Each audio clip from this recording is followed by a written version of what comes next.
Good morning, everybody. Tenwin, Brown Bear, welcome, welcome. Might cut out now and then. Oh, you just drive safely, Tenwin, all right? Just make sure you don't...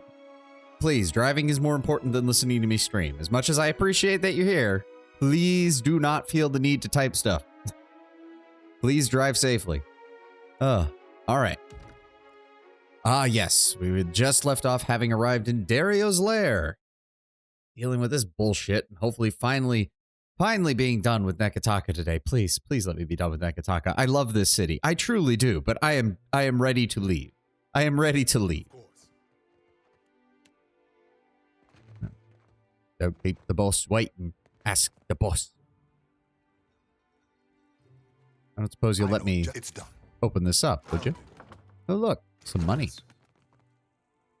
That's also stealing a thug, a sorcerer, a bruiser, a brawler, a healer, and Dario, who looks like his foot is freaking out a little bit. Okay, game. Oh, Dario the Lean. Oh, he has a fancy name now. A thin, long-limbed man holds a handkerchief in one hand. Gus Fring from Breaking Bad, is that you? Yesterday was my birthday, so this is a good follow-up. You could always leave and come back. City isn't going anywhere. But I want to see everything that we encountered here, Brown Bear. Also, I say again, Gus Fring from Breaking Bad, is that fucking you? I only say the character's name because I don't remember the actor's name. I'm horrible with remembering actors' names. But seriously, I can't be the only one thinking that that kind of looks like an older version of him. A threaded needle in the other. As you approach, he sets his handiwork aside, and you see an elaborate goldwork pattern embroidered upon the edge, the same pattern that adorns this brilliant tunic. You also notice a strange bulk beneath the thin fabric of his trouser legs that runs from hip to ankle. You make your appearance at last. I had wondered when we might meet, but I must say, I did not expect it to be with a trail of enemies behind you.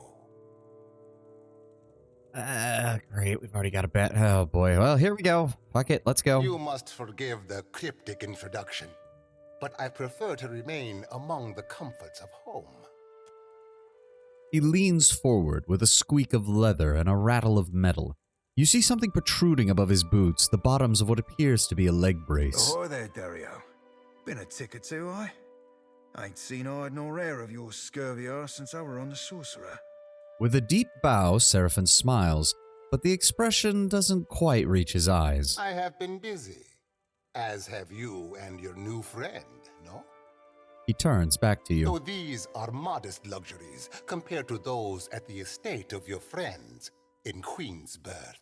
His mouth twitches a little. But had I only known there was a watcher in my midst, I would have extended the invitation sooner.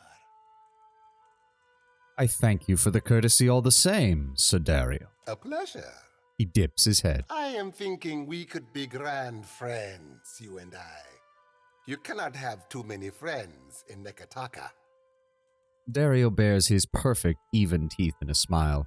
Worst comes to worst, we can always carpet the room with his guts. I mean, he is, I believe, if I'm remembering my notes correctly, the representative of the Principe here, and I am trying to maintain good relations with the major factions, at least for now. I'm sure they will come into conflict more as the story goes on. And again, I still stand by my point that if there's a way to get the Principe to drop the whole "we must be criminals" act, they and the Huana might actually get along pretty well. They both have a very libertine, leave us alone, we don't want to deal with other people's problems kind of shit that I could see them working with. And the Principe, for all their faults, aren't outwardly imperialistic towards the Huana. The Cap ain't short of friends, Dario, if that be your thinking. But that don't mean there ain't room aboard for one more. And I need only a favor. An insignificant thing for a watcher like you. I don't like it when people use my title like that. It usually means they want something that's a bit more than just something that's insignificant. There is an artifact called the Cornet of Waves, which is currently in the possession of a Huana named Takano.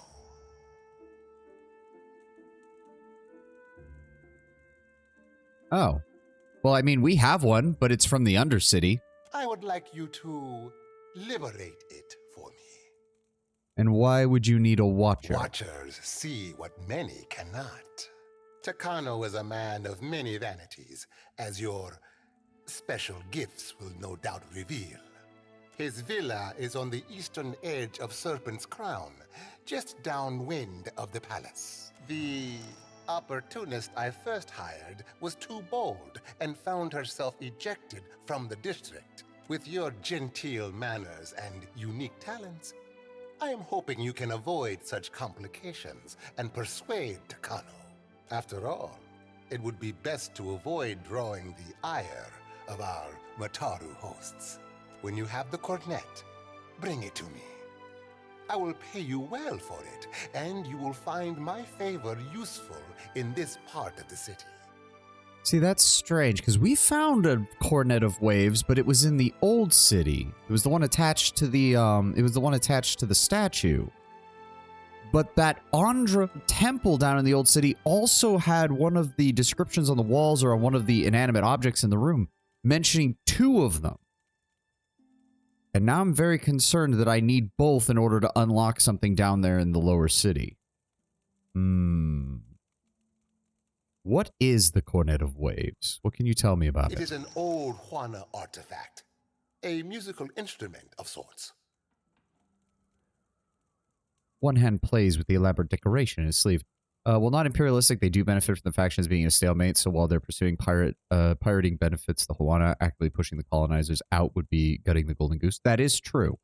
That is true. The more that the Valians and the Rautaians move their heavy industry and ships and merchant commerce into the area, makes it a lot easier for the Principi to make a steady profit off of them, both as actual pirates as well as mercenaries, privateers, and even security escorts.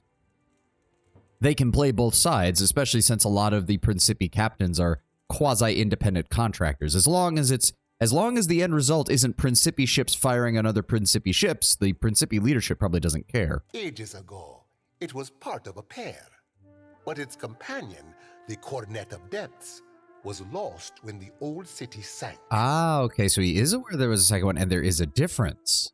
There's a Cornet of Waves and a Cornet of Depths. Both Ah.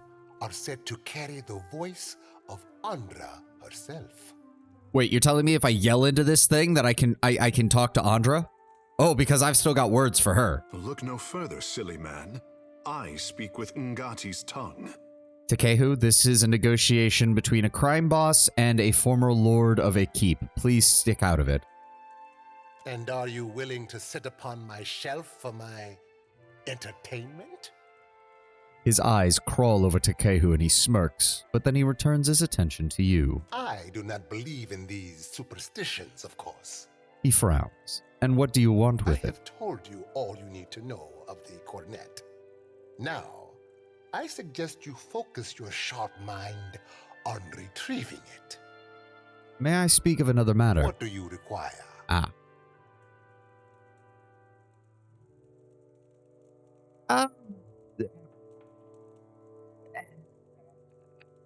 somehow doubt. No.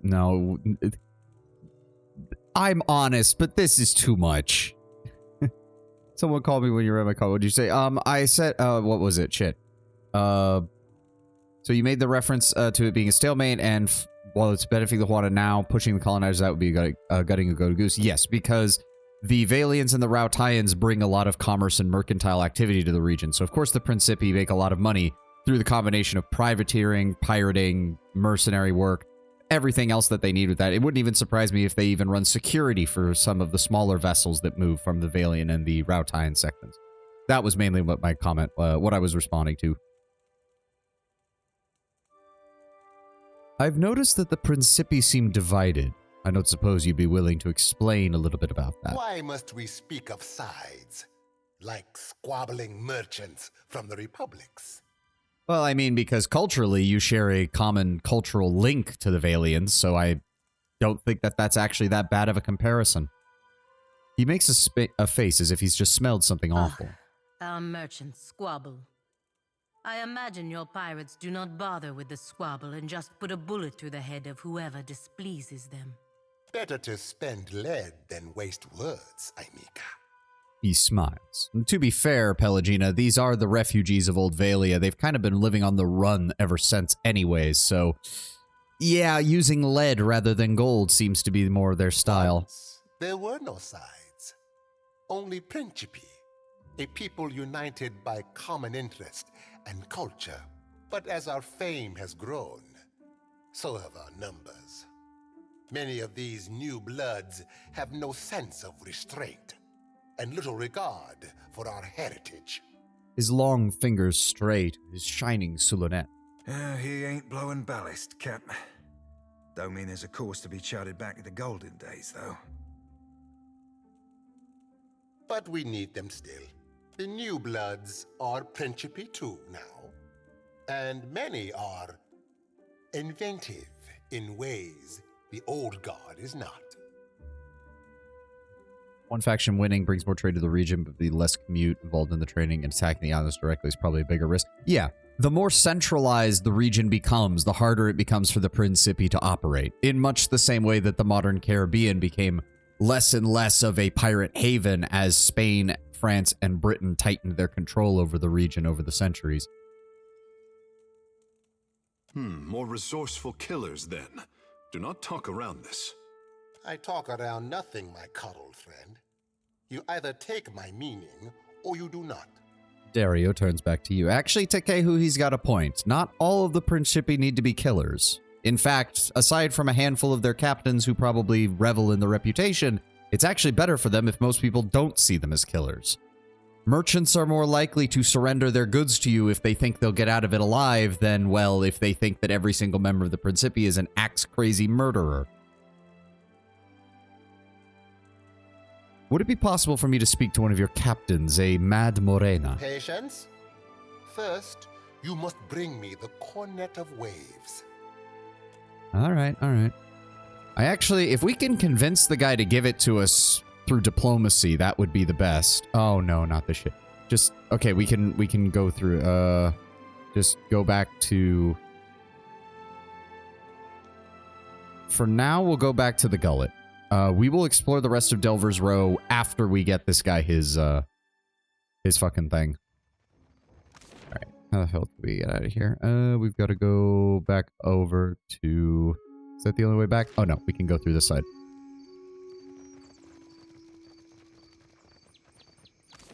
There we go. So he was in Serpent's Crown.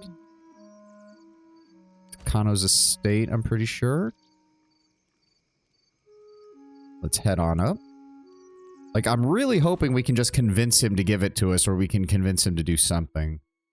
And hopefully he doesn't want money for it, because we are still dirt poor. See the scratches on the wood? I mean, to be fair, we know it's over here. Captain, aye aye. So that person patrols over this way. That servant goes that way. Will my eyes be open? Seraphin, you are a rogue and a scoundrel. Please do this for me. Okay. So it's fairly easy to get over there. It's actually fairly easy, but we will try to talk to him first. Because if I can keep my reputation with the Huana, I would most appreciate that. For what do you come to my villa? Is he going to do this every time? Aloth, we only came here once before. Hold on. I've heard that you are in possession of a rare Ondrite artifact. The Cornet of Waves. It is a conch shell, but very important. To receive it is the highest honor. Takano nods vigorously, jiggling the loose flesh of his neck. He sounds like he's trying to convince himself more than you. Well, I imagine that if he has received it from someone, then he probably did not want to get all the attention of everybody trying to take it from him either. The Queen gave it to me as thanks for my years of service. I was her personal bodyguard when she was a child, you know. Why is the Cornet of Waves so special? Because it is sacred to the goddess Andra. Everyone knows it is a privilege to have. He clasps his interlaced fingers together, his knuckles glowing white. He glances towards his apprentices. Takano. Everyone knows it is a sign of favor. She snaps to. Her response is sudden and automatic as though Takano had just given her an order. Huh, yeah, this sounds like a non-answer, and honestly, it sounds like he's very concerned that he has it in his house, but he can't get rid of it. He gives the apprentice an appreciative I am nod. misled if holding a shell is all it takes to earn Ngati's favor. Takehu tosses his hair and chuckles to himself. Such artifacts are often imbued with powerful spells and incantations. I would take care when handling it. I keep it locked away, to see and not to touch, Ikera. But your words are good warning. He glances nervously around his fine home. Generations ago, there was a similar shell. When the old city sank, Andra's faithful gathered around that cornet and prayed for deliverance. He leans close, a storyteller's grin spreading across his face and an ominous sing-song creeping into his voice. But Andra is not a goddess of mercies. Instead of lifting them from the ruin, she pulled them down with the shell and said they would rise when it did. Ah, so she got her own followers killed. Quite literally. I continue to be validated in my hatred for Andra. At every turn. What's even more funny is my character's from the Deadfire Archipelago, so this only makes it more hilarious to me. The man chuckles and leans back, clasping his hands over his generous midsection. That is the story, anyway. Macabre, no? What do you make of this? Ah, I see. His features fall in disappointment. I am sure it is also a great honor. Wow. Okay, yeah. The way this guy is sounding, there's no way in hell he actually wants this thing in his house. Could we please just take it? I need the Coronet of Waves. But it was a gift from the Queen. His eyes widen. It is unusual for a man of my standing to give such a thing away.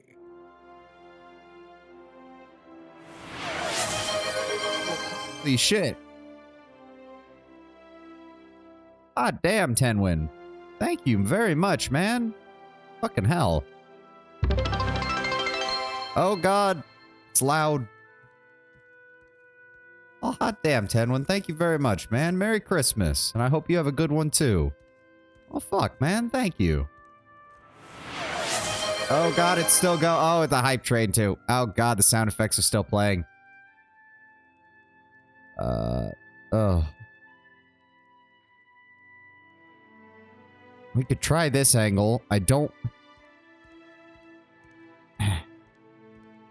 I find it very strange that there are many cases where the shady thing comes up as a reputation, and bluff is used, but it doesn't say lie, which is very strange, because there are so many other cases where a dialogue option says lie. You back out now, you have more options? I didn't see any. Very well. What do you... Why is Because it the... is... Yeah, we already did that. Oh, I guess we could mention that. Moana have used conch shells to communicate for centuries. This is likely one such device. A noble purpose. His expression falls as if he were hoping for a grander story. Generations ago. Yeah, we saw that part. Is the story anyway. Macabre, no? But it is unusual for a man Yeah, no, of my standing there to was give no such other a options, thing Brown away. Bear. I'm not seeing any. We don't want to use the aggressive option. I don't want to use the shady option. Oof. Let me see. I don't have the money to fucking pay for it. Or I probably do, but it'll take most of what I have, if all of it. Coronet of Waves is no mere trophy. It deserves a keeper who knows its history. But the Queen gave it to me. There is great honor in such a gift. Ah, there we go. You could just steal it. Oh, I know. Can you read it? So we did that when we first came in here, but like that didn't give us any other option. Is it not the way of Andra to punish those who refuse to let go? If you cling to her relic in such a fanatical way, imagine what she might take instead. Far be it from me to offend a goddess, especially when I have much else to steward. He looks around at his spacious villa, and his nervous expression is reflected in the mere smooth marble. Take it. He presents you with the large, lustrous conch shell. The surface is inscribed with symbols and the tip fitted with a silver mouthpiece. What? What? Why did the combat shit start? What the fuck? Game? Oh, what the fuck? What the hell? What the fuck is happening? I'm sorry? What the fuck is happening? No. Hold the fucking phone. What the fuck? Did the game think that I stole it? What the hell happened? See the scratches on the wood? Okay, hold on. We're quick saving again. For what? Is it Blah, blah, blah. I don't care. the Here you have a rare... The queen gave it to me as because it Yep, blah, blah, blah. Such artifact, yada, yada, yada. Story, anyway. Macabre, because Why he is it cared. so special? We get the But second that option, is yada, the yada, yada. story, anyway. But I need the it is Cornet of unusual Waves. for a man of my It deserves but a the queen keeper. Gave it to me. There is great honor in such a gift. Okay, you know what? Maybe Andra got pissed that we invoked her name because of that shit. You know what? I wouldn't be surprised. We're going to try the insight check this time. Does the honor not lie in her esteem, which you still have? That's what matters to you, no? But what is esteem if no one sees it? Ugh. Esteem is expensive to me. Very well. But it is Yes, unusual yes, for blah, a blah, man of blah. But the queen gave it to me. Far be it from me. Take it. Fail. Go. Run. I don't know what the fuck. Okay, good. Oh. Okay, so it must have been a bug. I don't know what it was a bug of, but it must have been a bug. Holy shit. Gods, lad.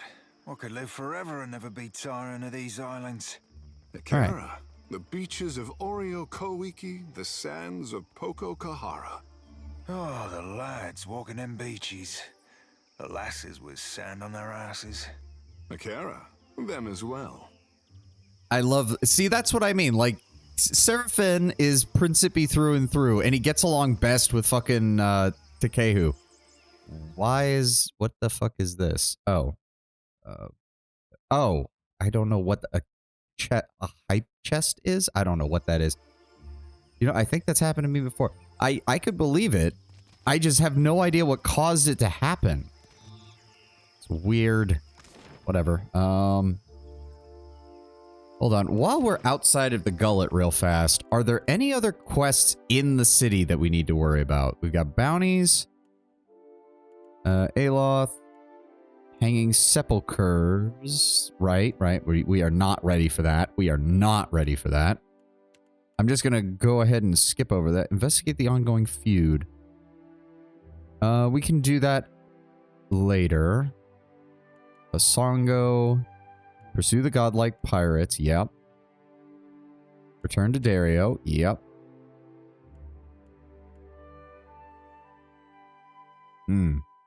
I guess we should be bringing Jody on more things in order to ensure that she is getting this. So we'll definitely need to bring her more after we get done with this part of the map. Port Mages Islands. Establish a food source for the gullet, which is... Right, we can assist the Dawnstars, we can ask Mad Morena, or we could try to talk... We should try to talk to Aruihi while we're here, actually. Pokokohara. Right, the Delver's Row Medicine, that's another thing we need to do. I don't think there's Luminous Andra. Kill Asili Wave Skipper for the bounty. Nope. Bounty. Investigate Pokohara, we've got a lot of those. Sail the Fort Deadlight. Oh, right. We need to decide what to do with this. That will be interesting. Okay. If that's the case, then I don't want to talk to the prince just yet, because knowing my luck, he'll... Okay, was there anything...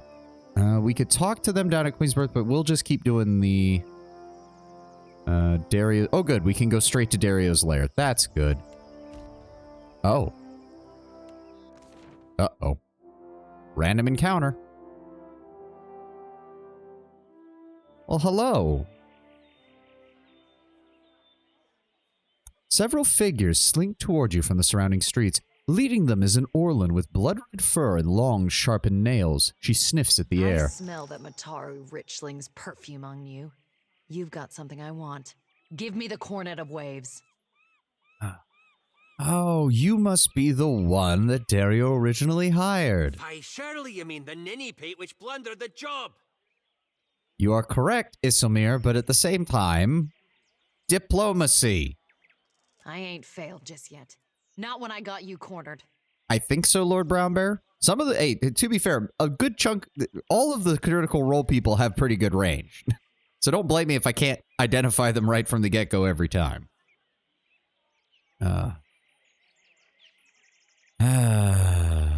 Let's get this over with. Pallegina, go straight in. I'll pull out my pistols. You got your blunderbuss. Casting his spells. Just go ahead and give me bounding missiles on her right from the get-go. And then I will... No, he's got a shield. I'll just shoot her. Oh, especially because she's got... Bang. Oh, wow, that was... Wow. After all those fights in the Undercity, I expected more. Let's go ahead and paralyze you.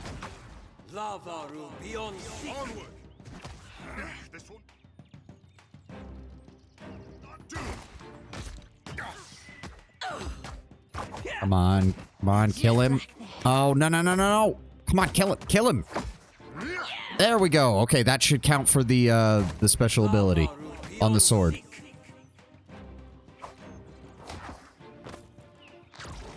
There we go. Okay. Now we need to talk with her. Okay. That was amazing. You're so great at killing things. I mean, really great. That's usually not a compliment. Wow. I feel incredible. Can we do it again?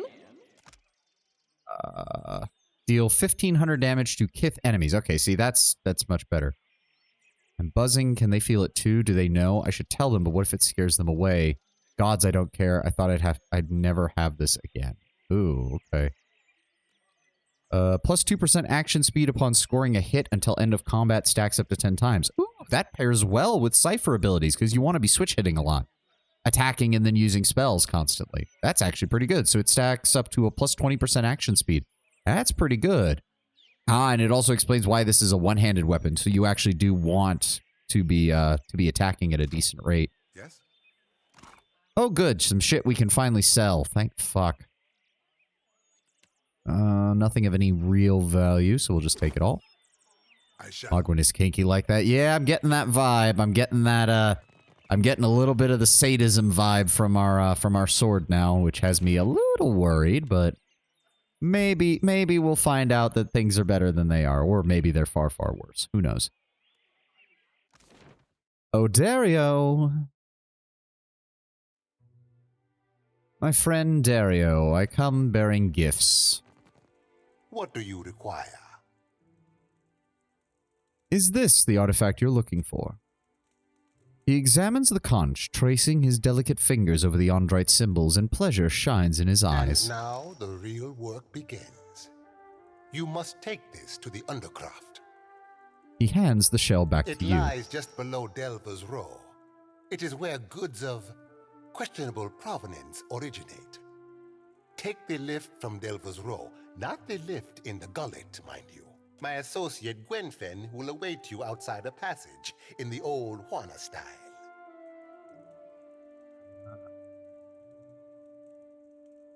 If you're just now telling me, there must be a reason for this secrecy. The ruins of the old city are perilous, yet rumored to hide great treasures. Still, the Juana do not permit people to go there except to die. And yet, among the ruins is a certain mosaic. Go on. The shell you found will reveal it to you. Gwenfen can explain all when you find her. He leans in close, braces It squeaking. is said the old city was once as grand as Serpent's Crown.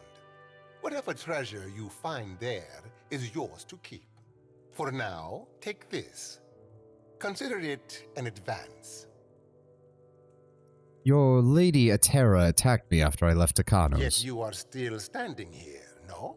A sly smile gleams behind his lips. It is only a shame I did not hire you in the first place. Have you the memory of a minnow? Oh. I know you've been before. I'm just making sure. There is a lift in Delver's Row, next to a Netzo shop. I will see that the people who guard it do not give you trouble. Yeah, about that. Oh, what the fuck? Why the fuck does Skype? What the hell? Go away. What the fuck? Why the fuck did Skype come up? What the fuck has happened? Okay, we're back. Once you descend, cross the bridge. Behind the stockade is a door to... Well, Gwenfin will await you and the cornet there. Do whatever she asks as though the request comes from me. Yeah, sure, Dario, sure.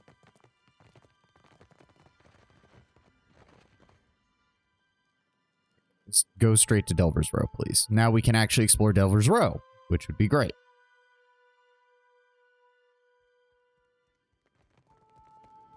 Okay. Did I even talk to you when we... Oh. An Orlan woman stands over a table laden with herbs and spices. She mixes them without looking at her work, pausing now and then to raise a sprig or vial to her nose. You realize she is blind. Yours is a gate I recognize, Watcher. Best watch your step. It's the smell of cardamom that drew you, no? Or perhaps the sting of fresh pepper. Or maybe you seek something with a stronger bite. She swivels her ears, but her cloudy eyes do not follow you. What do you sell? Food, of course, and supplies for the road. Though most here come to me for poisons and venoms. An older short staff. Jesus Christ. I'm looking for medicine to cure Drowner's luck. Then you'd best ask elsewhere. She leans close and lowers her voice. But careful. If the Mataru overseer hears there's a sickness, might be he has more questions for you. There's an area of the Narrows that allows you to repeatedly do text events that allows some XP and money games, but oh, okay. I'll keep it in mind. I try not to use exploits like that. Check quests in the journal might be too much for you. Like the one we're on right now? Is that what you're talking about, Ten? Hold on, I will once we get out of here. I have plenty. Though, if you're buying poison and ailment, mind you store them separate. Delver's Stew. Plus 10 max health, but no increase to ship morale. Okay. The one you were on? Oh, okay. Pork, poultry, pelts. That's an ingredient. Stone joint, poison, razor gill dust. Ooh. Applies the poison on the next weapon attack. The effect clears on weapon switch for 15.8 seconds. Okay. Pry bars, flint and tinder, fine armor, thief's putty, rope and grappling hook. Well, as per usual, we're going to buy any tools that people have on offer. And then we're going to go into this. Arquebus, rapier, saber, medium shield, medium heater shield. Let's see, we keep the torch, sell off the rest of these. I don't think we need any of those. Hatchet, rapier, nope. Do I have anybody using stilettos? I don't think so. Sell off bows, sell off that. Keep the maces, because we do still need a source of crush damage every now and then. Don't need a medium shield. And then we can... Ooh, we actually have some decent... I'll have to think about using those. In the meantime, the regular stuff gets sold off. Sell that up. Oh, that's just regular shit. Go ahead and sell it all off. I don't think there's anything else that I can sell right now. Ingredients, cannons. Okay. There we go. We actually made a profit for once. Yeah, what, no, Cornetto's Call is just a base difficulty. Like, we're at or above the level for it. It is an exploit. More you find an area in the Narrows allows you to explore the area you can do repeatedly, getting different events. Okay. So it is intentional, it's just that, yeah. Nothing in here. There's some tar loaf. There's some fish. All right, we're going to actually explore Delver's Row this time around, because last time I was desperate just to get the fuck out of here. Some pirates, some other things. Street merchant. Who are you? Looking for something to sharpen the senses, to help you leave your sorrows behind? I got what you need. Let me see what you have. Drugs, and ingredients. Yeah, I'm not surprised. Also, why is it... Hold on. Okay, it's not my inventory. Stop putting all this shit... Please. Aim. There we go. What the fuck? Just... What? Put these away. Thank you. Alright. Cleared out everybody's inventory. Thank you very much. No. Okay. So several paintings look identical down to the signatures copied in the corners. Okay, so they have forgers here. I'll take Some more drugs. More drugs and some money. Furtive whispers and footsteps rise from the lower streets.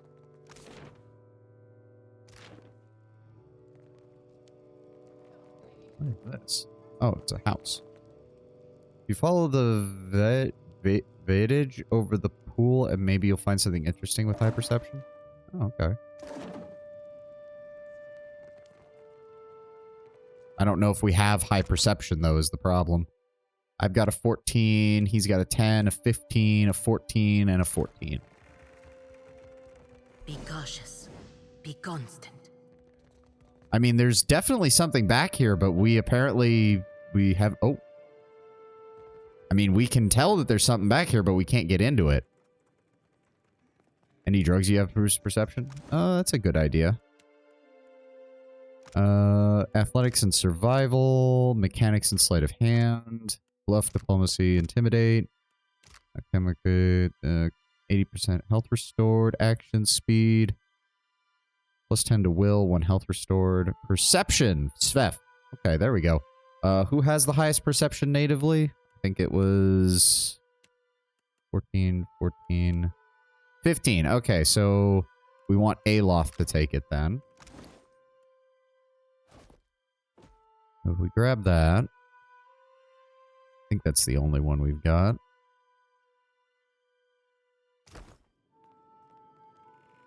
Go quick save real fast. Yes. Aloth, if you would be so kind as to choose some Svef for me. There we go. Aha. There we go. What do we got here? Ooh, rubies. Fine leather armor, lockpicks. Oh, are you fucking... I'll have this open in no time. What? God damn it. I know, I've done it. Drowner's Long Medicine. Interesting. Take the gold in a bowl. Oh, we can't open that yet. Are you fucking kidding me? I've got an 8 in mechanics already, and we still can't fucking open half this shit. Damn it. I'll have this open in no time. Well, at least I can open that up. Close the door. Quick save.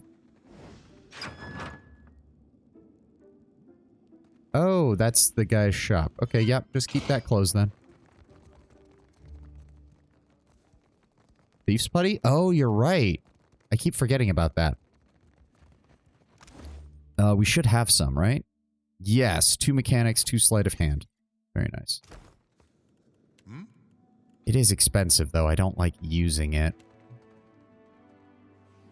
I know just... Yes, pick the lock. I've done it. Well, Thief's Putty is not a drug. Thief's Putty is a tool. Ooh, the Red Hand. It's a slightly inaccurate arquebus with blunted criticals. Can't be used in melee, of course. Exceptional quality. Fires 2 shots before reloading, but has reduced range. 1% damage dealt and received on... 1% damage dealt and received on kill until rest. So you can get up to a 20% bonus for killing enemies. per time you rest. The young brigand who once wielded this arquebus had not intended to become a murderer. Those he threatened down the twin barrels had a simple choice. All they had to do was hand over the Valbills and go on their way. The gun was intimidating enough. No one was supposed to get hurt. When an old Amawa priest decided to fight back, the brigand acted on instinct and pulled the trigger. It took 2 shots to put the fool down. The killing got easier after that. In fact, it became the rule rather than the exception. Searching corpses was always simpler than robbery and just as lucrative. He kept the gun with him at all times, even while he slept. His dreams were filled with the morbid parade of those he had killed. Over the years, he found his heart hardened. He could feel nothing, not even regret. Unable to reconcile the young man he had been with the jaded monster he'd become, the brigand, numbed and resigned, used the gun to take his own life. Well, that's morbid. But what I do like about this, the 2 shots before reloading, I can now use this in place of my pair of pistols and still get 2 shots before switching to my melee attack. What does it enchant to? So it can go, it's at exceptional now, it can go up, of course. No rest for the wicked is the additional damage on kill. This can be replaced to guilty conscious, which gets 2% damage dealt and received on kill until rest, so it can go up to a 40% bonus. Or unburdened soul, 1% damage dealt on kill until rest. So it's... Oh, 1 damage dealt and received. Oh, so you take more damage. Okay. Until you get it to this version where it becomes 1% additional damage on kill, but it doesn't do a debuff. I see how it works. And then double barrel. Destroy lower level vessel on the 2nd consecutive hit. That's useful. As we found out, anything that can destroy a vessel or a spirit is usually a very good effect. Remove the glass, keep the cannon. Exactly. Or twin slugs. Knock back target within 4 meters upon scoring a hit. That's pretty good. Not gonna lie, that's pretty good. Let's go ahead and take that. Either way, that is definitely replacing my pistols for right now. Because the fact that it has the 2 shots means that it's just straight up a superior aim. Thank you. Yeah, because the pistols deal 15 to 19. The gun deals 26 to 34. And it has higher accuracy. The vessel killer is rather insane. I usually give it to Maya, but yeah. Oh, I'll definitely give it to her later. But for right now, because I'm going to be using a lot of guns as well, I would like to have it on my person. Yes. All right. Let's head back up this way.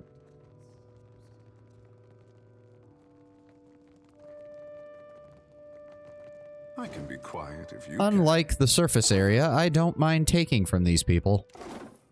They already tried to kill me the second I showed up in this area anyways. Are you a merchant? You are looking for something, Emiko? Perhaps I have it.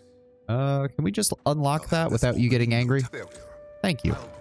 There's some stuff in here, but I don't need it. I mainly just want the experience from unlocking shit.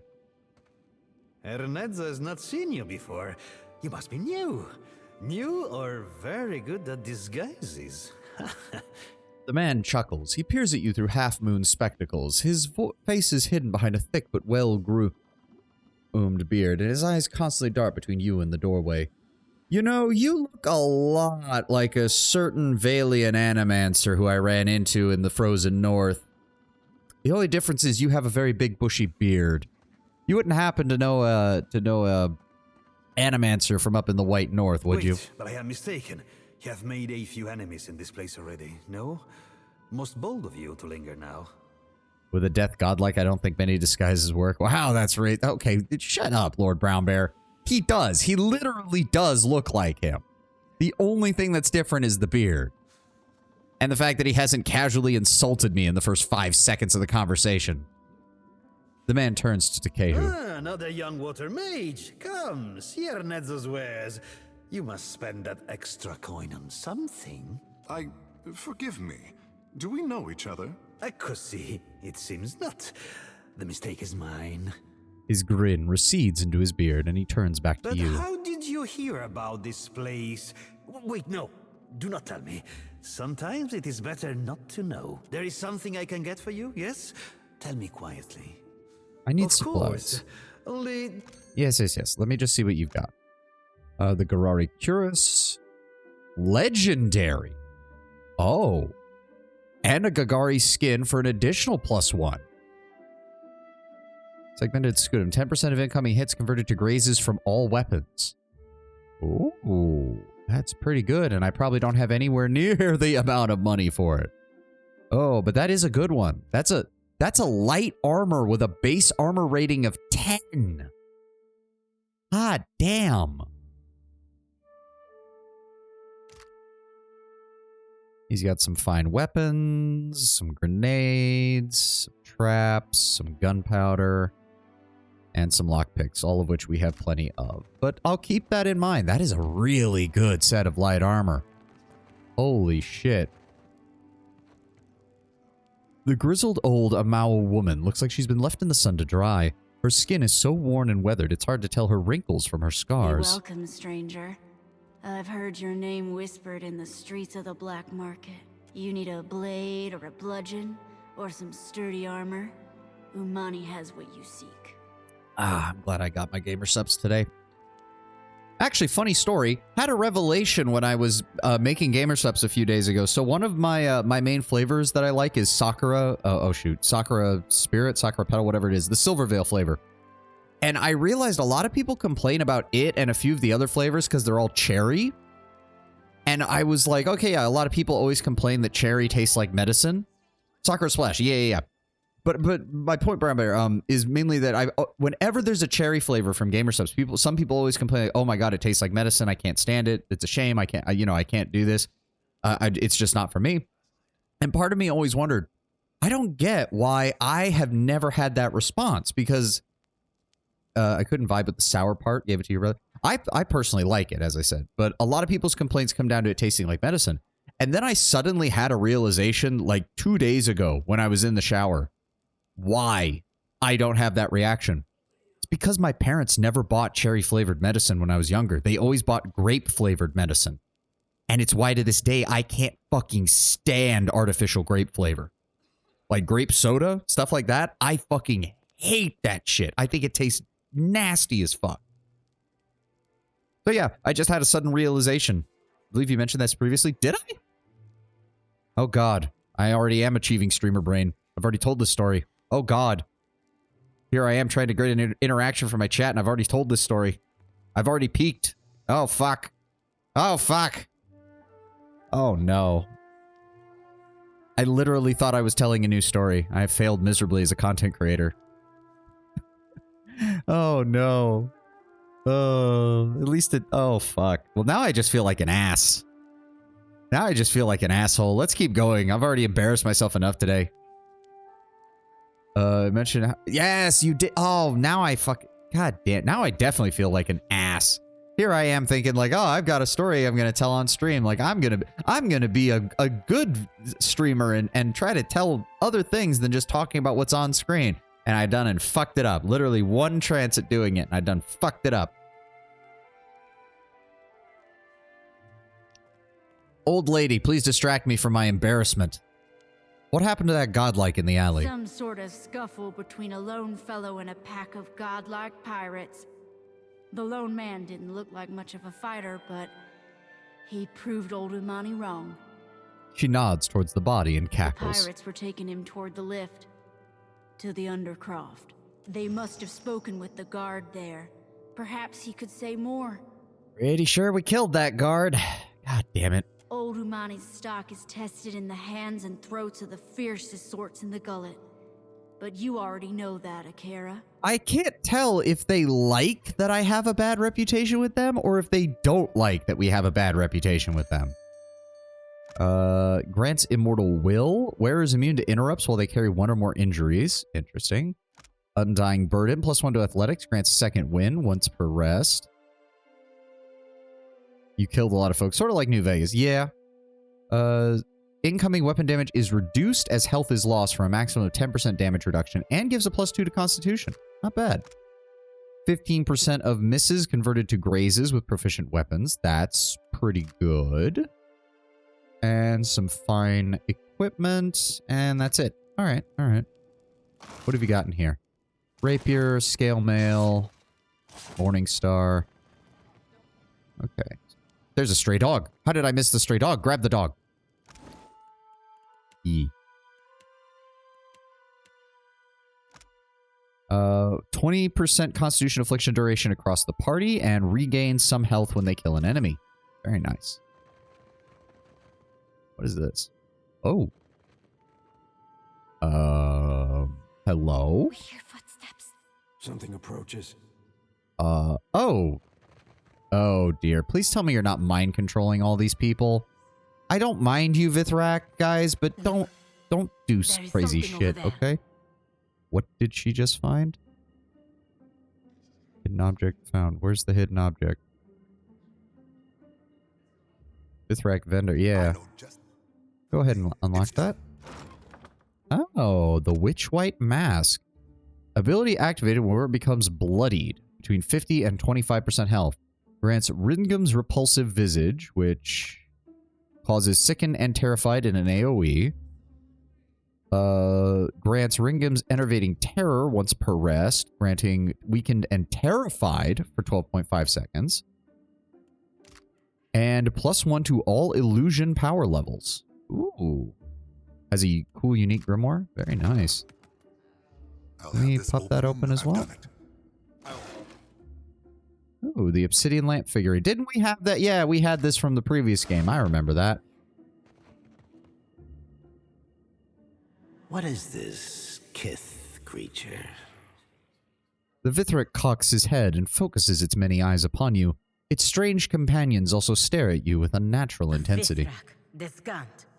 It is hard to believe they tolerate it even down here.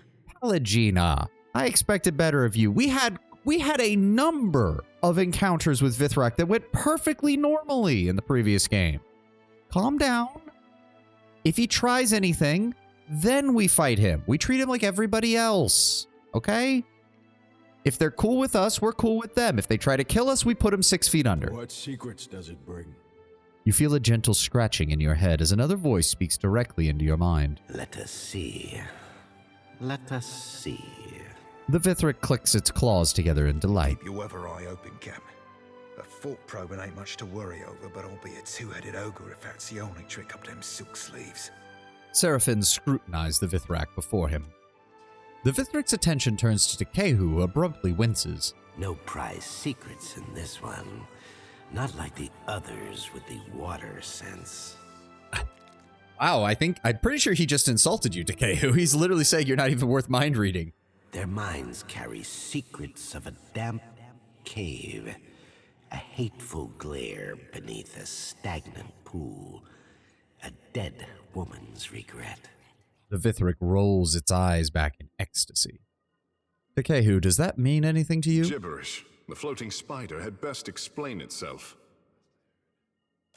Kith hoard many secrets. The best ones they bury deep in their cities, behind mighty walls. Honestly, I trust Vithraks more than pirates on average. Yeah, I mean, we've had better experiences with them so far. But what secrets fill your mind? The Vithrak turns its hungry attention back to you. Often occupied with arrogance and lust, those can serve as a shield against mind reading. True, but the problem is that's also just Tekehu's natural state, so it could also be a case of there isn't much else to read beyond that. Especially as far as secrets go. The way the Vithrak was phrasing it was like he was looking for like things that people want hidden. Tekehu doesn't hide anything. He's just Tekehu. For better or worse, at all times. You may look. I have nothing to hide. Or do we want to show off our cipher abilities, or do we want to keep playing to the honest angle? I like keeping to play to the honest angle. Plus, we've had good relations with the Vithrak in the past. The Vithrak reaches further into your mind, plucking and picking at memories. A watcher, the deerwood, the warm seas of the dead fire. A death, a life, a wide sea, stirred by storms and pirates and... Aothus's giant glowing head surfaces in your mind. A wonderful secret. You hear the Vithrak clack and rub its mandibles together. It reminds you of a glutton licking their lips. I don't trust this creature at all. He eyes the Vithrak and looks towards the exit. The creature's probing psyche traces a question in your mind. Its strange companions stand perfectly still, waiting. Will you tell me a secret in return? Yes. You have been generous with us. The ogres nod slowly. There is a place below the slums, old, cold, and abandoned, where the city swallows those it wishes forgotten. But this place was once part of the city. So was its temple, a site holy to the goddess of distant, forgotten things. This guy is like that Lich's apprentice. I mean, yes. It just depends. Again, the Vithric are a natural cipher race. Like, it appears based on what we know that every single Vithric, every single one of them is a cipher. So they all have animantic abilities. I guess it's just, from my perspective, it's very much a case of what did these people do? Did the elf and the ogres try to kill him? In which case, yeah, he's mind controlling them. It's not the best solution. I don't personally like it, but I can at least understand he's doing it. If he just did it to fuck with people, then we've got a bit more of a problem. But at the same time, we're in the part of the city where laws don't really apply. And it's not like the overseers from the Mataru are going to come in here to clear him out. Now, if he tries anything with us, we'll put him in the ground, as I've said. What are you doing in the gullet? We dig. There are many mines here with many secrets, many depths with even more. A city under a city. Another in the ruins. It teems with young secrets, rivalries, and betrayals. We seek the older secrets, buried deeper and carved on weathered stone. Makes you wonder how well a Vithrak could do as an Animancer. To some extent, maybe Tenwin, but on the other, I think the Vithrak would have some issues because to them, cipher abilities are not something related to Animancy, it's just something they do. So while it might take a while to bridge the cultural divide on the understanding of the ability. Your friends, the broken down creatures of this place, they know the old secrets. They know, but they do not tell me. Interesting. So somebody does know more about what's going on up there. I need supplies. Spindleman's Grimoire.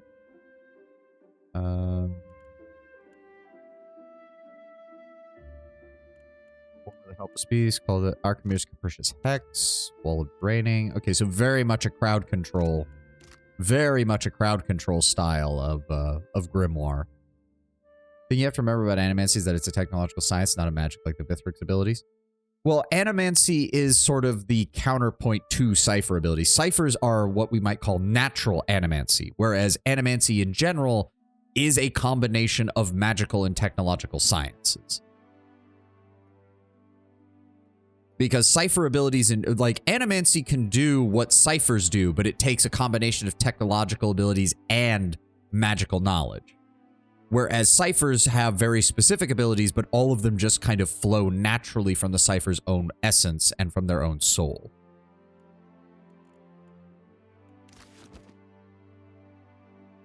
It's very... I do kind of wish that more of the fact that there's even some grimoires that have abilities, like built-in status modifications, I really feel they should have done more with that and made lots of different individual grimoires with different effects.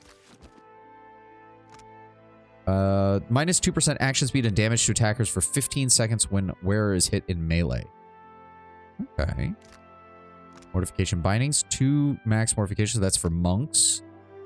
Dragon Scaled Grimoire. All the fire damage. All the fire damage. Holy shit. Ooh, Zandethu's Draconic Fury. 15% damage dealt as slash with melee weapons. 50% damage dealt as burn with melee weapons. Chance to terrify when attacked with melee weapons for 30 seconds. Ooh. Very nice. And then a whole bunch of scrolls, some blessed incense, some potions. 15% resistance to poison, disease, and decay. City and Lamp, Ring of Regeneration, and the White Witch Mask.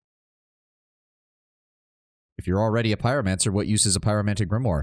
Well, in this case, it does have unique spells. Don't forget, Brown Bear, a lot of these named grimoires will have one or more unique spells in them. So I'm guessing this Zendathus's Draconic Fury is not a spell you can pick up otherwise. Pretty decent for a... Well, here's the thing. Pretty decent for a melee mage. The only problem is it's a tier 7 fucking spell. Like, I feel like there's more you could do at tier 7 than getting a slight bonus to slash, burn, and a chance to tear... A chance! Not even a guaranteed, not even a very good chance, but a chance to terrify for 30 seconds. I feel like tier 7 should have a bit more than that. But that's just me. All right, nothing else there. All right, good to see you. Goodbye. Let's keep moving over this way. Yeah, this was where we killed the guard. Yeah, the Svef. Yeah, he's pulled back from the Svef right now, so it'll take a little bit for him to feel better. Consul Hot's testicular torsion. I don't know if that would be Consul Hot's spell. I don't know. We haven't really encountered a trolly archmage. Consul Hot was way too serious. Hold it right there, mate. The pirate stares you down, hand clutching the hilt of his sword. His arm is roped with muscle and striated with pale State your scars. business. I mean it. Spill your guts or spill your blood. I'm looking for Gwenfin, Derio's associate. Oh, right. About time you got here. The elf's been chewing her thumbs to nubs waiting for you. He sheaths the cutlass with a grunt. Archimir's intense dysentery. See, that sounds more like something he would do. Draconic Fury works great in a multi-class build. Oh, I could definitely see that. I could definitely see that because it might be a case where since tier 7 is the highest you can go with the multi-class, that's a bit more useful in those areas. Across the water.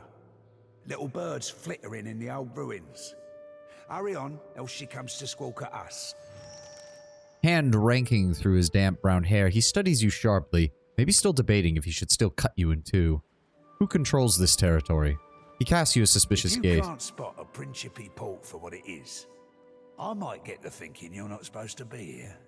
I was more meaning which Principi captain is in charge here, you dipshit. I came to see your captain about the If Reparo. you've come to see Mad Morena, God shield your soul. He swipes the cutlass to point at the squat fort along the eastern lip of the Far cavern. be it from me to be stopping your march into death.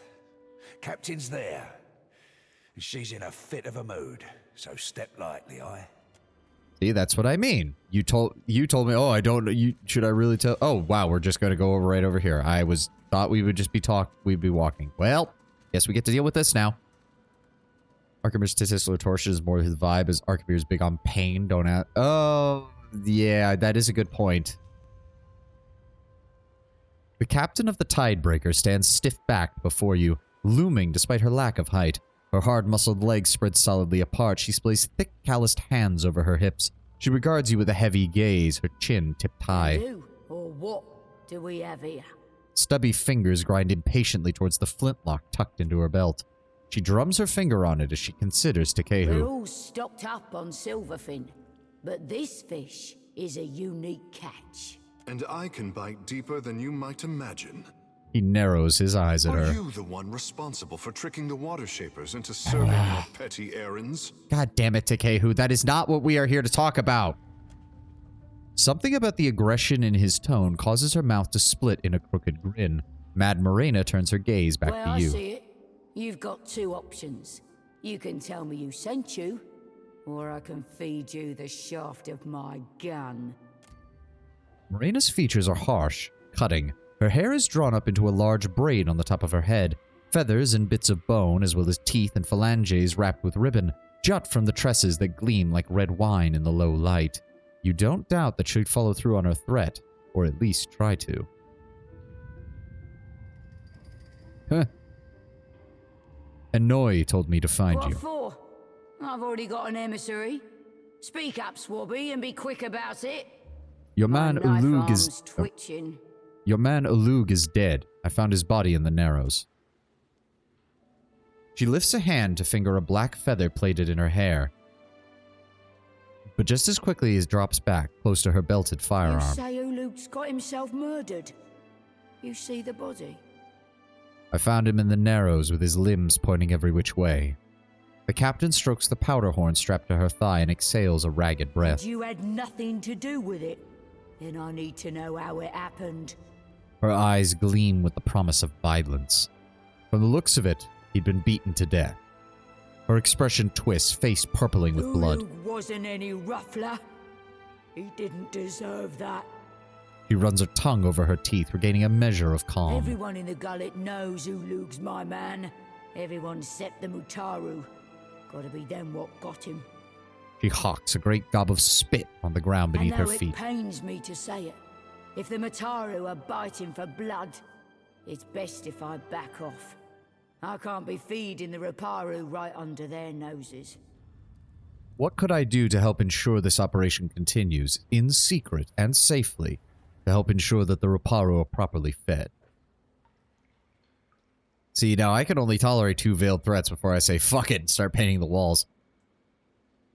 To be fair, maybe grant the captain whose title is The Mad a little more leniency unless you want to distinctly get involved in a shooting war. A lot of spitting. Yes, we mentioned this in the last stream, I believe so, Tenwin. There is a lot of spitting with this shit. Leave the secrecy to me. What you need to prove is that you can be trusted well enough. She winks. Say I happen to have a fella wanting for a full shipment of crude luminous Ardra, but I have no Ardra to sell. Loot me no less than 6 crates, and I'll be, let's say, better inclined to do you a favor. If you're a particularly daring sort, you might snatch it from under their noses. Them Valiant trading Princocks have a stockpile of it in their mill in Queen's Berth. That's a good point, Brown Bear. What's the phrase? Beware the old in a profession where men die young. Otherwise, you could raid them in shallow waters as they ship it in. Now, if that doesn't tickle your fancy, there is one other that tickles mine. Ply me with enough coin to hire fresh hands, bribe a few officials, enjoy a taste of flesh, and I'm yours. Crates you saw in the mill. Yeah, that's exactly what I was thinking, Tim. At the same time, we could still talk to the prince, and I do intend to do that. Oh, I guess. She ticks the various expenses on her fingers. 30,000 copper ought to cover it. I'll come back when I've got the coin or when I have the Ardra. Holy vey. That's a big one. We look at this. That is a scroll and some onyx. Okay. Well, at least you guys aren't attacking me this time. Some weapons. Oh. There is something over there. Okay. Can we get that open? I know just the thing. Very nice. So that was 70 experience for that. And another 200 for that. We're getting there. We're getting there. We still got about 5,000 and change experience to go, unfortunately. What is over here? I can be quiet if you can. Don't mind me. We're just really low on supplies and I really need shit. Got some stream cred for my birthday. Any recommendations? Steam cred? Wait, I mean, I thought the credits or whatever weren't for actual things. Or are you just saying that you have money for Steam? Because that's a different thing. Oh, a Principi colors. Ah. These colors to avoid inadvertently attacking one another in their quest for plunder. Bronze Oa, Aquamarine, Ringham's Repulsive Visage, and a Blunderbuss. Yeah, I don't mind stealing from you guys. I need all the supplies I can get at this point. We are so low on funds. Steam money. Oh, okay. Well, firstly, I would wait for the winter sale. They usually do that right around Christmas time. I would definitely wait for that. I want to know how the price the NPCs are dealing with are significantly higher than the first game. Like, the highest price any NPCs asked for in the first is like 6K. Yeah. Oh, it's on now? Oh, I hadn't checked Steam today. I don't know. If you like giant mechs, Armored Core was a great experience. I've always enjoyed playing that. Cutthroat. Okay, none of you are important. Armored Core 6 is a good buy. If you don't have Baldur's Gate or anything like that, might be a good time to grab that if it goes up on sale. I don't suppose we are. As I said, I don't mind stealing from the Principi as long as I don't lose reputation for it. I really don't care. Let's go ahead and take that. Thank you. Don't mind me. By the way, there's a boat in the eastern part of the map that allows transport between the Undercroft and Queen's Berth at any time. Oh, that's nice. The realm of CRPGs and well-known, I have it. Oh, fair enough. Oh, Renegade, Water Shaper. Can we talk to them? Water Shaper pales upon catching sight of Takehu. Yeah, I imagine he would. Oh, so it's a good thing we didn't trigger this as a combat encounter, because if we'd run into these guys when we came this way, we'd be brutally murdering Takehu's fellow Water Shapers.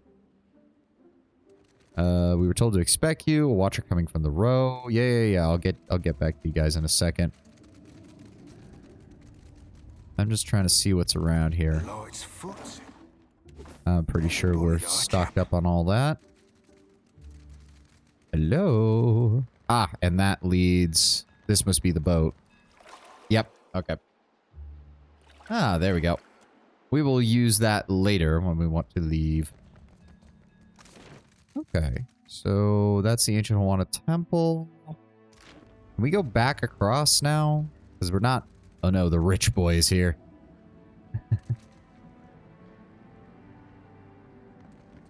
Yeah, I don't know what else, Brown Bear. I'm, I don't know. Lockpicks. I'll take it. What's in here? Sorcerer, pirate. What for? Seraphin, you don't mind? Not this. What is in here, anyways? Torch and medical supplies. Okay. Ooh, what's... Oh? Hello? What's over here? Nothing. Nothing is over here. God damn it. Slippery as an eel. I'll wait for it to go off on Pallegina before we loot around in these boxes.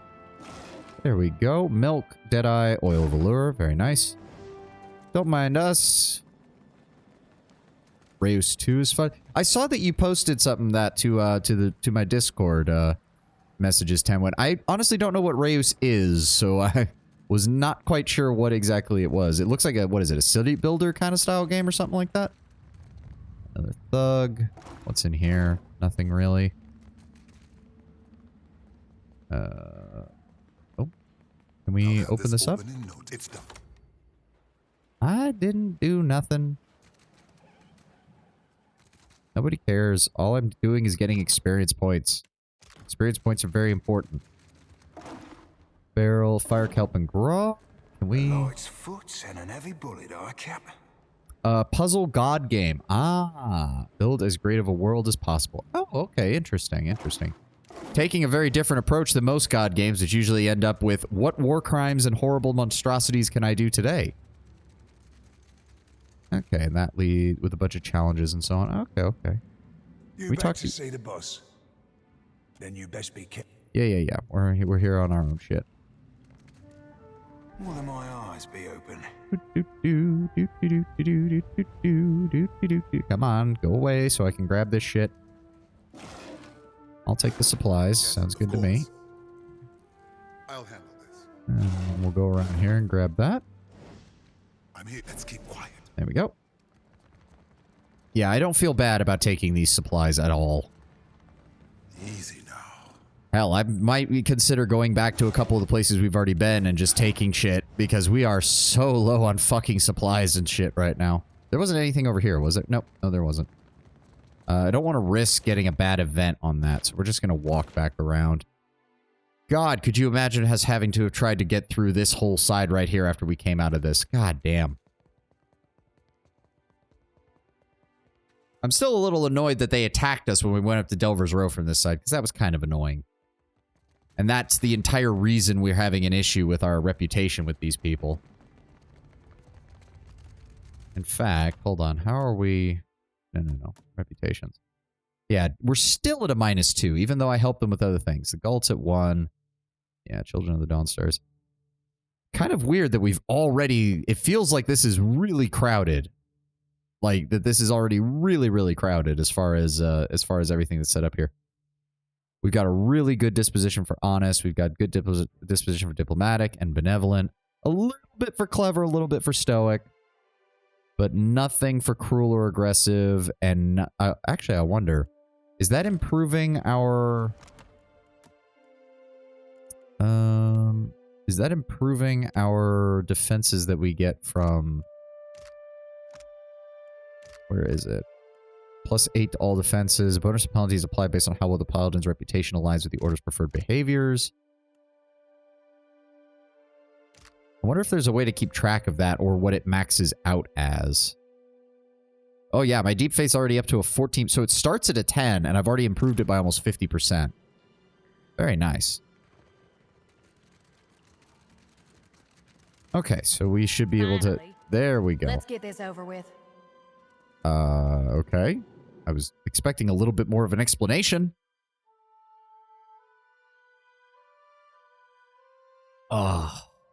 Oh dear. It's darker than Andra's asshole in here.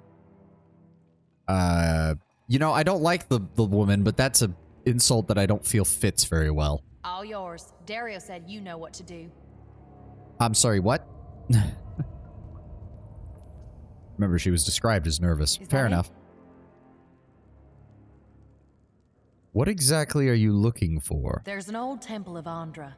Dario said it was just past this door. This looks like a temple to me. The one we need is bigger, and it should have a very specific mosaic. You'll know it when you see it. She looks at the mildewy walls and wraps her arms around her shoulders If you again. would steal or damage a shrine to Ngati, then may the water around you fill with sharks. Yes, Pallegina, I know you don't like it. You know for a fact I don't like Andra either, but Takehu has a very good reason for this kind of stuff. Again, this is kind of the difference. My character just takes the opinion of, look, I don't like the gods. You can like the gods if you like, but I don't like them. Pallegina sometimes goes a little borderline on the militant atheist stuff. Can it, mama's boy? Ah, okay, that was a pretty good I'll response. wait here. Come tell me when you found it. You're scared. You're scared to go in yourself. You know, the Juana send people down here to be eaten by monstrous horrors, right? Yeah, and I came down here voluntarily, cleared most of it out, and got out. What do you know about the temple? Not much, apparently. I'll see what I can do. You can take whatever you can carry out of the temple. Just report back when you found it. Akara, I hope we plan on carrying some to a museum. Carry it at your grave as far as I care. All right. Down. Still interesting that she only lights this one, and the one that she doesn't light has a fucking skeleton next to it. Yeah. So these bones were all the people who lived down here in the old city who prayed to Andra to save them when the fucking place got fucking flooded. So then... He says we're looking for another mosaic, but I don't remember any other area down here that we were looking for that had one when we came through here last time. Just move around there. Was it back in the other area? Because I don't... Oh my god, just move through it. Come on. To the north? No. I mean, there's the old city itself. Are we supposed to actually go into the next zone? I think that's the case. That's the only thing I can think of.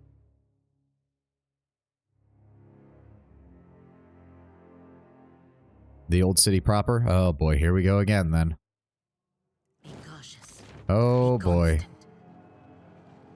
So are we still... Hold on. Yeah, no, it still says we're on level for this.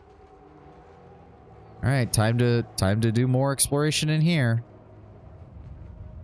Let's see what we can do. Oh. Rabid Corpse Eater. Look. Save real fast. Oh. What?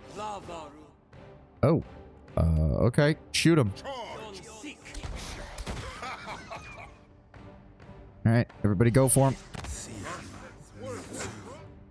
Okay, we've got plenty of that. Let's go ahead and paralyze. What the fuck hit me for that? Hits him for 27 damage. Okay, that explains the 27 damage. What about the other 80 or so? Where is that coming from? There's no combat effect that says it hit me for anything. Why does it do that? Heal yourself for the love of God. Ow. Ow. What the fuck? How the fuck did Aloth get knocked out? When the fuck did Aloth get knocked out? -5 might, cannot engage enemy. What the fuck?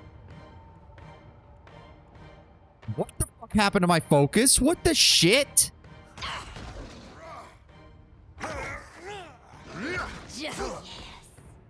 So somehow Seraphine and Aloth both got knocked out.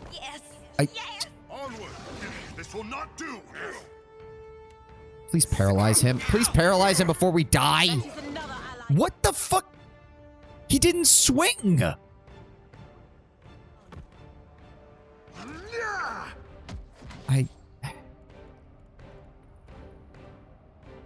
No, there's no point in doing that.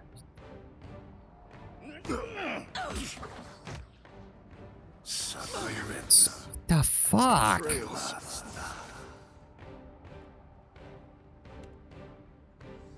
Please? Come on? Cast the spell for the love of God?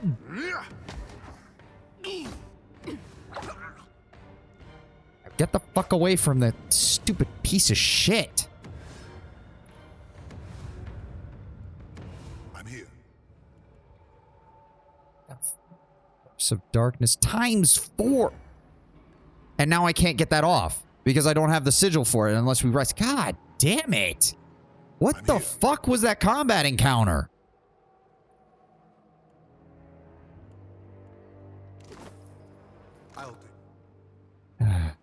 Well, we're gonna have to rest anyway. We're gonna have to rest anyways after this because everybody fucking took an injury. God damn it.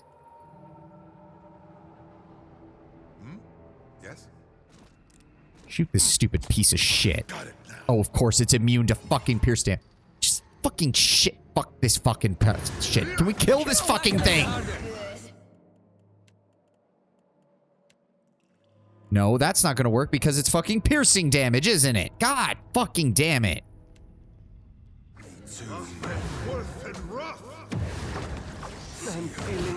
What is causing damage?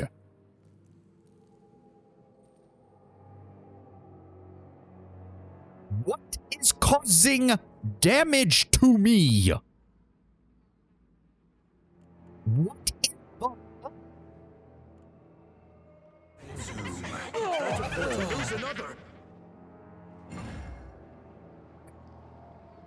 All right, we're leaving for right now, apparently, because fuck me. What the fuck just happened?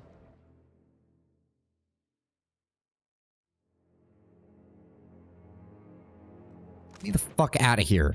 Guess we get to go do something else for right now, because holy fucking shit.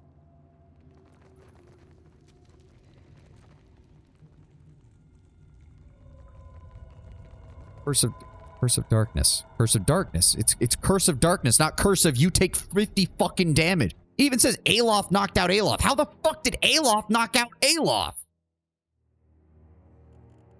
How may I help? Like, I'm sorry. What the fuck is this?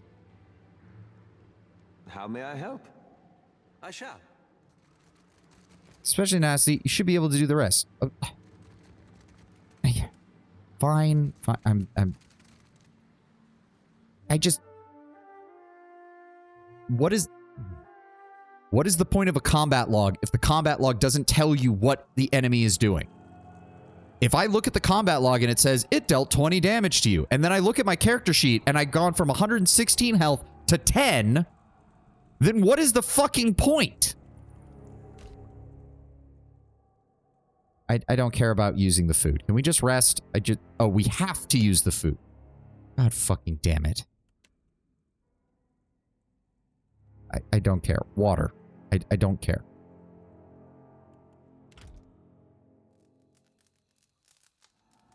Oh, indeed. There. Everybody's rested. Let's head back up. But, like, I'm not... Like, look at this. Look at this. We engaged it. It uses Curse of Darkness, none of which does damage. None of which does damage, and yet everyone was taking damage, and Aloth somehow managed to knock himself out. Oh? If you're going to give me a combat log, then the combat log needs to actually tell me what the fuck is going on. Indeed.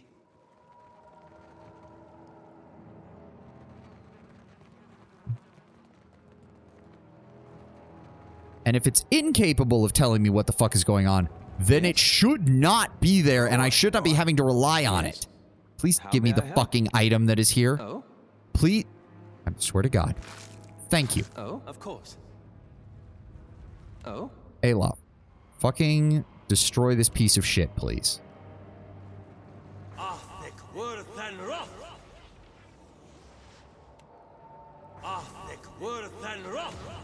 Thank you. Oh? Fucking hell. Some more shit. Okay. Let's keep going. Can't go that way. All right. So this little area is cleared out. Let's keep moving. Where do we go from here? Cannot enter stealth mode in combat. Why was I in combat? That doesn't make any sense. Okay, so there's definitely something down there. Some lockpicks. Not seeing anything else. Oh. What in the... Oh, it's a shade. Okay, ignore them. Counts as sickened status in combat for like a microsecond. Yeah, I should have guessed. I'll handle Antidotes and Deadeye. What is that? Bulbous colonies of fungi soften the harsh features of this ancient Amawa king. So there's that. Flame Blight, Earth Blight. I can't see you, you sneaky bastard. Yeah. We're just gonna keep ignoring them for right now. We will deal with them in a bit. Doesn't look like there's anything else over here. Keep moving. Nope. Go this way. Oh, those are corpses. Those are large, bulbous, looking like they're ready to pop corpses, and I don't like that.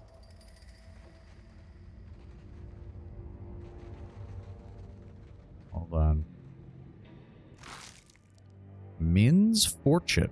A saber. Oh, that'll go great on Adir. Corroded bronze horn figurine. Summons a corrupted Adra animat. Some silver loose.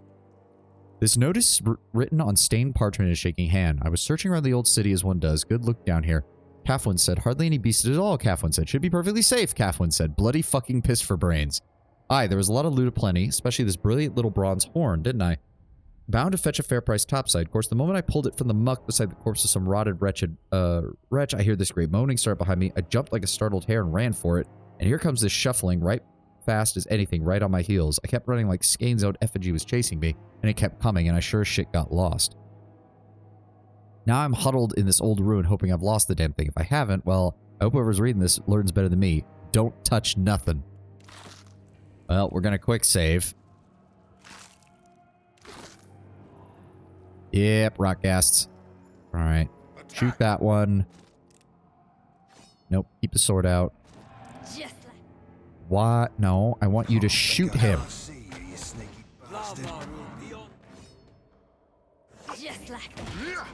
Seraphim, please fight. Thank you. Okay, Aloth. Go ahead and give me... bounding missiles.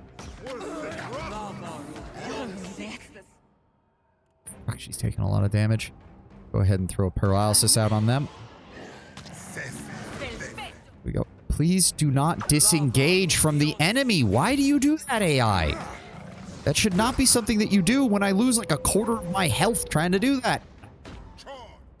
Yeah, this is going to be a big combat encounter, methinks. Okay, we've got good damage on them. Let's go ahead and throw a blind... No, not Whispers of Treason. Blinding. Blinding on them.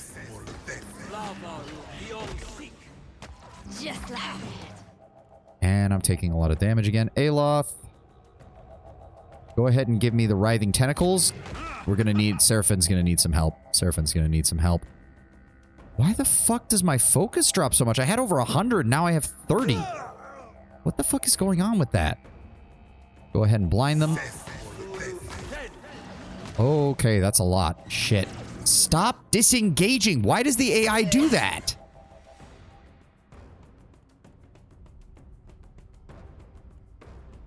Go ahead and Vampiric. Go ahead and steal some resolve. Come on. Oh my god. Oh my god. Okay, this is bad. How many fuckers is it sending at me? Heal. This is futile. Why did you cast that on top of us? What the fuck, game? Ugh. Did I just activates lay on hands and it didn't heal me? What the fuck is the point? That's it. Damn it. There we go. Fucking hell. Okay, they've got that handled. Takehu's got that handled. We're just gonna go ahead and paralyze this asshole. There we go. Then we attack. Just like...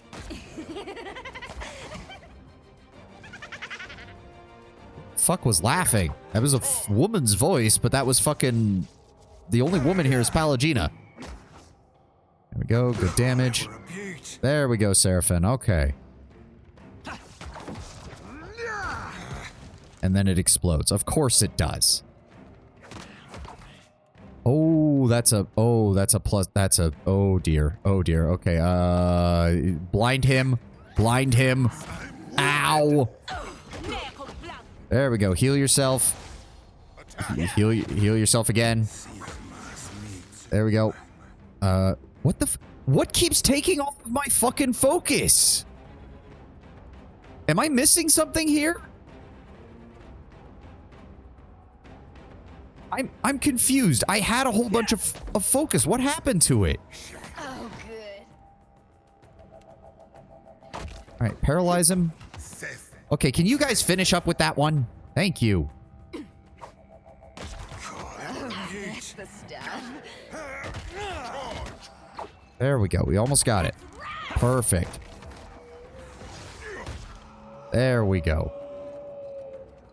And yes, Tenwood, it's the sword screaming. I should have realized. Although I don't think any of this counts for any of her shit. Yeah, well, a little bit. There was a little bit, I guess, that counted. Push back to the gun. Oh, God. No wonder that guy got fucked. Holy shit.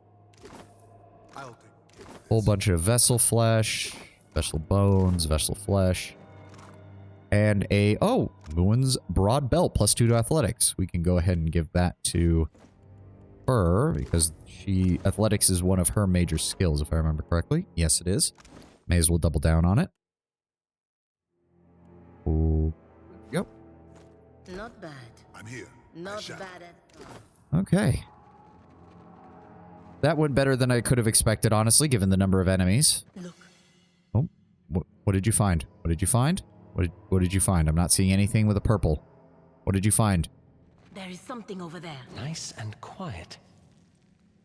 Thick like tar, a substance sticks to the edges of this massive burrow. Oh, that doesn't bode very well at all. That doesn't bode very well at all. Oh, there it is. Why didn't that show up when I was highlighting shit? Fine breastplate, golden obol.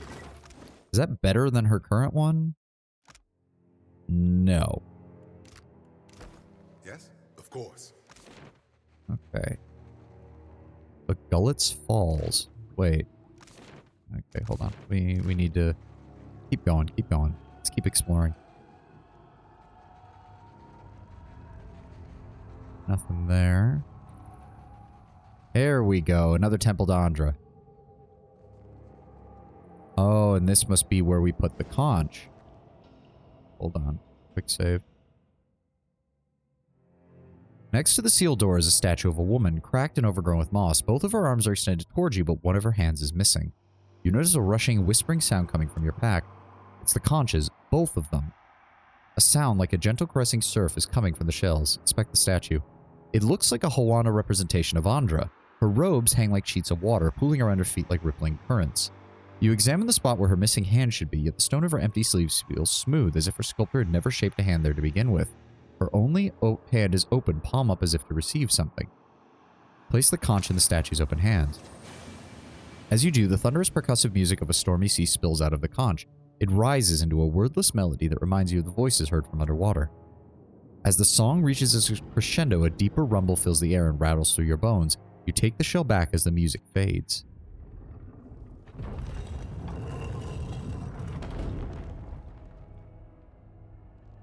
Oh, dear God, that thing is big. Thought the Juana depicted her with a fish head. It's more like some kind of godlike head because it has there's something growing out of the top of it or whatnot. So it's probably similar to how Takehu has like the luminescent hair and all that stuff. Oh boy. Oh, and of course it's not alone. Of course it's got to have ads with it. I don't suppose we could start this party off with a fireball.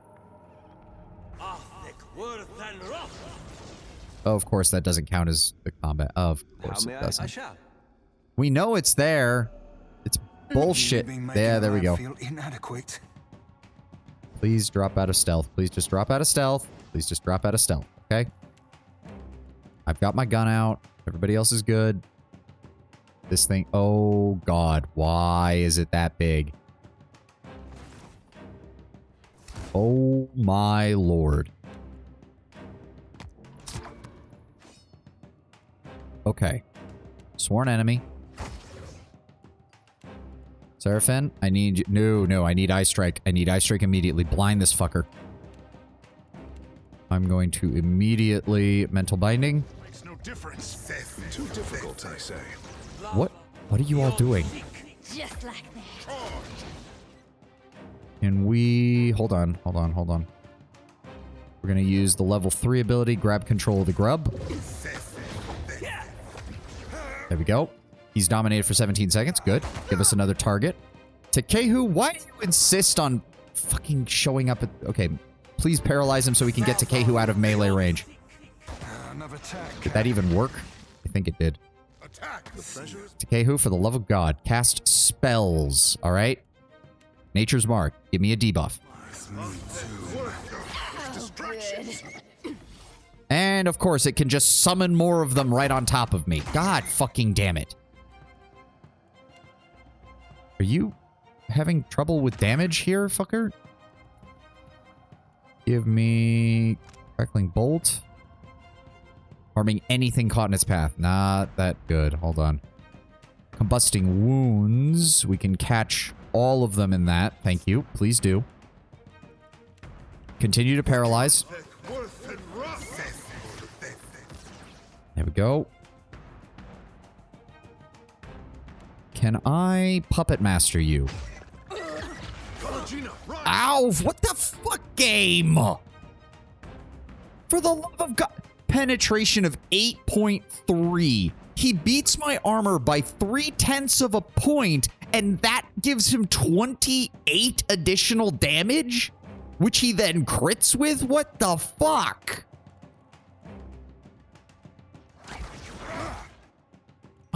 We were doing so well until the boss one-shotted our main tank.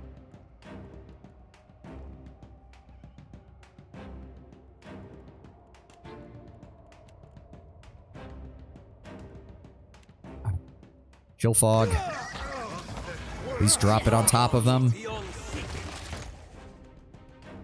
Okay, we dealt enough damage to them.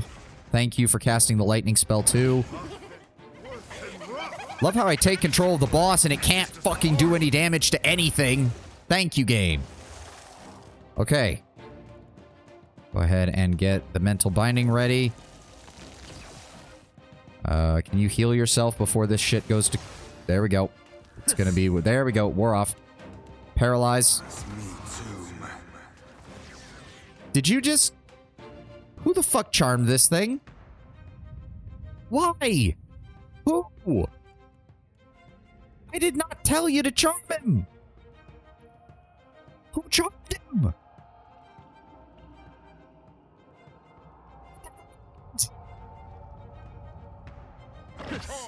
Jesus fucking Christ. Paralyze. Thank you. Alright, paralyze him again. Seraphim, I need Eye Blind. Do we have any spells left that can help? Give me a blizzard on top of him. Give me... Fusion, Minor Grimoire, Flame Shield. Give me the Mara's Writhing Tentacles right next to him. Is he paralyzed? He is still paralyzed. There we go. We got another attack off. That gives me more Cypher energy. Go ahead and... Are you kidding me? There we go. Give it something else to attack. Heal myself. There we go. Now paralyze him. Come on. Come on. Paralyze him. There we go. We don't have time to wait for another attack. Cast another paralyzation. And it didn't work. Yeah, it missed. Fuck. Well, we've still got plenty of focus. Keep attacking. Of course he can just summon more of them. Of course he can just summon more of them. Okay, you know what? Switch to the pistols because your single blunderbuss is not gaining you enough focus. Okay, who? Give me Nature's Mark. Hit it on all of them. Aloth, you are completely out of spells. That's great. We're going to Mental Binding on them. Please do not let them knock me over. I am dying. This is not good. Please heal. There we go. That was not nearly enough fucking health. Damn it.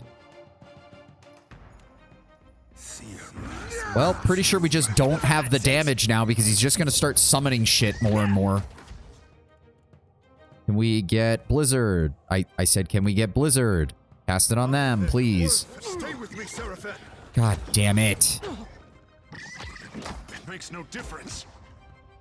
I've lost it. Yeah, no.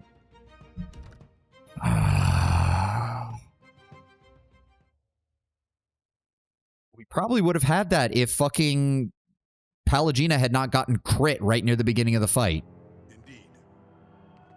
We were losing 20% of our fucking offensive power right from the get-go. Really been making a... Okay. Shoot twice. Switch to melee. What are you using on him? Yes, causes shaken and confused. So how the fuck did he charm him? That doesn't make... I don't have any abilities on him that do charm. That doesn't make any sense.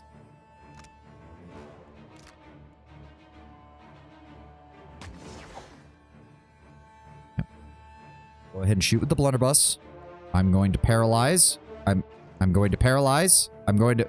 Game? Paralyze! Let me cast! What it... I am confused. I am confused. What is Tenuous Grasp? Shaken and confused. So you're telling me when he's confused I can't target him?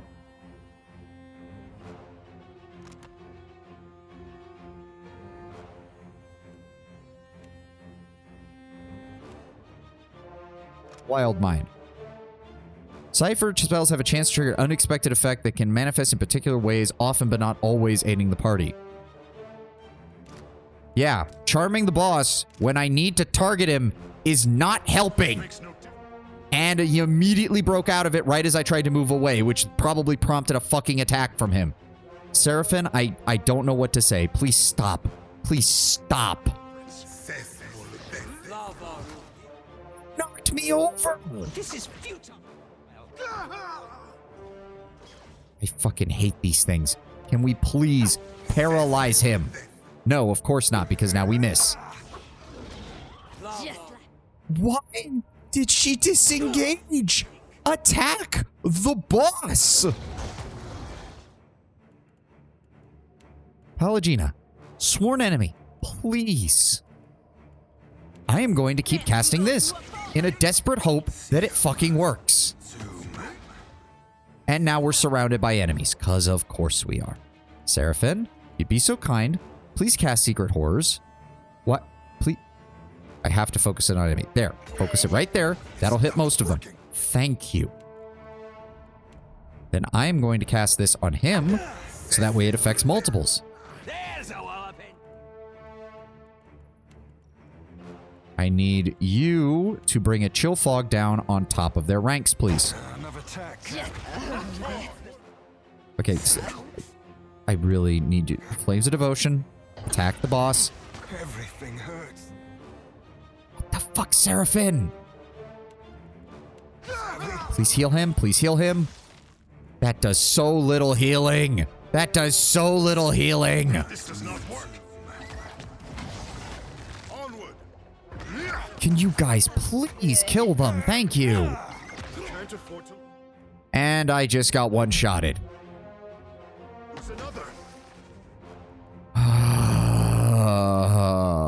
Please tell me you have the revive. No, where is it? Reviving extortion. Please, please. Thank God. Okay, paralyze. Did that work? Yes, it did. Okay. Then we're going to Eye Strike as well. Seraphim, I need you to drop Secret Horrors on top of him. Aloth, I need you to bring up the Mara's Writhing Tentacles on this side. Exactly my area of expertise. Just move it. Stop giving me sass. We're going to drop a Blizzard directly on top of him.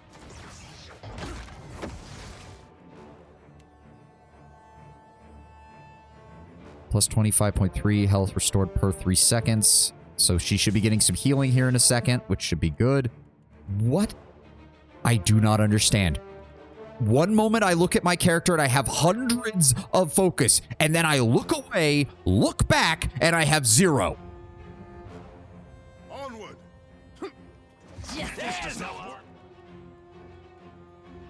Okay, mental binding. What just hit me? Okay, reviving is right. The health goes away after a bit. I should have remembered that. That's on me.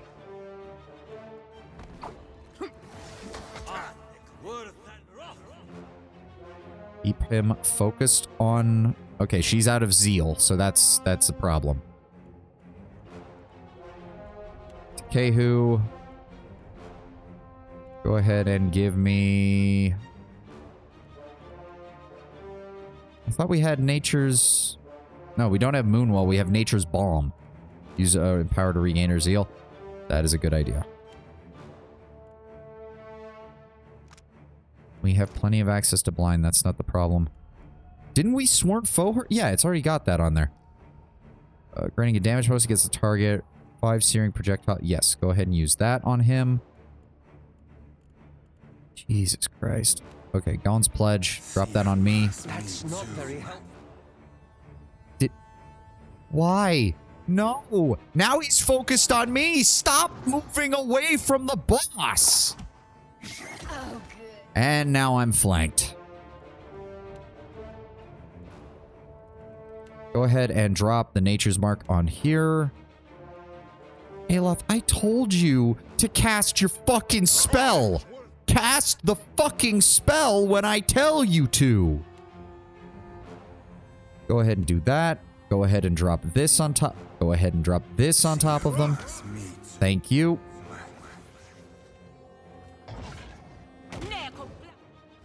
Please do not one-shot me.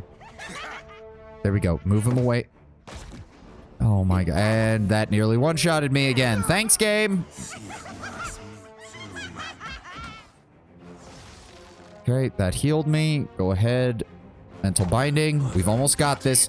Finish that fucker off and rejoin the main fight, please. Seraphim, how do you have no focus? What have you been using it on?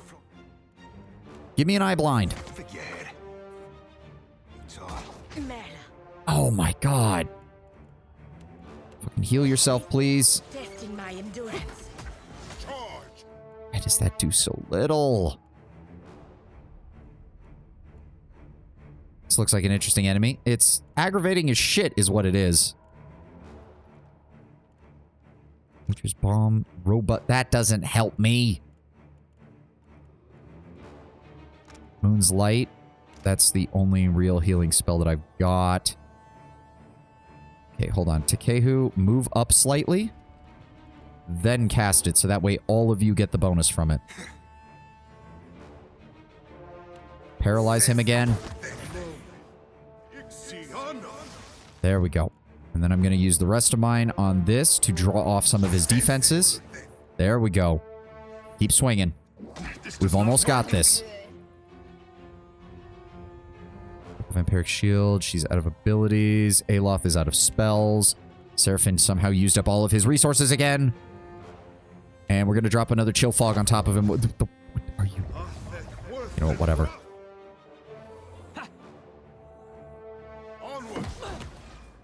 Okay, she took some heavy damage. Only 1 per encounter. Oh, fuck. Just like that. And he shifted targets again. Okay, do that.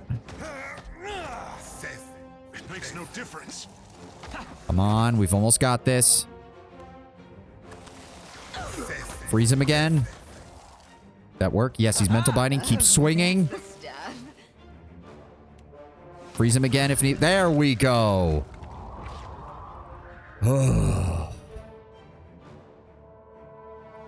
Fuck you, you piece of shit. Fuck you. Ingredients, ingredients, ingredients. That doesn't fucking help me. More ingredients. More ingredients. Oh, fuck. More grub layers. Yes? Aloth, your extermination services are required. Oh. There we go. There we go. Mural depicts the tempestuous waters said to surround the legendary city of Okaizo. Ah, okay, so... The origin of all Huana. I say, it feels close enough to touch. I see. So while the Rauataians and the Valians are off looking on another island, the Principi are down here trying to uncover what the old city has to say about it. I'm here. Shoot the Amphora. Got it now. I'm here, of course. Now, what did we find down here? We have potion, ruby, Tarandra, a whole bunch of money. Thank you. You might. Oh. Oh, the Cog of Ko. Grants communal carnage. Allows allies around the wearer have increased damage with all weapons. Nice. Gain the aware inspiration for 8 seconds whenever a nearby ally scores a killing blow. Unfortunately, it's another neck item.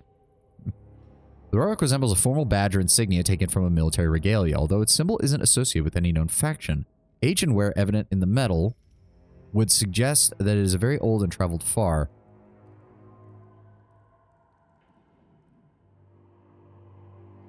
Cog of Ko Carnage. Oh, that's a YouTuber, isn't he? I'm pretty sure. I think I've heard the name. Or am I thinking of something completely different? Also, Sid, sorry I forgot to mention, thank you for showing up. Twitch too? Yeah, probably. As I said, I think I've heard a streamer. Yeah. Influence exert on a tightly bit band of combatants implies that a knight or general of influence don this charm to inspire his troops and keep them alert. Beyond what can be deduced of its power, the mystery of its origin endures. I'd probably go best on Pallegina. Does she have a neck slot item? She does not. There we go. You are too kind, Watcher. It's interesting. Alright, so that's all cleared out. What is this? Cracked dirt rimmed carving dominates the wall. In it, 2 hands rise from the curling wave. Sockets like the one in the hand of the statue outside the temple have been carved in the hollowed palms. You notice a rushing, whispering sound coming from your pack. Inspect the carving. Cracks, mold, and grime vein the stone. The carving looks ancient. It feels that way too, smooth with wear. Yet as you run your hands along the stone, you feel a cool whisper of air. Feels as though there's a draft coming from the other side. Place the conch in one hand. As you do, the thunderous percussive music of a stormy sea spills from the conch. It rises into a wordless melody that reminds you of the voices heard from underwater. The conch begins to glow. Perhaps it's just a trick of the shadows, but the stone hand seems to tighten around it. Place the second conch in the hands. The other shell slides into place, glowing as brilliantly as its twin, a counterpoint melody rising from it. The carving shudders and something rumbles beneath your feet. You watch as the wall panel sinks into the floor. You are more or less done with Nekataka with the exception of quests, the Sepulchre, and Archimir's Mansion. Yay! Of course. It only took us like 20 fucking hours. Over there. Nice and quiet. I know. Let's pop these open. I've done it. I'll take that. More experience. Ooh, exceptional scale armor. That would probably, because yeah, that's a medium armor, so that would probably go best on Pallegina or Adir, I would imagine.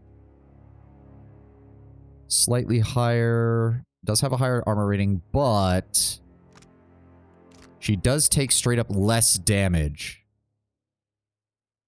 due to this, which I think is worth more than 1 armor rating. Might go better on Adir then, but we'll keep an eye on it.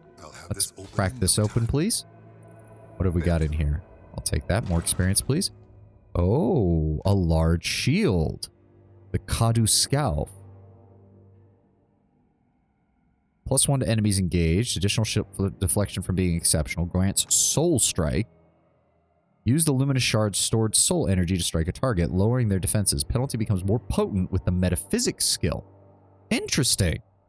So, funnily enough, because I'm using a one-handed sword right now, that would actually be a good choice because I've got a high metaphysics skill. Yeah, deals damage, deals crush damage. That's also nice. -5 to all defenses, and it improves.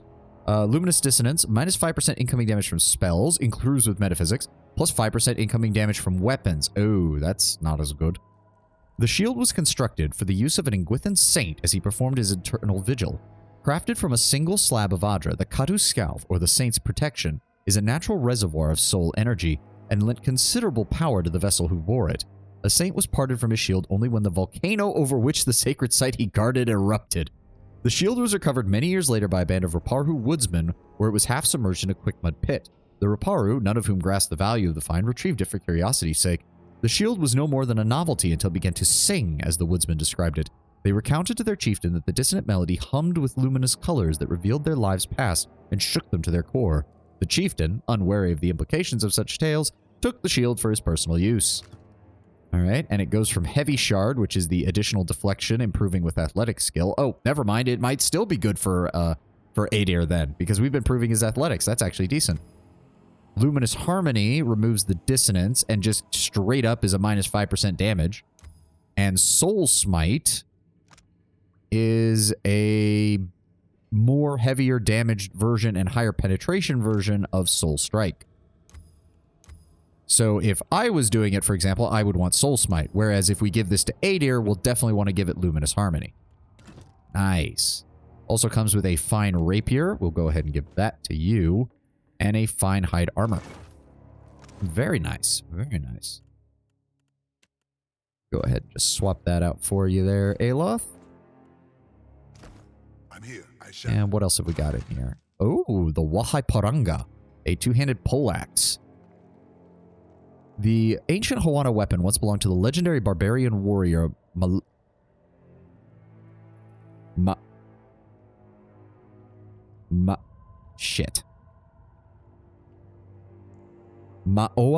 Hua. Maoala Hua, the battle-crazed, known both for his love of violence and love of money. Maoala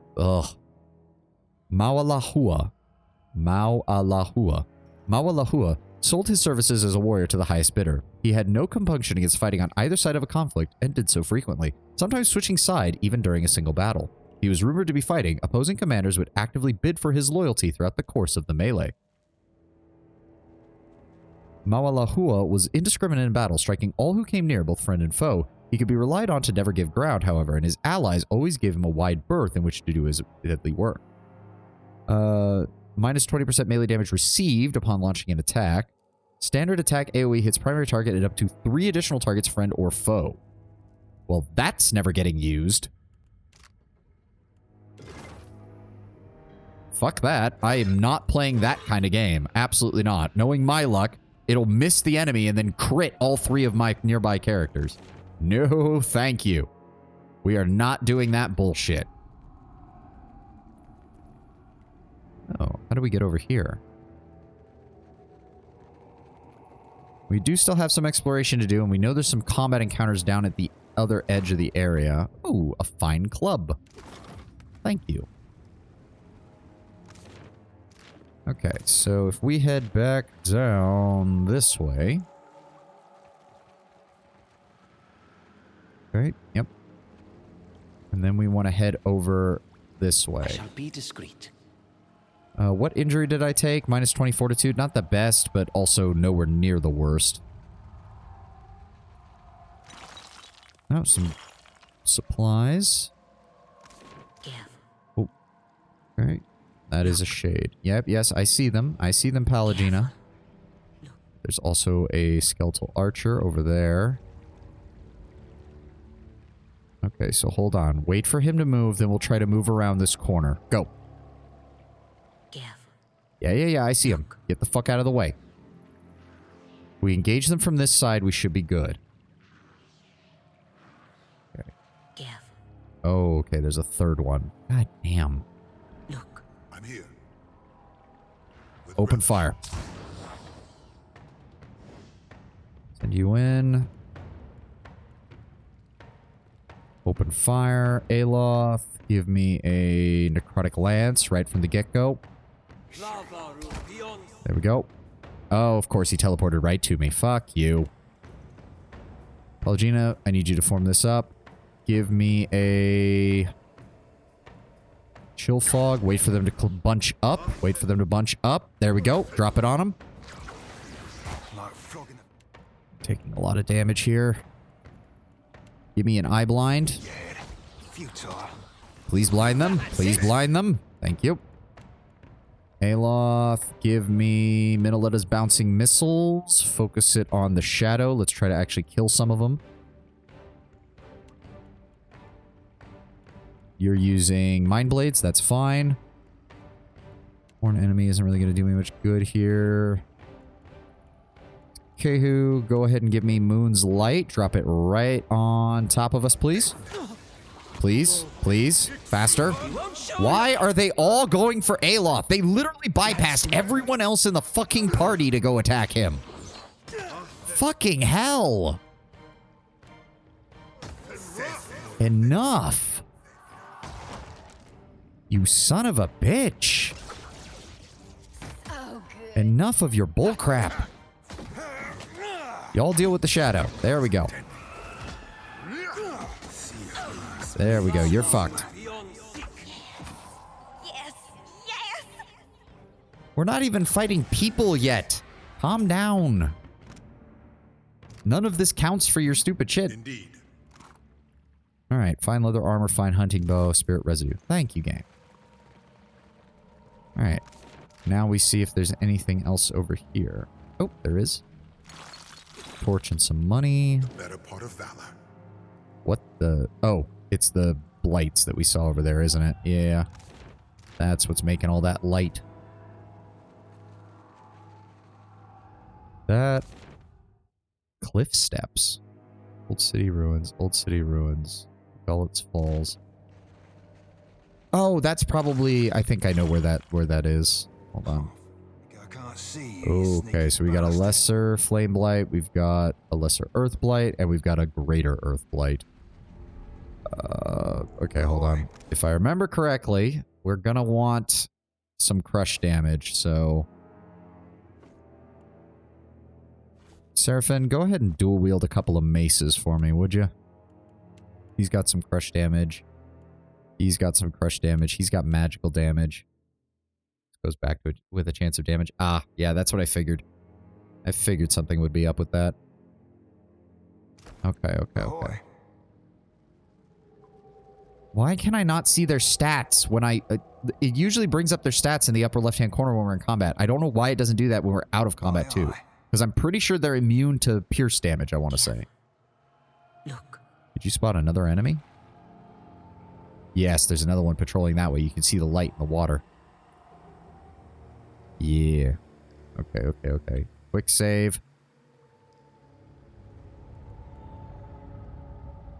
Oh my god, there's a... How many of them are there? For fuck's sake.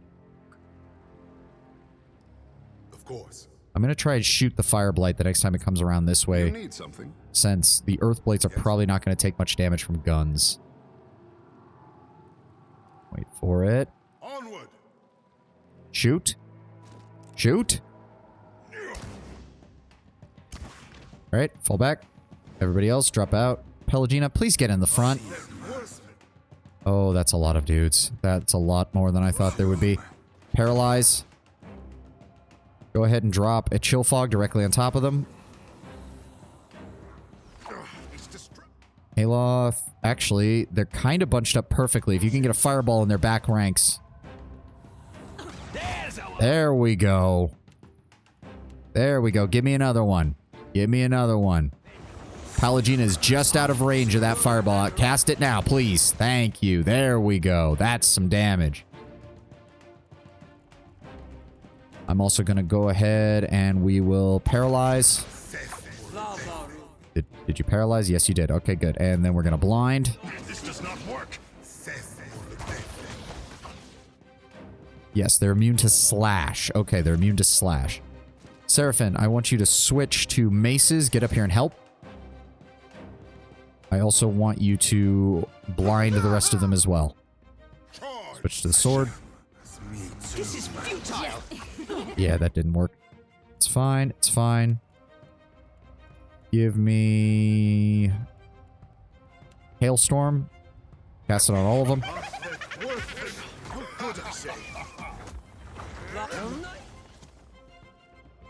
Did you just... Come on. Blind him. And then we're going to paralyze. There we go. Get Aelith out of there. Oh, that did not work. I thought he was paralyzed. He was not. Well, that was my bad.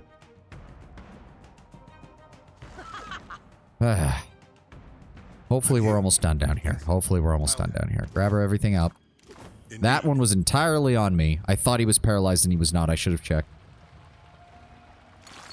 That is nothing. I do believe that's everything, unless there's... Nope, none of that is walkable, so we can't get over there. So that area is not explorable. Alright, let's head back. Are they in your bestiary? Where's that? Notes? No. Tutorials? No. Bestiary? Ah. Do they fall under spirits? Yes, they do. Ah, okay, there we go. I still wish it would show it. Like, I don't know why it shows it in combat, but it won't show it when we're out of combat. That's still a little bit aggravating. We're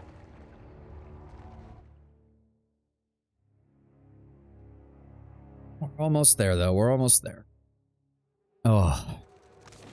Okay, we're... Right, she was down here in the temple ruins. Come on, everybody go past it. Let's go. Sooner we get out of here, the better.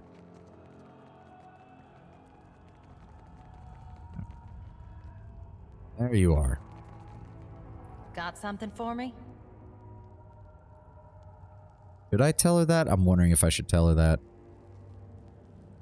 I found another cornet in the room. I don't care where you found it, as long as it gets us into the temple. How nice to see Dario employs true professionals. I'm still holding the purse strings, wizard. Are you really, though?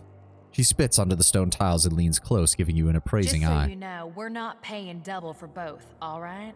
Whatever. I found the old temple in the flooded spot where the foals meet. Good work. I'll make sure no one else disturbs it. She claps you on the shoulder. Meantime, Dario will be pleased to hear the news. How about you go tell him and collect your reward? What does he want with a mosaic of Okaizo? Her smile freezes on her face. Dario's the only one to talk about Dario's business. If I was you, I'd forget about this and take my pay. But it's your neck. See, this is the one thing that I don't like about the Principi, is they're treating me as just a watcher, as if I'm not going to get involved in all the things that happen in the goings-on of this land, when they don't quite realize that I already completely reshaped one country. I'm not above doing it again. Ngati would sink the island beneath the waves before handing it over to pirates. Okay, no, Pallegina, he's got a completely valid point here, and I do have to question what we're going to exactly do with this main character syndrome. I mean, is it a main character syndrome when I literally am the main character? Hell, even in universe, I've got Bareth being like, "You are my herald, go and do my will." I've got all the gods in a fucking line trying to, like, get my fucking approval for shit. Or to go do stuff on their behalf. Like, even in the context of the game, my character is getting a little bit annoyed with the gods just on their own. That's to say nothing of the way I feel about them in general. Yeah, I don't want to risk a bad event from crossing that line. We're just going to walk this way. All the way around. All the way around. I don't know why they do this, but I gotta go all the way around. Why is there a holding pen? But it looks like there's just pigs inside. Well, I guess if you want to have pork, you're gonna have to have pigs around. And pigs are probably pretty easy to keep on these kind of islands anyways, since they'll eat just about anything. Also smuggling. Oh, yeah.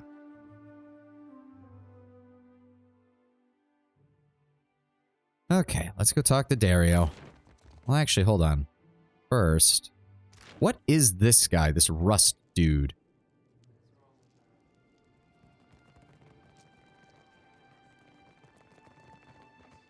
F5. You there. The name is Sovani. I know who you are. I make it my bag to keep my eyes on the new fish that end up in the gullet. You got a face that looks like a dead twat, eh? Bit hard to miss. I mean, I wouldn't exactly call it a dead twat, but I mean, yeah, my skin has probably seen better days, except it hasn't, because it's always been like this. I'm guessing you're looking to buy some art, yeah? He lightly traces a finger across the hilt of an emerald-encrusted stiletto hidden within the folds of a dark leather tunic. His narrowed eyes seem to dance in the magical light as the gemstone pulses with a caustic glow. The right half of his mouth ascends menacingly as he dips his head and peers at you from underneath his brow. I take it you're an assassin. You're answered with a thin-lipped scowl as your words echo through the alley. Well, I don't know why I would say it so loud. Would you be interested in joining a crew? Sorry, Bilger. I work alone. Fair enough. I'm sure that will be relevant at some point.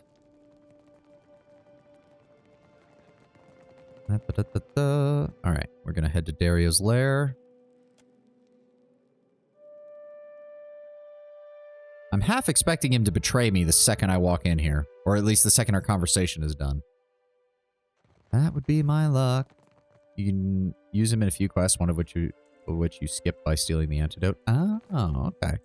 What do you require? About the cornet. A most agreeable topic. Or so I hope. He draws his hands together and regards you over long, tented fingers.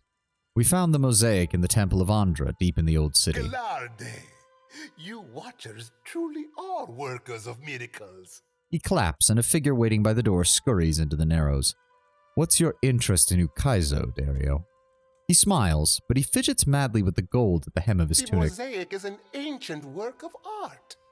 Such marvels must be preserved. Please, Dario, don't talk to me as if I'm an idiot. You're far too interested in this find and in keeping it a secret for this to be about art, for art's sake. A small gold thread comes away in his fingers and he frowns at it. Let us discuss your payment instead. A suitable enough topic, no? He clears his throat and produces a blunderbuss. After a brief pause, he whirls around and holds it out to you. Never let it be said that Dario does not pay a fair price. He's given us the kitchen stove. Minus 10 accuracy, minus 10, 15% crit, which is usual for these. Exceptional status, though, 15% reload time reduction and grants wild shot. Ranged attacks bounce +1 times for 15 seconds. With no regard for proper reloading technique or suitable ammunition, shots become a mix of unburnt powder and debris. Reloading is quicker and easier, and the projectiles bounce to nearby targets. Teral Tyrand, a dwarf captain of the valiant privateer Karak Furiato Viello, learned well the deadly business of deck-to-deck combat over his long years of violent plunder. The blunderbuss, his boarding crew's favorite weapon, was well suited to the task of sweeping an enemy deck of opponents, but reloading such a weapon was damnably slow in the heat of combat. Teriel, a capable gunsmith, set forth to improve his own weapon. He needed a firearm that could be loaded quickly, had to be able to, in his words, fire anything, even the goddamn kitchen stove. In that endeavor, he was successful. The gun he crafted could accommodate just about any kind of ammunition so long as it fit down the trumpet-like barrel. Teral was known to load nails, forks, and even coins into the gun. In a particularly grisly recollection, after suffering a near-fatal gunshot wound to the face, he is said to have rammed a handful of his own broken teeth into the weapon before shooting the attacker dead.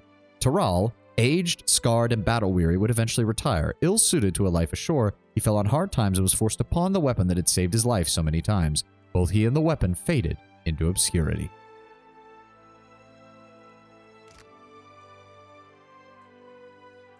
Lemonary said that Dario does not pay his full share. Indeed, I would hate for anyone to say that. He gives you a respectful, if strained smile and nods to one of his attendants, who produces a bag of coin. Allow us to put the question of money to rest. It is an unseemly topic to linger on. Fair enough, Dario. What do you require? A moment, I almost forgot. He takes the needlework from the table and unfurls it. It's larger than it initially looked. Welcome, Blanca. Take it and indulge my vanity. He hands you the lovingly crafted flag. Oh, so he was making me a personal Principi flag. That's actually, honestly, I mean, as far as the Principi goes, that's probably pretty nice by their standards. It is not as grand as the sails I once made, but my fingers are ever restless. Oh, okay. That also explains why he would be here and not on a ship. He's not actually a Principi captain, but he is one of their shipwright people. If he used to work on sails, to be fair, that is a very important occupation in a setting like this. Probably seen as extremely polite. Oh, yes. I don't think there's anything else really that we want to do here. Can we grab this stuff? I don't even remember what was in here.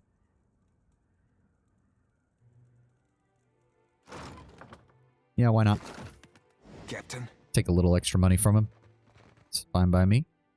Okay, so we need to return to the gullet because we need to turn in the medicine that we found. Come on, game. Load it up for me. Come on. There we go. All right. And she was back down here.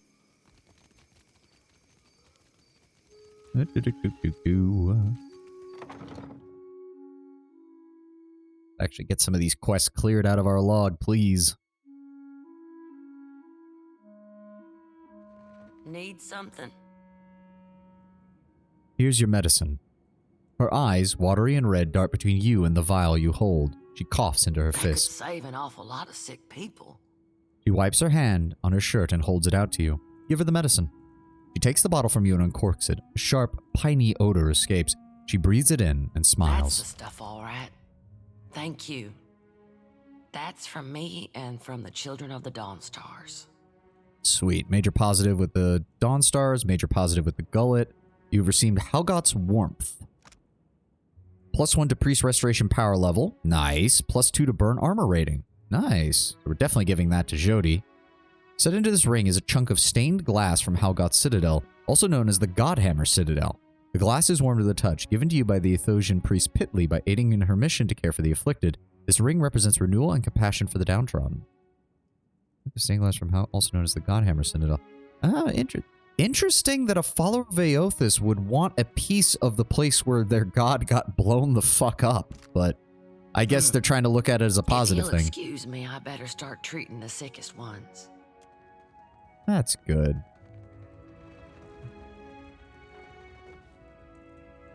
Hopefully that helps them. Oh, there's actually stuff back here. Hold on. Bitter smelling sludge fills the cups. There's a potion in here. We'll take that. And then there's her stuff, which is there. Oh, there we go. They've actually... There we go. They're feeling better. If they're actually... Oh, and now... now they're all worshipping at Aothis' shrine. Oh, boy. Here's hoping I didn't fuck this up.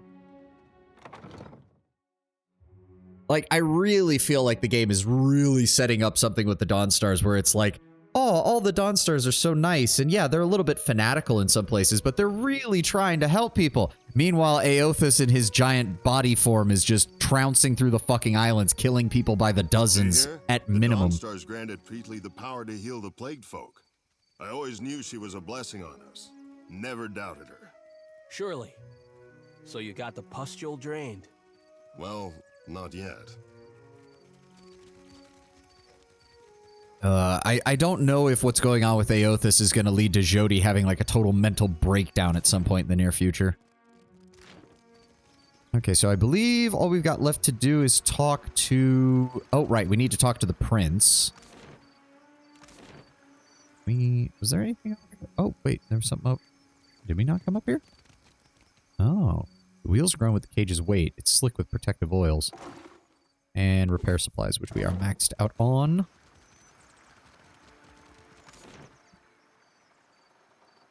I mean, to be fair, Tenwin, like, when you put it that way, it sounds a little more sinister just due to the colonization elements within the game. But then you have to remember in Eora, there aren't really different pantheons. There are some slightly different interpretations of the pantheon, but the pantheon's the same across the entire planet. It's more just what emphasis individual nations and cultures put on the different gods. Like, there's a reason Magrin and Galawain are so fucking popular in the Dyrwood, for example. But it's not like that it's not like they don't worship the other gods. It's just that those two are the big ones. And to a lesser extent, Hyleia and Andra as well. Okay, let's get back up to Serpent's Crown. We need to go to the Kahunga Palace. I like that word, Kahunga. I don't know why. It just sounds good.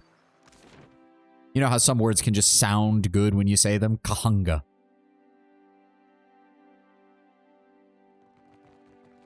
We need to talk to the prince. Where is he at? And if his only response is, we need to crack down on the Raparu harder, I'm just going to walk away from this fucking conversation. Akira, but have you pried any secrets from the gullet yet? We lose some reputation. Oh, we literally have no other choice. Hold on, did we finish all of our conversation with him? If there's curiosity to be satisfied, Akira, I will help. I have questions about you and the Huana. Sounds like a Bond villain from Street Fighter. Yeah, I can kind of see that. Akira, both topics I know well. I wish to know more of the caste system in Neketaka. It is the same in the city as anywhere in the Deadfire. Mataru judge our souls at birth and organize us for the survival of the tribe. Interesting. So the Mataru are not necessarily it's not necessarily genetic. Like, it's not just a title passed from one Mataru to the next. Judge our souls at birth. Oh, that I'm sure that doesn't cause an opening for easy abuse of power, though. Yeah, I'm sure no Mataru has ever abused that position. Exactly, Tanglin. I think there's a Katanga in Street Fighter, and someone in the Golden Gun had a similar name. Yeah, Katanga sounds familiar, but for some reason the T makes it sound not as pleasant to say. I don't know why. Again, like Kahanga, it just sounds better. I'm not the first to say it, but Neketaka has more walls than beaches, more roads than clearings, and more people than fish. Nowhere in the city does a Raparu sit around the same fire as a Mataru. Neketaka tests our traditions, I say. Okay, so so that's actually good. He's actually self-aware that they are causing some issues with this. It's clear the caste system doesn't work in the city. Yeah.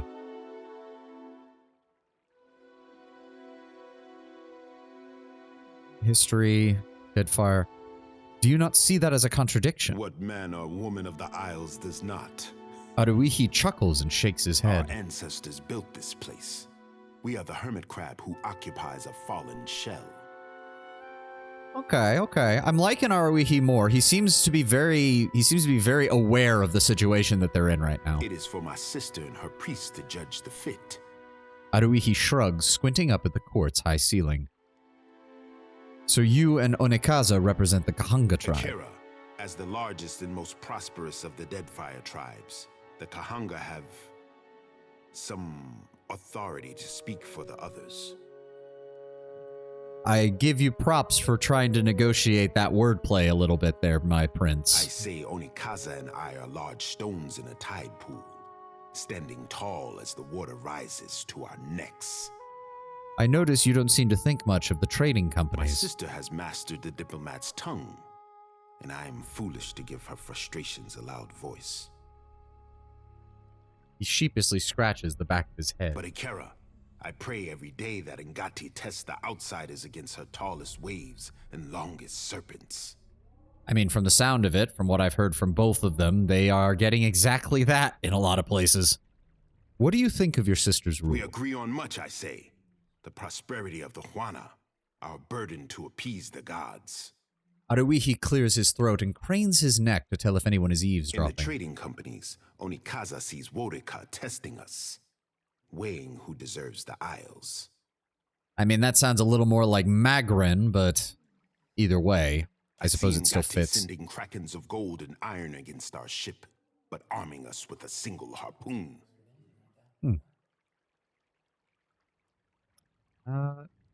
No. It's that. Oh, no, we're not done. But have you pried any secret? I have other questions. Curiosity to be satisfied. Akira, I will help. I wish to speak to you about the food shortage in the gullet. Shortage? Are the Raparu not fed the leavings of the Kwaru and Mataru? Right, Kwaru are the merchant caste. How about that? Though skill and craftsmanship are respected, those born into the Kwaru are not given the equivalent praise of the Mataru. The gullet is in a very poor state. There's little enough to go around. Sighing, Prince Aruihi presses his palms together and nods. It is no wonder how Delver's Row won the love of my people, I say, by feeding them when we could not. Yeah, the issue is they are fed the remaining, it's just not enough. Find us solutions instead of old problems, I say.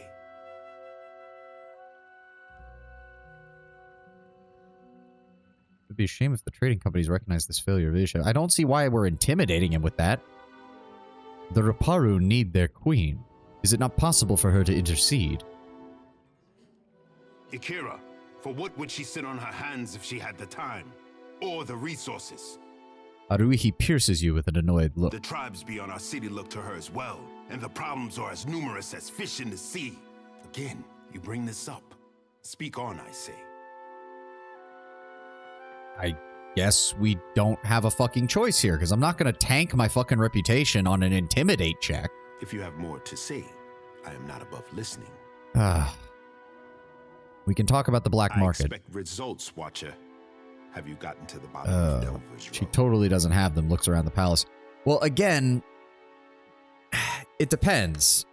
Like, you say resources, but obviously this palace wasn't built yesterday. It's not like she was spending this money on this now. And from the sound of it, the Gullet's problems, while definitely bad, their real problem is that they've gotten a lot worse in the last few years. And I highly doubt that this palace is what threw that off. Again, more than likely, it's the fact that the prince is throwing more money at their military, and the queen's throwing money at keeping the money and resources at keeping the trading companies at bay. From their perspective, they're using the resources of the tribe wisely to keep the tribe as a whole safe. But that does nothing for the thousands of Ruparhu down in the Gullet who are literally starving. Hence why the Principi have moved in. Ikira, but keep... Yeah. Hold on. I'm going to quick save here before we dive into this conversation. Have you pried any secrets from the Gullet yet? But the statement sounds very much ignorant. Well, it absolutely is. I can guarantee you Prince Aruihi has never been down to the Gullet to see the conditions. Like, maybe if we could convince him to do that, he might change his mind, but he's obviously not going to do that. We learned that the Principi are smuggling cargo via the Undercroft. Undercroft. A darker, more fetid layer of Nekataka, I say. He cradles his chin in his palms, looking off into the distance. Onikaza and I are the mind and heart of the city, but the bowels, these we cannot reach. What say? Did Ngati's chosen learn anything from the voyage below? Aruihi gestures to the Kehu. My prince, I have always known those who pray for Ngati's favor, but only now do I see those who depend on it. Ikira, I say that a feather of Amira's wisdom drifted down to find you. Aruihi nods with approval. At least Delver's Row is a stable target. The crown has time to decide the next steps.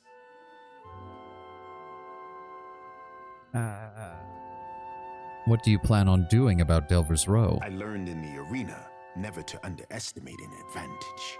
For now, it is enough that I know where they bring in goods. For what it's worth, my prince, I should think Delver's Row should remain untouched. What say? Aruihi's brow rises slowly. Upon my curiosity. Speak on. As it stands, the Ruparhu are barely in control of their lives as it is. The supplies brought in are few. It is true, the Principi may bring in a few of the more illicit goods along with it, but in trying to crush that, you will destroy the Ruparhu as well. I ask that as their prince, you not take this away from them. You are quick to come to their defense, but the Ruparhu must recall their place in society. Sighing, the prince weighs your words. But by that same point, my prince, it means that the nobles of this land must also show the Ruparhu that they're still willing to help take care of them, which right now, they're definitively not. If the black market will expend its resources toward the Ruparhu, then I say they have bought an easy truce. Delver's Row is safe, for now. Aruihi glances towards the entrance doubtfully, but shrugs in spite of himself. Be sure that I do not regret this. Well, nice to know we can't get out of this conversation now. By the way, water shapers were also helping the pirates bring in ships. Kehu, I say that no one wanted to hear your suspicions confirmed. Hakara, me least of all, my prince. When it comes to the dignity of the guild, the crown can compromise nothing. Onikaza will see their leadership disciplined, I say. I'm just going to say nothing. There's nothing I can add to this. That's probably just going to make things worse. Onikaza and I both expect more from the guild, I say. She will not be pleased. Aruihi shakes his head and sighs. He gained some copper, moderate reputation with the Huana, and major reputation with the Huana. But at least you returned to me in one piece. You are not the first agent I sent to the Gullet, but you are the first to return. Aruihi grins in spite of himself and claps you on the shoulder. I cannot say that I desire to send you to worse places than the Gullet, but... Aruihi trails off and scratches the back of his head. Go on, my prince. Does the name Ukaizo mean anything to you?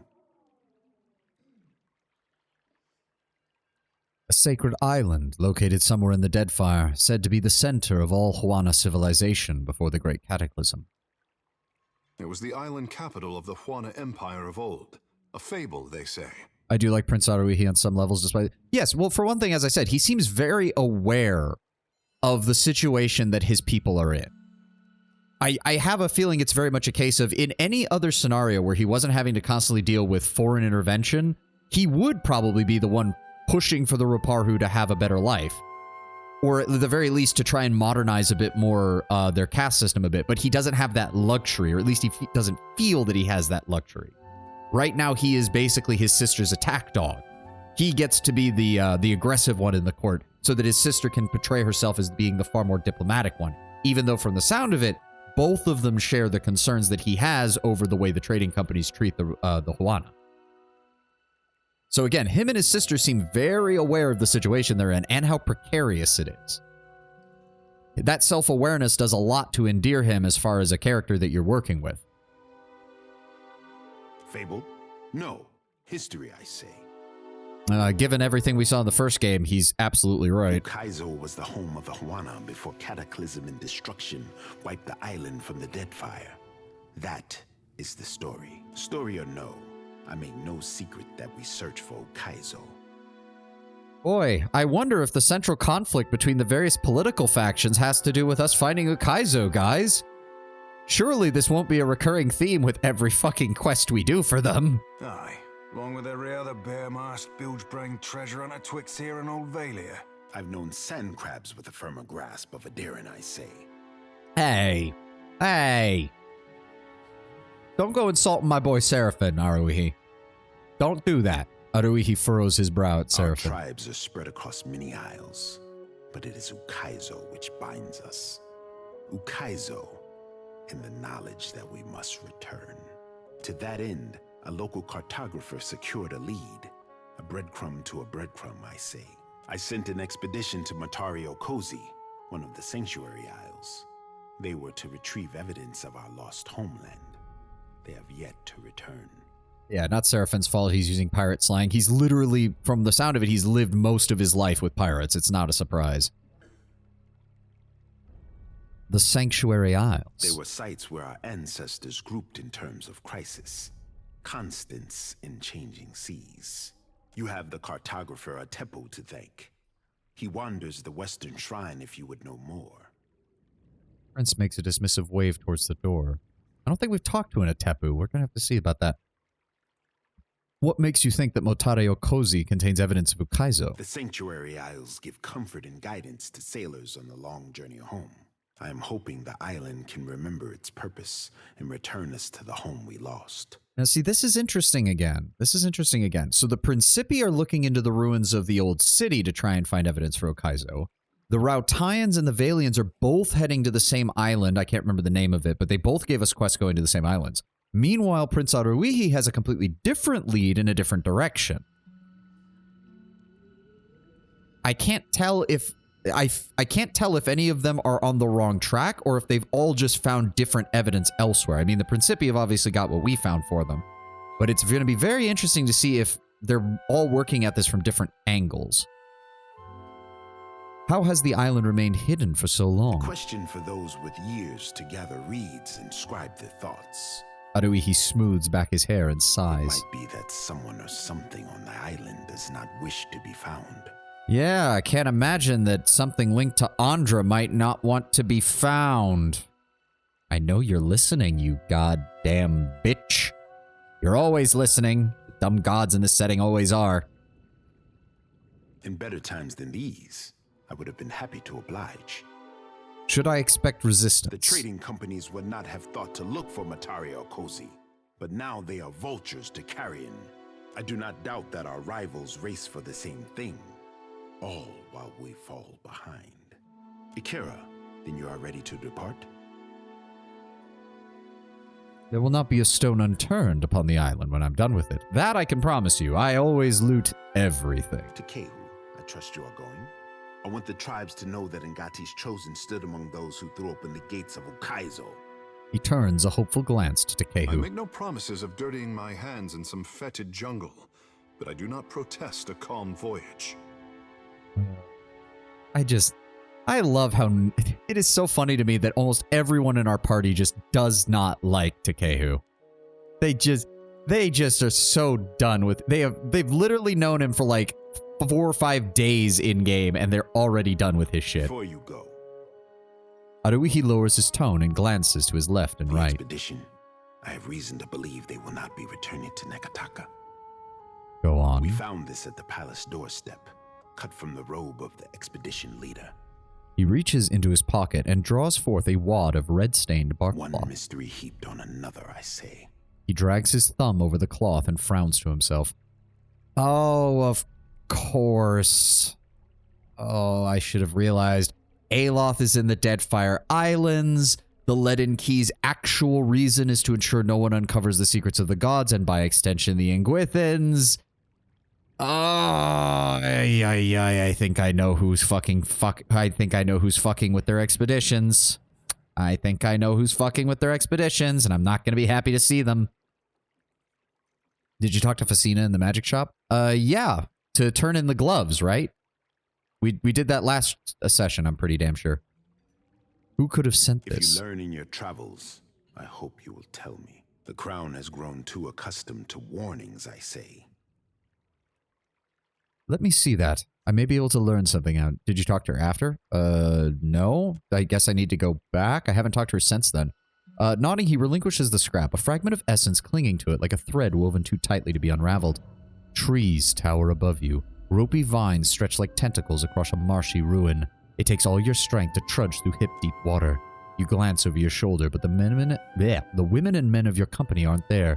Then a shape moves off in the distance. You draw your weapon, feeling now more alone than ever. The vision departs, leaving you with a deep pit in your stomach. And the phantom sensation that nothing has gone as it should have. The prince regards you expectantly. Nature is relentless upon this island and seems dangerous, but I can guess nothing more. I suspected this, as you say. Take care if you're light on Matario Kozi. My fear is that the island is sanctuary no more. Sighing, Prince Haruhi folds the cloth with Prepare reverence. yourself for a hard voyage northeast of Nekataka. Matario Kozi is nestled in the Kua Rokuhu Islands, in the midst of a landmass that resembles a storm, like the fall of Ukaizo locked in time. Haruhi bites his thumbnail and turns away, lost in thought. Okay. Certain death it is, then. Oh, stop being morose, Tekehu. It doesn't suit you. Your unbridled optimism is about the only positive thing that the rest of the party has for you. I don't mind any of your stuff, but obviously you've already you've pissed off Jody because you tend to be irreverent, even towards your own goddess. You've pissed off Aloth because you constantly shrug off your responsibilities. You've pissed off Pallegina near constantly with every phrase you've mentioned about Nagati, and I can't even bring you around Maya because of your pro-Huana attitudes and her pro-Rautayan attitudes. Watcher, even if Ukaizo is a myth, Motario Kozi is old enough that it may contain some clue about why Eothas is interested in the Deadfire. Point, Pallegina. Hey, Cap, be reminding me to drop anchor at the next brothel we pass. Some things I aim to be giving a try before you go getting us all good and killed. Seraphin, sit down with Aloth and Adir in regards to our previous adventure if you want to know the shit I've already had to deal with. You'll find out that I'm full of surprises. Okay, now he said something about there being a cartographer around here in the shrine. The sun-scarred Huana glances up from the rumpled sheet of parchment in his hands and regards you with unease. He looks up at you and swallows. A drawer of maps. I have nothing to sell unless you are needing something else. He clears his throat and rolls up the parchment with a quick spin of his palms. I spoke to the prince. You're the cartographer who pointed his expedition towards Matario Kozi, correct? What I discovered remains to be seen. A cautious smile spreads across his lips. The Sanctuary Isles were thought to be lost beneath the waves. If I stumbled upon one, I can think of worse finds to credit my name. What can you tell me about these Sanctuary Isles? Our ancestors marked off specific islands across Deadfire as rallying points in case a great misfortune split up the tribes. Even they could not have guessed how important the Isles would become. Some thousands of years ago, volcanoes, storms, and quakes shook the archipelago. Any one of those do happen, but never with such ferocity or all at once. The Huana survived by taking shelter on the Sanctuary Isles to save our society, and not just any one tribe. Bit odd in continent practice to have Sanctuary Isles as a safety measure. I mean, it's not the worst idea. I just don't know how it would work geographically and meteorologically. In order for them to be a sanctuary against weather effects, they would have to have things like barrier islands around them to help break up storms, reefs that were navigable but could also help prevent large motions of water. They would need a large amount of vegetation to help cut down on winds so you could take cover deep inside the forests. And they'd also probably need some kind of mountainous terrain near their center that could act as a safe hold. I don't know. It's interesting. It's interesting. I'm not sure. Though it is also said that just the way that Ungati and Andra handle the waters around here can sometimes lead to all sorts of natural disasters. So it could just be that these were the islands that were the only ones that could consistently survive. It might even be that in the far distant past, such storms were way more common, and the Huana, when they first arrived or settled the islands, discovered the Sanctuary Islands simply because that was the safest place to start from. Hence why culturally they would still be seen as a sort of rallying point. Since those days, we have not found any of the old Sanctuary Isles. Ngati took some beneath the waves, taking whole tribes with her. Others were lost to time and forgetfulness. Ngati, Andra, suddenly sinking islands that are supposed to be safe and killing thousands of her followers. Vey. Every single conversation about Andra just makes me dislike her more. I am told that the Wahaki are protective toward the Isles, but that is their business. Oh, right. That's the most isolationist of the tribes. $5 says they know more about the fucking history of their people than the others do. I'll bet you anything. Although it's probably dressed up in a lot of mysticism and superstition, but there might be truths to parse if we ever encounter them. How did you make this discovery? I was surveying the waters around an atoll when a storm dragged my ship off course. The waters were unknown to me. When a green fleck appeared in my spyglass, I unfurled my sail. The shore twisted around itself, confusing even this old navigator until I found myself at the center. I did not make it far up the beach before I spotted signs of habitation. Marking my coordinates and orienting myself by the evening sky, I made for Neketaka to tell the crown of my findings. You mentioned that entire tribes were sometimes lost on these islands. Understand, the Deadfire was broken. The lives lost could not be counted, and more has been forgotten than may ever be remembered. The Deadfire was broken. Oh. Okay, so I was assuming Caribbean/Polynesian style of island formation, lots of volcanic islands. Didn't occur to me that we might be dealing with a case of literally a broken subcontinent, which also might explain the vast differences in terrain and environment that are found on some of these islands. They were once part of a much larger landmass until Andra threw a moon at it. Imagine how much history we lost in a single year, much less the millennia that followed. Whatever our people hoped for themselves, we may never know if we got it right or wrong. What might I find upon this island? Death. Oh, thanks for that. Atepu stares away, his face losing color until he catches your expression. Also, that phrase doesn't really work when you're talking to a death godlike. I did not mean to frighten you. These You islands didn't. have known great tragedy, and millennia have passed in cheerless silence. Should you land on a sanctuary isle, do not expect to find welcome. Methinks you guys should come up with a different name then for them, if that's the case. If we must. You've seen much on your travels. Have you ever found a sign of Ukaizo? Just hearing the word causes the man to perk up at attention, though his lips press together at a There slant. is not a Huana in all of the Deadfire who does not take to the open water hoping to catch a glimpse of the lost Ukaizo. He sighs. What? Oh, I mean, you would find your mom like I did last night.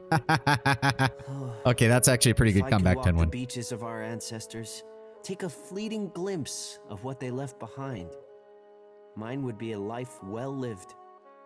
What would you hope to find upon The Ukaizo? same thing we all hope for. Answers to the long silence that precedes our history. Who we were could tell us who we are. But if I am being selfish, maps, charts. Our ancestors were keen explorers, and a roll of their parchment could teach us more than what we have gathered in the last century.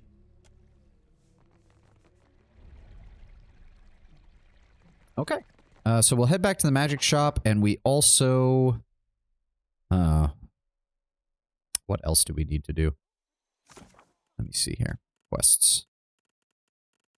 Instant light. What we can do there. Pokokahara. What else we can do there? Fort Deadlight. Pokokahara. Yeah, see, they're sending us both to Pokokahara, but that's a different island than the other ones. Karpatu. Pokokahara again. Still need to establish a food source. Yep. Though displeased with how the Mataru have handled the situation in the gullet, Mataru, he won't listen to a foreigner who hasn't gained his trust. Okay, so we need to keep improving. We need to keep improving our reputation with Nekataka and the Huana in order to get him to formally make a decision on the Raparu situation. Failing that, we need to find an alternative food source. Man of the Chimes. Yep, pursue the godlike. Songo. We need to talk about the Berdado and Valera families. That's the other one that I wanted to do. I don't think there's anything else that we can do here right now. Alright, let's get out of here. Come on, let's go. It's pouring down rain. It's pouring down rain. Welcome to the tropical islands. It's pouring down rain.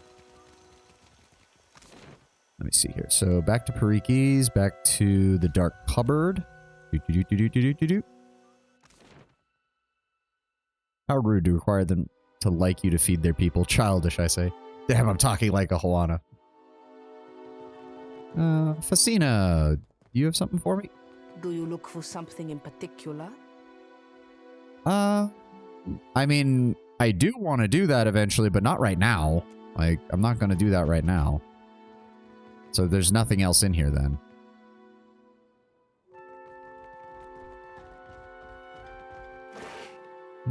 Some scrolls. I suppose we could check out...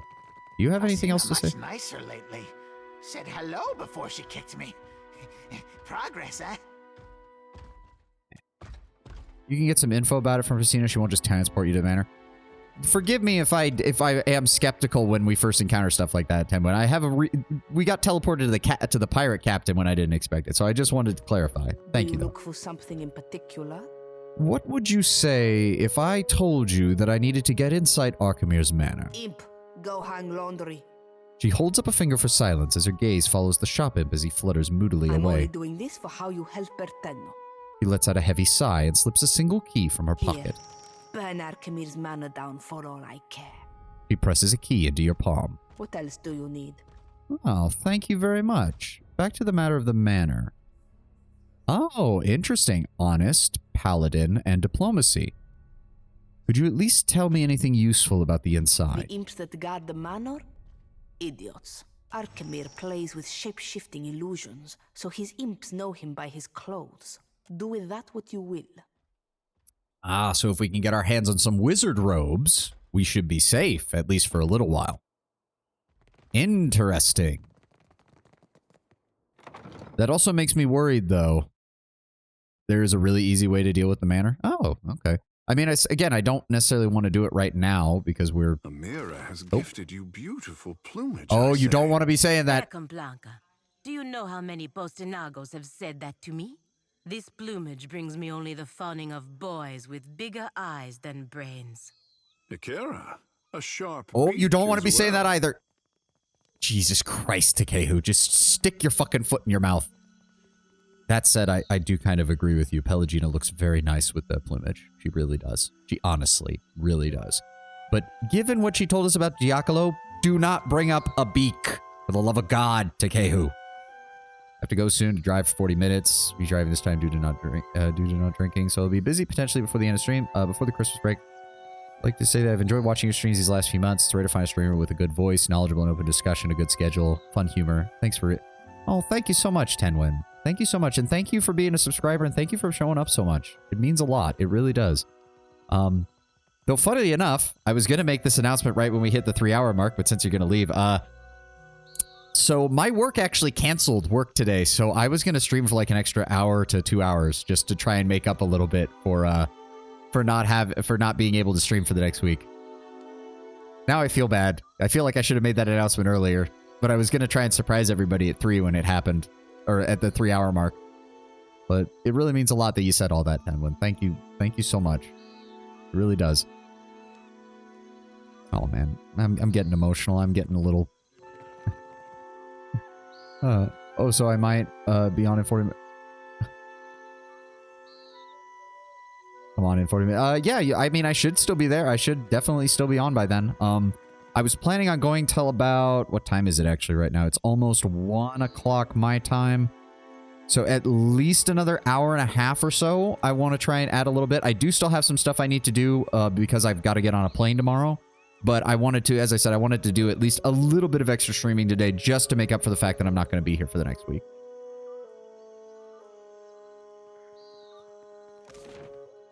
What exactly was I doing? Right, Queen's Birth. We need to go talk to the Valeras and the Berdados and hopefully try to resolve their fucking issues, or at least get the info on them. Also, I'll be honest, I want out of this city. I want to finish up these quests that we have, except for the stuff that's higher level than us, and then I want to get the fuck out of this city. Right, we can't do anything. Right. These people are upstairs, I want to say. You're looking prettier than when you left or so. Merla, cut it out. Oh, right. You. Taught Laro a lesson, I did. Yes, you did. Yes, you did. Seraphim, if you don't mind. Actually, can you go ahead and switch back to your blood? Actually, can't believe I forgot about this. Forget the hatchet with that. We'll keep the maces. Go ahead and double up on your blunderbusses. Blunderbusses? Blunderby? I don't know. Whatever. Oh, I didn't even check. What does his hand mortar do? He's got explosive shot. Basic attack deals best at pierce or slash in small AoE. He can get blinding smoke, a disorienting cone attack towards target, or point blank, 20% additional range damage against anything within 2.5 meters distance. Pretty good. Pretty good. Ahoy. What for, Cap? Just go ahead and grab that for me, would you? Thank you.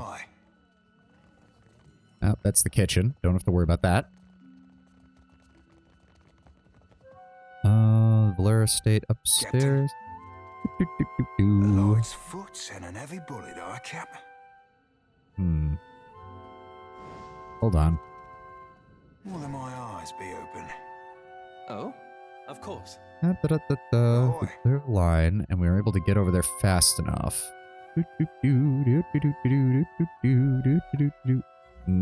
Nope. He's not able to get out of the rage. Fair enough. All right, we'll leave that be then.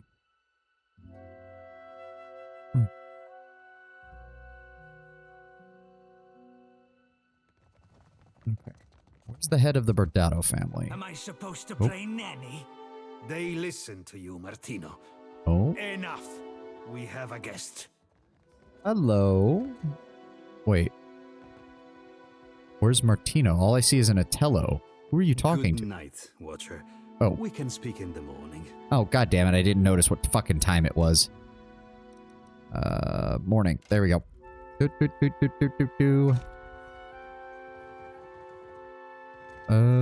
Oh, nobody's in here now. Slippery as an eel.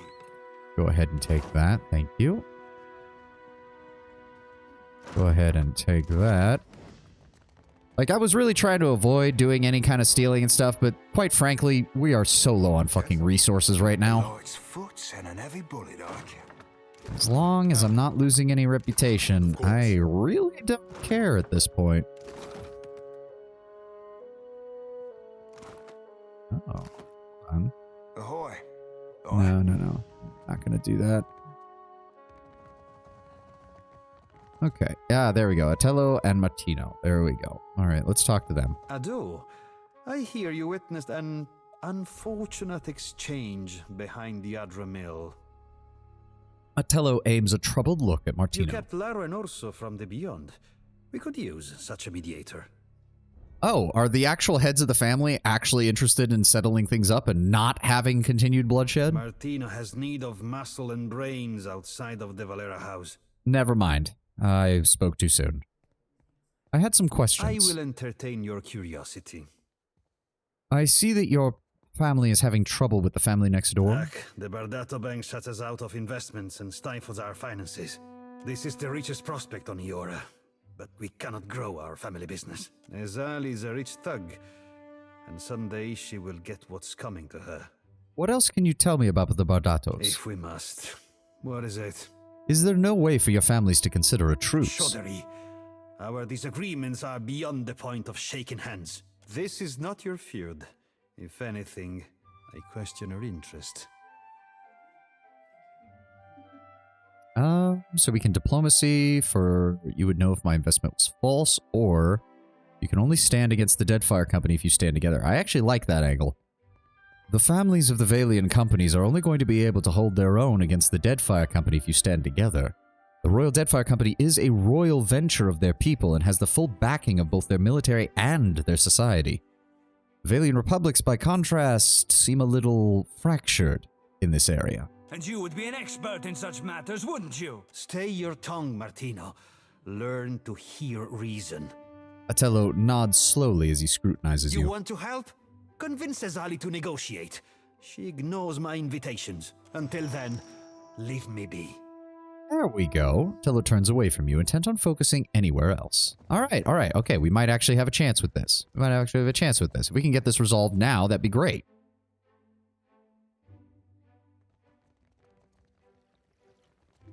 It's especially helpful that the two are seated right next to one another. They are literally neighbors. They practically share a wall between their buildings.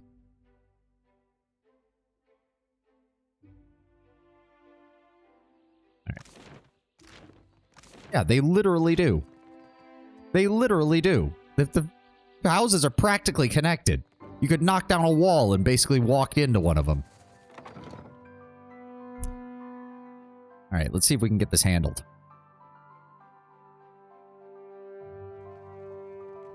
You got anything to say, Lotto? My face still hurts, but not as badly as a sword through the gut. Nira... Okay, yeah, theirs is only a single story. I forgot about that. Hello, Bardato Priest. Oh, right, your armor. I forgot about that. That armor is still fucking cool. Would that scandal and bloodshed kept at a distance from my house? Azali glances up from her work and sighs. You saw my son dueling with the Valera boy. At least he survives to learn from his mistakes. I have a feeling if we hadn't managed to avoid a death in that fight, there would be no way to resolve this situation peacefully. Those who aid my blood profit by it. Hey, Azali produces a purse from her desk drawer and tosses it in your direction. When Valera and Bardato cross each other, only blood and sorrow remain. Could your families make peace? Would that not be more profitable? Perhaps in time, if Great Wodica judges us worthy of supporting the company. Word has spread fast about the little spectacle at the docks. You've certainly caught everyone's attention. Perhaps the Watcher of Kadnua and House Bardato can help one another. I had other questions. Then ask, but do not waste my day with trivialities. Why do the Bardato and the Valera feud so heavily? Because we do not belong in the same business. The Valeras are opportunists reaping the rewards of happenstance. They're little better than the pirates they're charged with slaying. Pallegina cocks her feathered head at Azali's words, but does not respond. Yeah, this is your people, Pallegina. This is what we're getting involved in. Though, to be fair, I don't need to tell her about how the Republics are not nearly as high-minded as they claim to be sometimes. About this feud with the Valera family. Otello doesn't make my affairs any easier with his wayward ambitions. Azali motions for you to continue. I spoke to Otello Valera personally. He would like to negotiate if you're willing to meet. His brood threatens open bloodshed in the streets, and he thinks... Azali stops herself, taking a breath. Delusional little snake. Fine. But you can assure him that I won't be alone. Go on then. Let him know, before I change my mind. Fair enough. All right. I'll get out of your way. Eyes open. What's in here? Some money. We need that. Grab the stuff that was in here. I don't think there was anything. Oh, hello. Aye. Aye, aye. Seraphim, you would please wait for it to go away, because Seraphim is my stealth expert. There we go. Grab the pistol.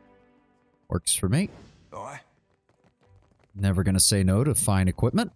Especially because once you start getting it in mass, it's basically the best way to make money in this game by constantly selling it off. Okay, let's go back down to the Valeras.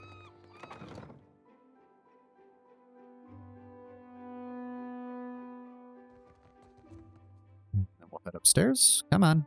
I do wish this wasn't 2 sections. The extra loading screen is kind of annoying. Alright, let's give us a quick save. I've got a bad feeling that one of them is about to do something really stupid when we set up this meeting. What brings you to the Hall of the Valeras? Izali has agreed to meet you and to discuss terms of peace. You really managed to convince that stubborn Pugra to show up. The corrupted form of Demogan. Oh, right. I remember those fucking things. I am very glad we have encountered very few druids in this playthrough. I'll make sure the estate is prepared to receive her, then. Why does that sound bad? I am honestly trying to help the two of you. Could you please not try to kill each other? Let's begin the negotiations. I will send a messenger to fetch Izali. Whether she is still receptive to the idea of a truce is ultimately up to her. I am going to act as a mediator here. If one of you tries something, I'm striking him down. Oh, dear God, they both brought full teams. The Bardato and Valero representatives stand arrayed around the dining table wearing expressions of anxiety and resentment. The temperature of the room suggests that there was no more amity than when the discussion began. Let us begin these proceedings. If you could each open by defining your grievances and your demands. Before you can finish your sentence, Atello cuts you off with a wave of his hand. You run your bank like a crime syndicate. Some of us struggled to tell the difference. Atello points an accusing finger across the table. We can take it up with the director anytime you feel like explaining why your children are intimidating my merchants. Izali opens her palms, in every way composed, but she glances over at you, and her mouth turns downward. I see our would-be mediator has arrived. Well, we're here. I hope this wasn't some elaborate, ill-advised jest. I would not willingly welcome a Bardato beneath my roof for the sake of a jest. Please, let's try not to sabotage this from the outset. As long as the Valera remembers his place, we shouldn't have any problems. My place is in the dueling ring. Care to let the gods decide, Lady Bardato? Martino licks his lips and he fingers the pommel of his rapier. Quiet, Martino. Watcher, now would be the time to lay out your reasoning.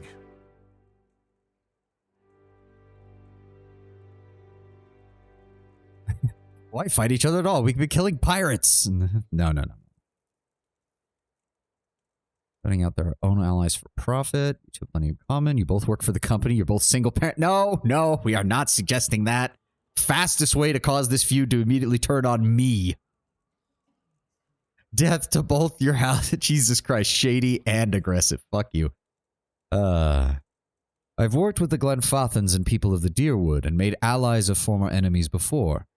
I think if the two of your families start to work together, you'll be a far stronger force and far more useful to both the Valiant Trading Company and your own bottom lines. Ak, raise the stir in the White March Mountains. The same could be done here.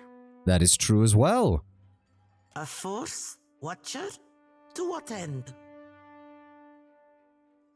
I mean, on the one hand, that's clever. Yeah. Okay, I see. These are basically the same thing. It's just that one is said in a far more obvious... They don't give a shit about that. Number 5's not... Now is not the time to say nothing, goddammit. Stoic, you're not doing us any help here. No. We're going to go with rational. The expansion of trade, progress in the region, the exact kind of goals that your trading company supposedly has you here for those exact reasons. A worthy ambition.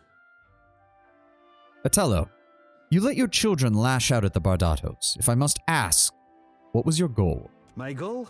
To wring out a little respect from this feud before we go under. The company will bleed us dry. We give our lives, our loved ones' lives, and they don't lift a finger to help us. The Bardatos turn their backs. Okay, interesting. So the Valera family feels as if they're essentially being used as cannon fodder by the other families in the trading company. Why shouldn't I teach my children to walk with their heads high? Azali frowns, looking at him skeptically. Azali, why have you shut the Valera family out of the trade? One does not arm the competition. Besides, lesser people have made more of themselves without the aid of banks. Azali stops herself, seeming for the moment to doubt her own convictions. It's not like you've given them a reason to prove their trustworthiness if you meet them with hostility at every turn. For a few moments, Azali only stares, frowning at the surface of the table. Otello glances at you, his brow furrowing. I want the Principe out of the trade lanes. Okay. What? Half of this month's shipments are missing. I'll give you coin and crew for 5 ships to earn back my investment. She opens her palms and awaits a response. 6 ships. With 6, I will drive the Principe from these waters like rats from a fire. Well, the Principi aren't going to like this, but all I did was negotiate. I didn't actually fire a shot. Otello straightens his spine and nods with confidence. Even money says the Principe already be shaking in their timbers at the raw thought of your 6 fish-stinking ships. Seraphin, take out the fish stinking part, and we can play that off as you actually giving a compliment, okay? We can have a more frank discussion when we're not in the room surrounded by people who would kill us for that statement. You think yourself the first to underestimate us, little one? Otello chuckles to himself. Yes. 6 ships. I believe we just made a deal, Valera. Then it's settled? Otello sounds bewildered by his own words. So it seems. For the time being. Time will tell if this arrangement is a favorable one. My hosts, you'll excuse me if I return home. She inclines her head, favoring you with a bemused look on her way out. Hey, that actually worked. I'll be honest, I'm kind of surprised. Hot damn. That made us 6,000 experience. Oh my god, we're so close. We literally need 7 experience points to level up. Fuck you, game. Oh, right, we're downstairs again. Well, I guess that means we can talk to them about those jobs that they had for us, because for some reason, I just naturally assumed that those jobs would have to do with fucking over the other family. Hey, Michael, good to see you. Good to see you, buddy. Yeah, I'm honestly kind of shocked. I honestly expected that to go a lot worse. Can I talk to you guys? With our new capital, the fleet can be fully restored by month's end. Otello strokes his chin and nods. You may count yourself as one of the family. That grants you the right to this blade. The Duskfall. Sword is forged of a Ymiran alloy known as black steel. It's particularly well balanced and sits comfortably in the hand. Black steel is both lighter and more flexible than traditional steel, giving the blade excellent spring. Oh. There's a few ways that it can become a bloodbath. Yeah, I mean, like, I'm assuming that if we had not stopped the duel at First Blood, that pretty much would have ensured that the two families would never work together. Because there's no way in hell the Bardatos would have gone along after losing one of their kids. Oh, plus 10% action speed, 30% damage, grants Devious. Gain additional penetration when attacking the same target as an ally. Ooh.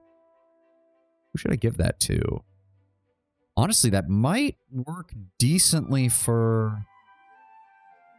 No, we've got a saber for Adair. I don't want to give him anything other than that. Who else would it work good with? Maybe a backup weapon for Maya? That might be good. Valera ships? Yeah, we've seen that. Yeah, we've seen it. What can I do for you? Okay, so there's nothing. Okay, so those jobs would have been against the other family. But now that we've resolved the issue, they don't have them, but we got the experience for finishing those quests. Nice. That also means I should probably check in with the other family as well to see if she has anything for me. And of course, the trading company as a whole is very happy that we managed to resolve all that. I never realized how much I missed your company. You just miss having someone standing in front of you when Isumir insults half the people in a room. She won't try to touch your feathers again. That's for certain. I'm not surprised the two of them get along. Oh, I just realized Takehu wants to talk. You catch Takehu glancing your way, and he quickly focuses elsewhere before smoothing back his hair when he notices your attention. Something on your mind, my friend? Is there anything the Watcher does not see? Takehu grins, but the look quickly diminishes. Well, to be fair, it's in the title, and it's kind of what I'm expected to do. It also helps when you have the whole death godlike thing over your head, and it prevents people from seeing where your eyes are. We have both seen the worst of the city. How the Raparu cluster like sea rats.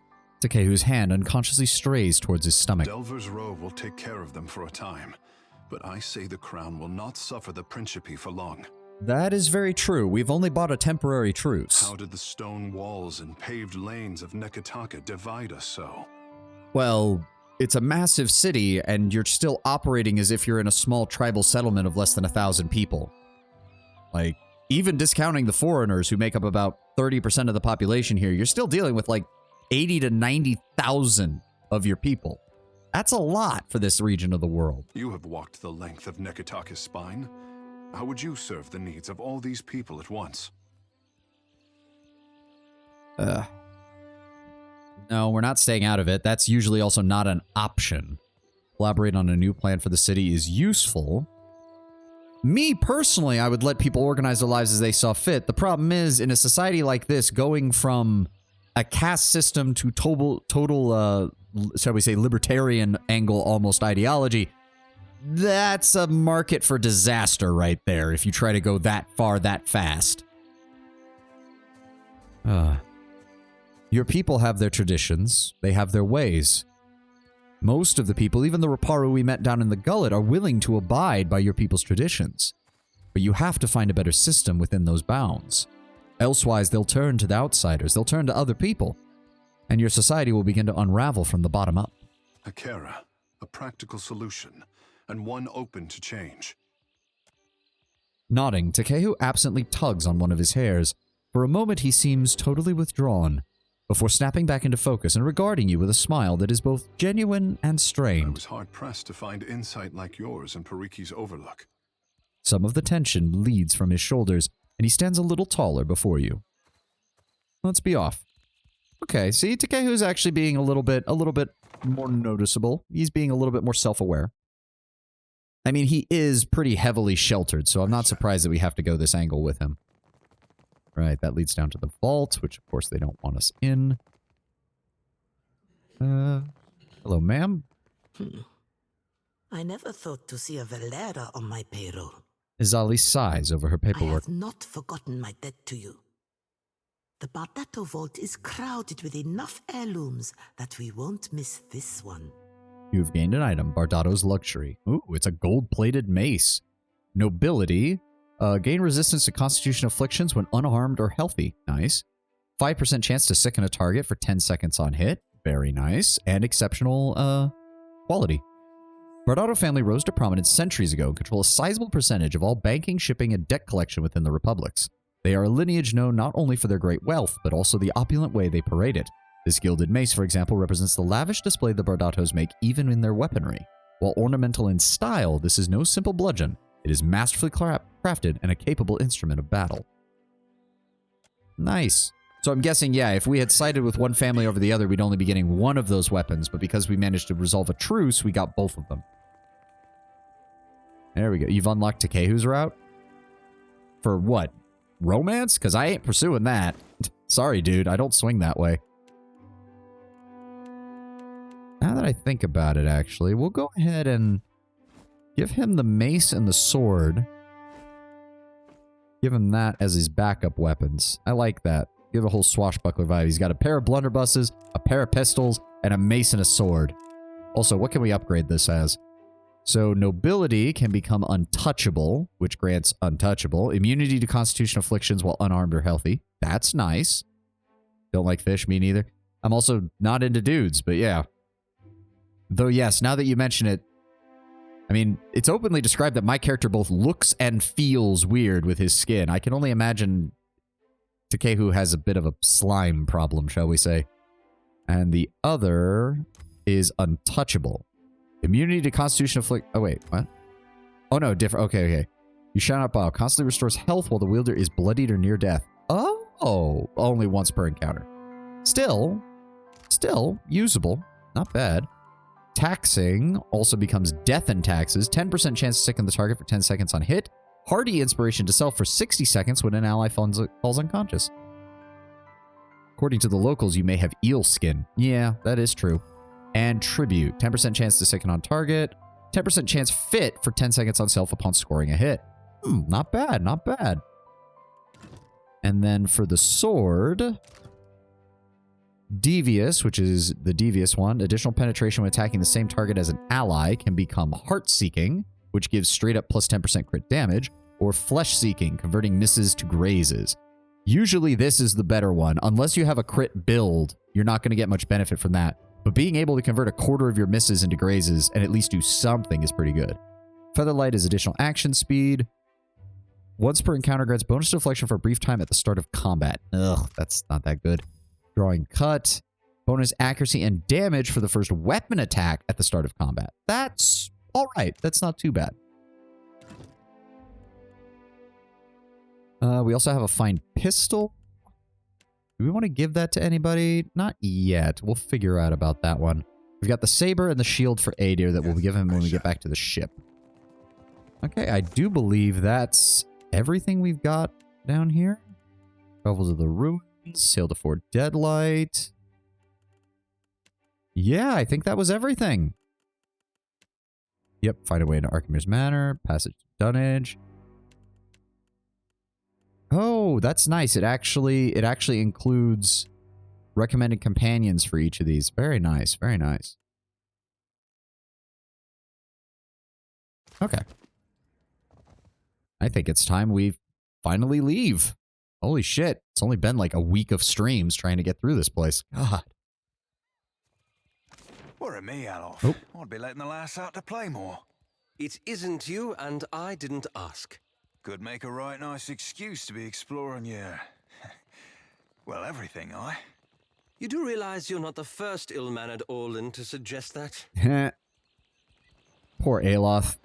As soon as it appears that as soon as an Orlin finds out that he's got a woman's soul stuck somewhere in his body because of his awakening, that they immediately start making crude jokes about it. I'm not gonna lie. Our ship looks kind of pathetic. Like, I'm not gonna sugarcoat it. We need a bigger boat.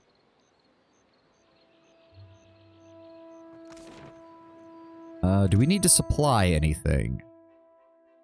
Nothing we can buy there. We do have the discount, which is nice. Oh, we should probably buy some extra food and shit, shouldn't we? Oh, we do actually have some money now, so we're gonna go ahead and buy a bunch of Tarloaf. We don't need anything here, because that's also way too fucking expensive for us right now. And then we will also go ahead and grab some lager. There we go. It's pretty expensive, but it'll keep us well supplied. We'll also go ahead and grab some water and some hardtack just to fill out our supplies as well. All right. Oh. We can leave on foot. Does that mean... Oh, I didn't even think about exploring the rest of the island that we're on. Oh no, we're still not going to be leaving this island. Oh no. Oh God, I thought we were finally done. Oh, fuck me. Well, that's an unaffiliated trading vessel. Well, let's find out what's on this island, I guess. Oh God. I thought we were done. I wanted to leave the island, but we're not done. I didn't even change out who I brought as my party. I don't even care. Let's find out what's around here. So, oh, there's even stuff down. Oh, this is actually a really big island. Oh, no, no, no, back, run. No, no, we have to leave. I can't do this anymore. By sea. Get us back to the ship. Please. I can't believe I'm saying this, but get me out of here. That is a guy who would definitely kill all of us.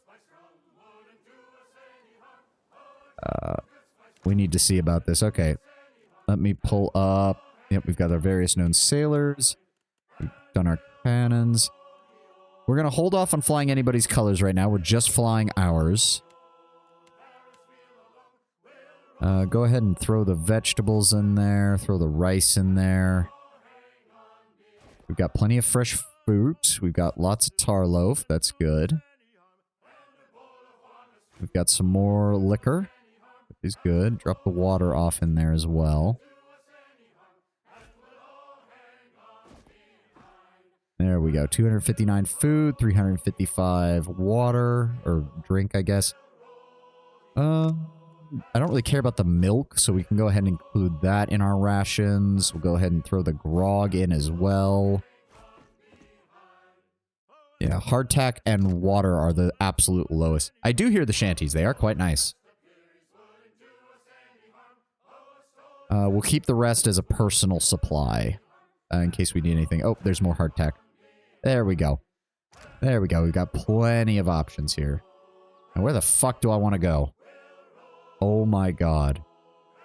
Tikawara, Matari Okozi, Asango.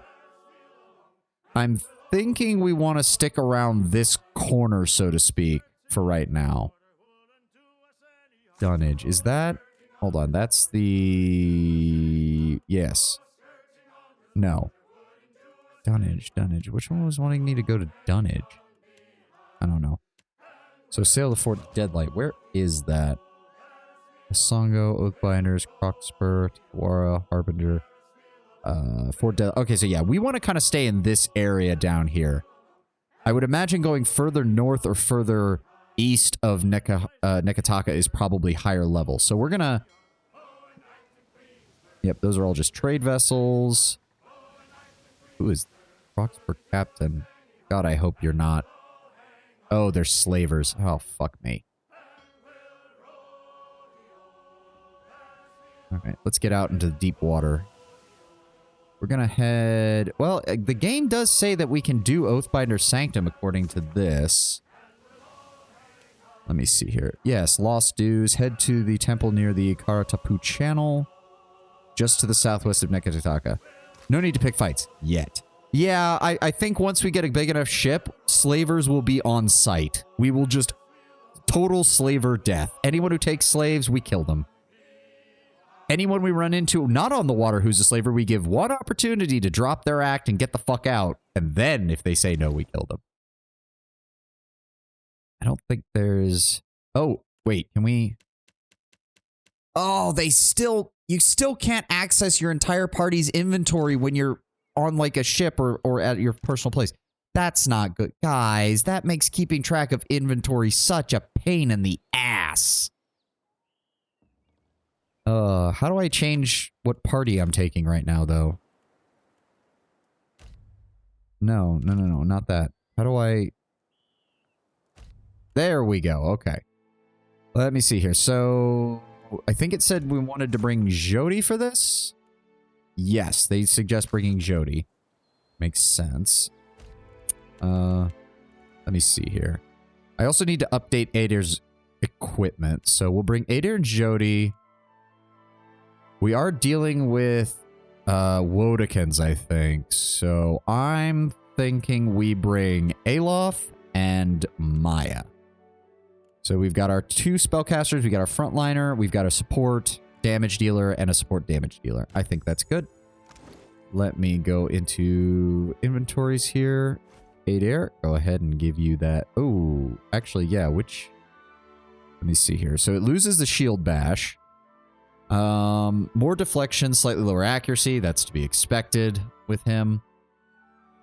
He does take more damage from weapons. Yeah, Maya running her mouth won't be an issue with people you intend to kill. Exactly. I do want to give him the saber. I think the saber's better. Sharpened blade. Did I actually... I don't remember if I actually... Yes, I did. I did actually upgrade that to sharpened blade. Right.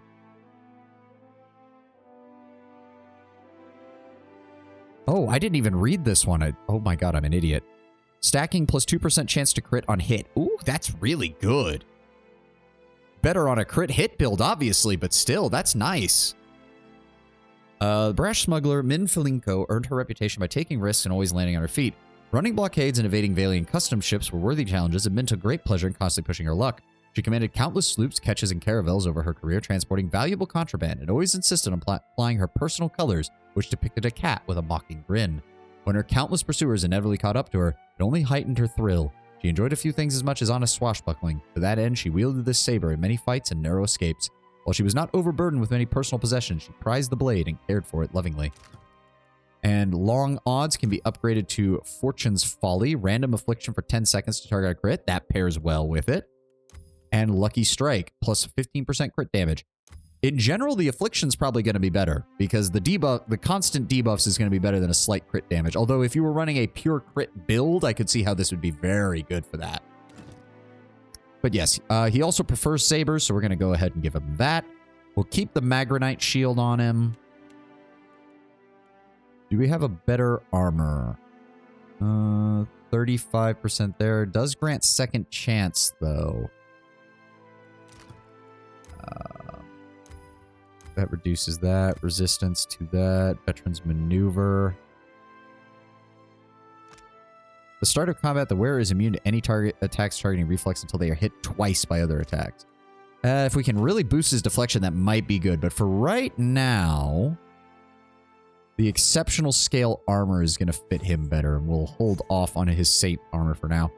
Also, Ader's looking pretty badass, if I do say so myself. Now, what else? Was there anything else? Maya. Wait a second.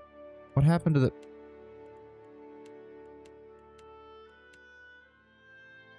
Where's the other fucking weapons we had? What the hell? What happened to the... What happened to the fucking... Don't tell me it put them in somebody's inventory and now that they're not part of the... Jesus fucking Christ. Okay, you get this for the Priest Restoration bonus. We'll go ahead and... Would a pistol be better for her? No, I think the arquebus still fits her better.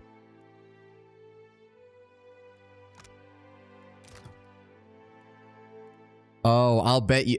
I was wondering, because it's not giving anything down here. I'll bet you anything this stuff changes or gets more powerful as she absorbs additional souls into it. I'll bet you. I'll bet that that's the case. But also, seriously, where the fuck is the rest of my stuff? They must have put it in someone else's inventory. God damn it. One moment. An A. Who was in the party? It's not in... There's no way it's in Aloth's. He's got the books. He's got that. He's got that. Oh, I gave them to... I'm an idiot. I'm a fucking idiot. I gave them to fucking Seraphim, and then here I am panicking thinking the game had deleted them or some stupid shit. I'm an idiot. Alright. Yes, that group.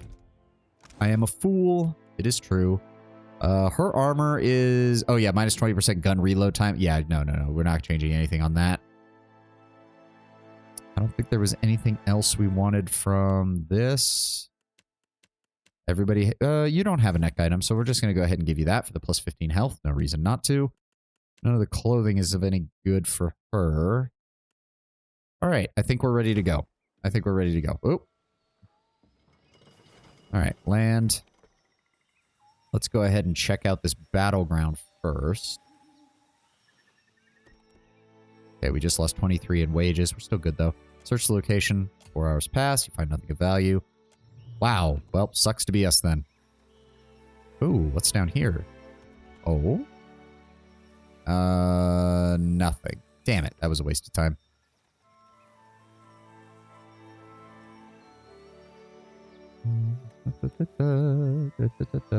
Yep, daily wages. That's going to drive me insane. I know it. Ooh. After hours spent wandering the desert of the island, you stumble upon a lush oasis nestled against the base of a massive pyramid. You search for an entrance and finally spy one at the top of a very long staircase. Oh, for fuck's sake. I didn't rest. God damn it. Fuck. I completely forgot. Shit. Yes? All right, one moment. I completely forgot. Because nothing shows up here. I'm an idiot. All right, get on board the ship. Rest aboard the ship.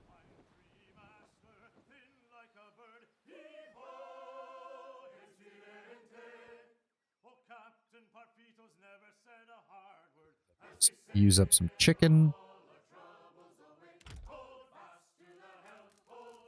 There we go. Okay. All right. Second verse, same as the first. Ascend the... What the fuck?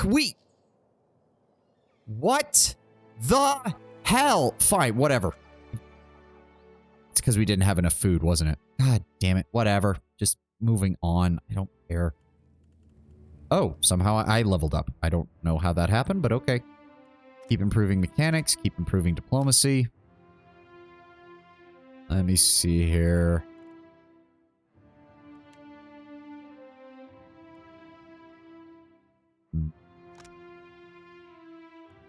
Target cannot die for 4 seconds. Robust for 8 seconds. That really doesn't help me at all. Paladin's melee attack. Remove the party members. Attacks target with scoring a hit with the attack immunity to inflict affliction attacks. Yeah. That'll also be good to have more zeal. Hostile effects suspended for 20 seconds. Steadfast for 20 seconds. Revive target with 300 health. 100 health restored after 15 seconds lost. And then strong for 15 seconds. Stun for 10 seconds whenever they target the Cypher's will defense. Does still sound like it would be good. Concentration would also be nice.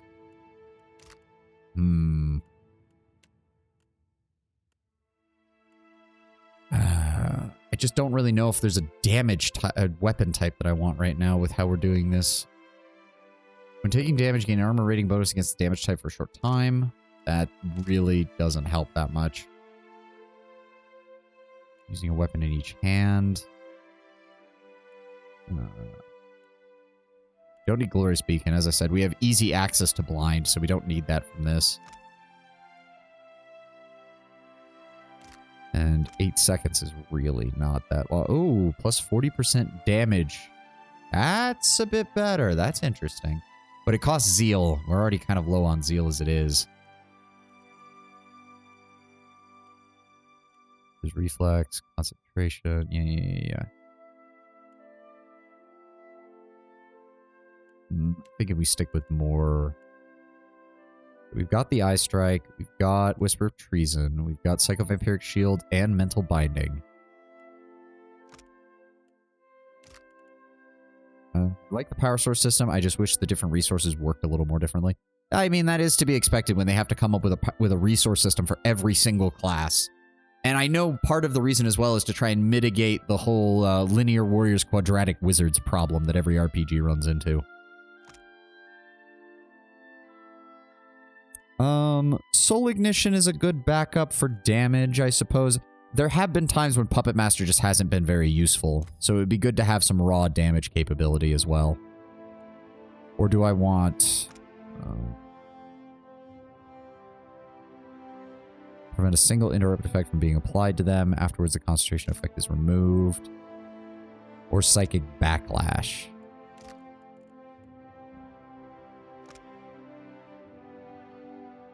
It's especially traumatic, inflicting additional raw damage to the target. The fact that it's only once per encounter is a little aggravating, though. But I get why it can't really be more. Oh, it'll be good when we get that for the greater focus.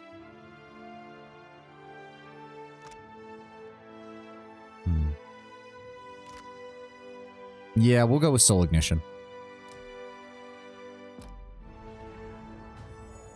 And then we grab Adir. He gets Athletics and Intimidate.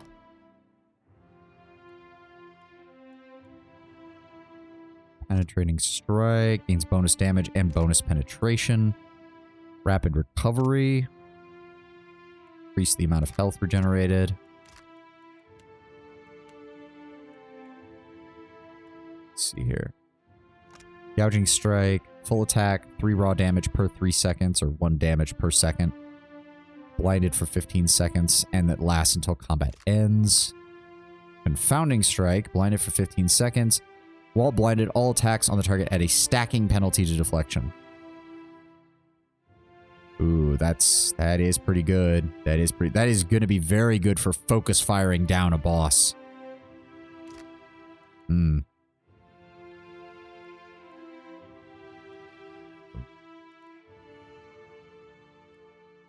I like that. or gouging strike. That's the thing is, though, it's the raw damage will add up over time. We can't take both. Because it's like one of those things where we could have Adair use this right out of the gate on a particularly tough enemy, and then he will just keep taking damage as the fight goes on. Yeah, and here's the thing. If that stacking penalty to deflection goes away after the blinded, then that's not nearly as useful. Because that means you only last for 15 seconds. I mean, we could always retrain if it turns out to not be useful. Yeah, we'll go with Confounding Strike for now. As for your one-handed weapons, let's go ahead and get you... hold on. Because he already has medium shield. What does large shield get him? The wall. Taking careful position behind the large shield significantly reduces incoming range damage as well as damage from attacks that target reflex, but you are unable to move. Yeah, that's not very good. We'll go ahead and give him piercing blows, so if we find a crush weapon that he'll be good with, yeah, additional penetration at the cost of return every time. That'll be good. That'll be good. And then Jody, keep your alchemy and your religion scores up. Level 4 power. She's got Devotions of the Faithful and that. Triumph of the Crusader is on kill, which is not the worst still. It also provides strong for 60 seconds, which is pretty good. Litany of the Body gives hardy. That is a decent buff. Frightened reduces all power levels by 3, resolved by 5, and cannot use abilities. That is pretty good. Spell shaping, the damage is not really what I'm looking for with her. We will actually go ahead and give her combat focus, because having concentration on a pure spellcaster seems like it would be very useful. I do want to give her a ranged weapon, so we'll go with the Arquebus. She already has one. Now she's got a bit better skill with it. Maya, you go ahead and stealth it up for me. And you can keep increasing survival because I am never using your diplomacy, especially not with the way you act around most people. That's not happening. Okay, power level 4. Hunter's Claw. No, range melee. Never mind. Useless for her. Concussive Shot. Targets the enemy's head, interrupting them. That could be very useful. She has Heal Companion and Takedown. He also has Revive Companion and Evasive Roll. Hardy Companion gives her a heal for him, and that's 2 bonds, so it's not per encounter, but it is per resource. Takedown Combo. Instructs the ranger's animal companion to rush a target, knocking its prone. The next target attack on the target deals greatly increased damage. Or Brutal Takedown. Grants a large penetration bonus to the attack. That could be useful. Accurate Wounding Shot. Ranger's aim becomes far more accurate. Versus Hobbling. -5 dexterity and cannot run. What was the name of her bird again? I don't remember. I know it begins with an I, but I can't recall for the life of me what it is. Protective Companion, Stalker's Link. Ranger now gains an accuracy bonus when fighting any enemy threatened by the animal companion. That could be very useful. The problem is her bird is not made to engage enemies directly. Ishiza, that's it, yeah. Snake Reflexes, Predator Sense, Combat Focus, Bull's Will. Heightens the predatory instincts of the ranger's animal companion, giving them a damage bonus on any creature suffering damage over time. Well, that's pretty good.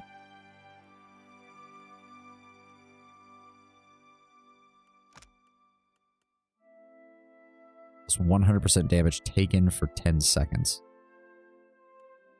That might be useful.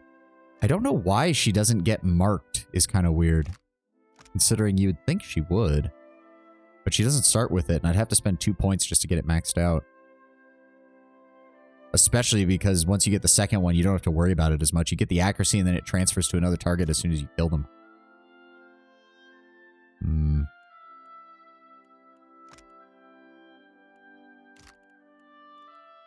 I think then we'll go with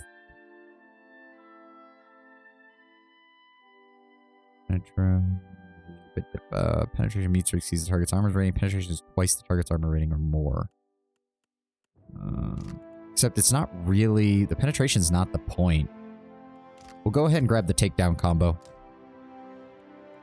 And we'll go ahead and grab her... He's got sword. We'll go ahead and grab her other more gunpowders related stuff with the pistols. Okay, there we go. And I'm going to guess... Oh, yeah, no. No. Adair's in the front. Oh boy. I guess... no, we'll have the bird here and then you three in the back line. Yes, it's not the best front line, but it'll work. Is deserted. The fractured relief portrays the broken crown of Wodika. Keep burning. Yeah, that's the Wodikans for you. Yeah. Let's look at this mood lighting. We're definitely not dealing with evil bastards. Blessed incense, baby pearl. The eyes of the statue seem to follow you wherever you walk. Oh, look, and we're going underground, too. This will be great. Ugh. Oh, stretch. Stretch. To be fair, the same lighting was in Aothis' temple. Fair. Real quiet now. Oh, dear, there's a spirit in there. That's not you hear good. That? Whispers in the darkness. Whispers from the grave. Do you hear that? Yes, I do, Alof. Hold on. Let's investigate around here first before we dive into the room with the spirit and the ominous music. And that's a switch. Don't know where it leads. The door's stuck fast. Oh, boy. Hello? Oh, that leads further down. Nope, not doing that just yet. Doesn't look like there's anything else here. Statue decorating the small shrine has been dusted and polished to a shine. Damn it. You've got the saber, you've got your gun, you've got your gun. Captain, you were saying? Doesn't look like there's anything else in here. Oh boy. Okay, into the ominous purple room.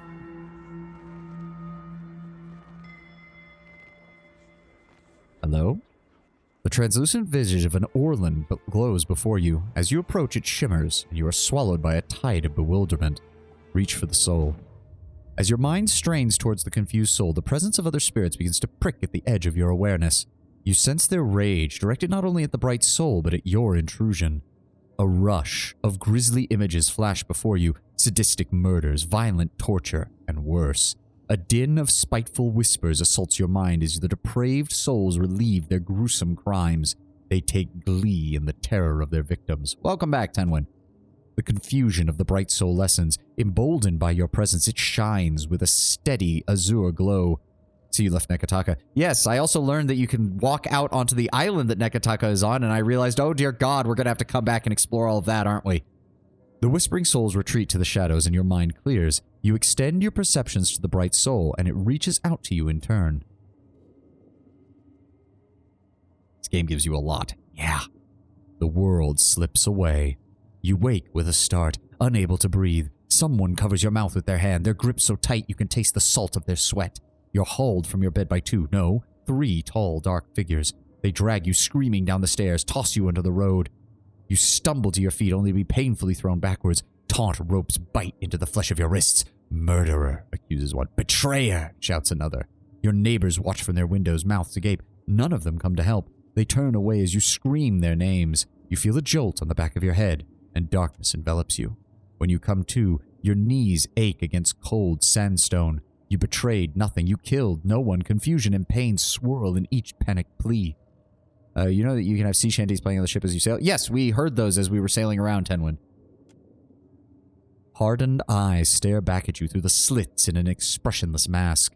You find no reprieve in them. Words are spoken, but lost within the rhythmic pounding of your skull. This can't be happening. The masked figure demands justice. A sword swings, and you feel the hot bite of steel against your neck. Oblivion rolls over you like a tide. Abruptly, you find yourself back in the ruin. The confused spirit pleads to you without words, its shimmering glow almost childlike. You were executed for a crime you didn't commit. It wasn't your fault. If you've seen what you need to see, Watcher, I'd like to fulfill my duty and reap this soul. Will you allow it? Oh, Maya actually gets along with Jody a bit through this. That's nice. Jody raises her lantern, eager. The light slices eerily across her face. Go ahead. For those she shanties change depend on your crew. If you have a mixed crew, it says you heard it, but if you have an all-male crew, the she shanties will only have male singers, and if you only have a female crew, you'll only have female singers. Oh, that's a nice touch. With a rattling shake, the lantern's otherworldly light flares and the soul is sucked within. A hard shudder racks Jody forward, and she moans, sweat beading on her brow. Jealous whispers returned with renewed malice. The guilt of the damned bears down upon you, an unholy chill that sinks deep into your bones, your very marrow turning cold as ice. Unnatural shadows dance in the darkness around you. And enemies. Yep. Alright, shoot that one. Shoot that one. Looks like trouble. Have the bird attack him. Jody, if you could give me a hand here. Dire Blessing. Please cast it. Please cast it. There we go. Switch to a melee weapon.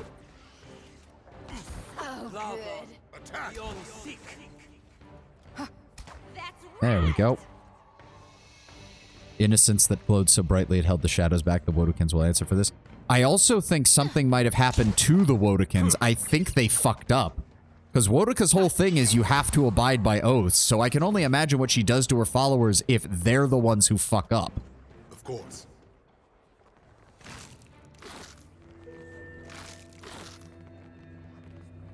Something I can do. No. Grab the item. There we go. And there's something here. Oh, garnets. Very nice.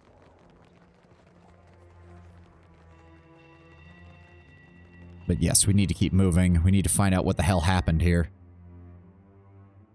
Because I don't think that was the person we were coming to look for. What exactly was the quest? Search for Oswald. Right. The Oathbinder Sanctum.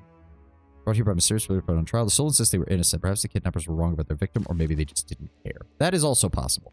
It could be that the Wodokins who used to dwell here are long gone, and other people are using it for their own ends.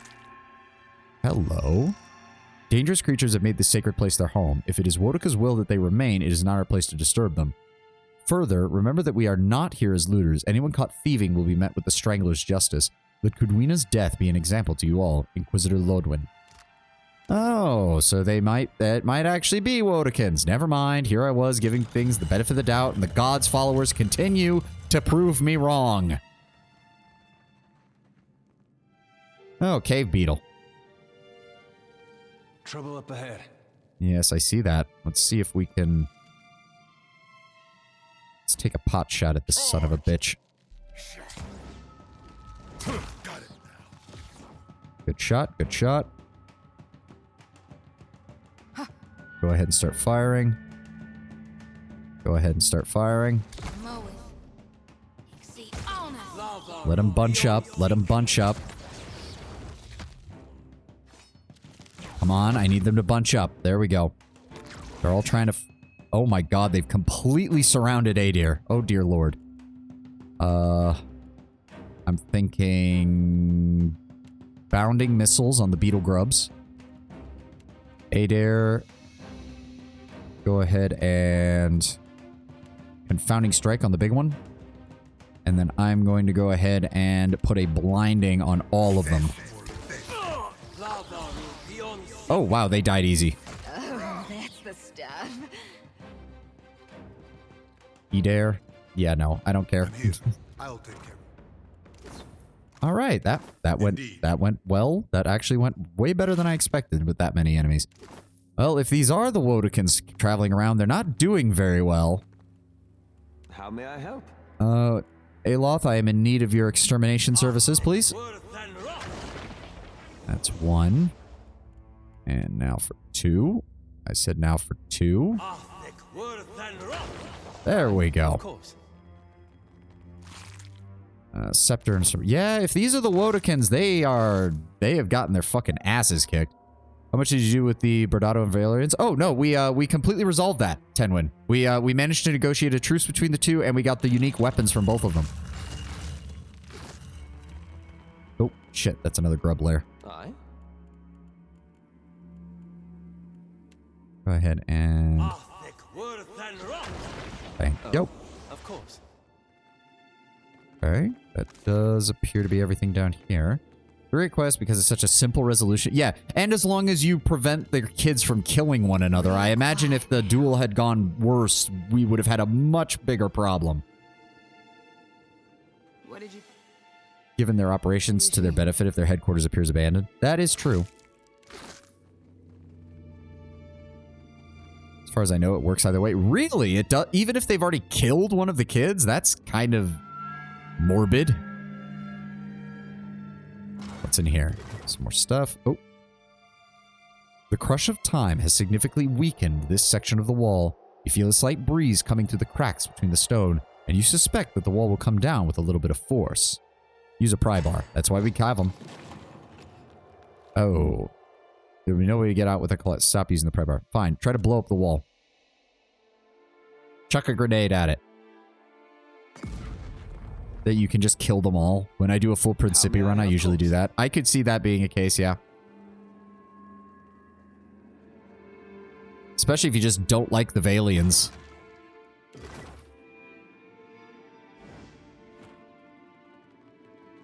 Anything else around here? Doesn't look like it. We came down from there. Can we get over here? Hold on. Is there a hole in the wall? There is. Oh, okay, okay. That's what I missed. You feel a soft breeze blowing through the cracks in the stones above. A cat! We saved the cat! Glorious. Plus 5% damage from area of effect attacks, and all party members receive a bonus to the size of their area of effect attacks. Ooh. That's actually really nice. Is that... plus 2 attributes are still usually good, but I'll keep that cat in mind because that's a really good effect. I shall. Easy now. Let's keep moving carefully. Switch back to the gun. Oh boy, mushroom people. Oh, fuck you all. Now I'm definitely glad that I kept the resolve on my character because we're going to need it. We're going to need it with this. Of course, a little bit of sun and a little bit of water get in and suddenly these shits start growing. Wait. Look there. Though, we do have one advantage. This is a fairly narrow area for them, so if they try to... Oh, no, that's not nearly as narrow as I thought it was.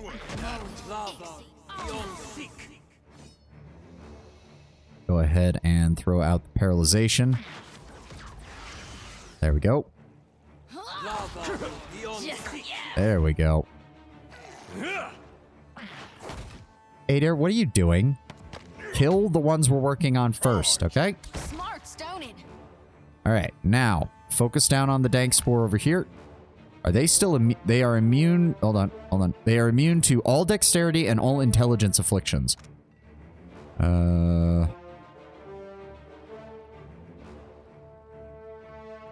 Okay, so blinded should still work on them. Still got it. Oh, he's still hitting me. That's aggravating. Go ahead and eye strike the other one as well. There we go. Now go after him.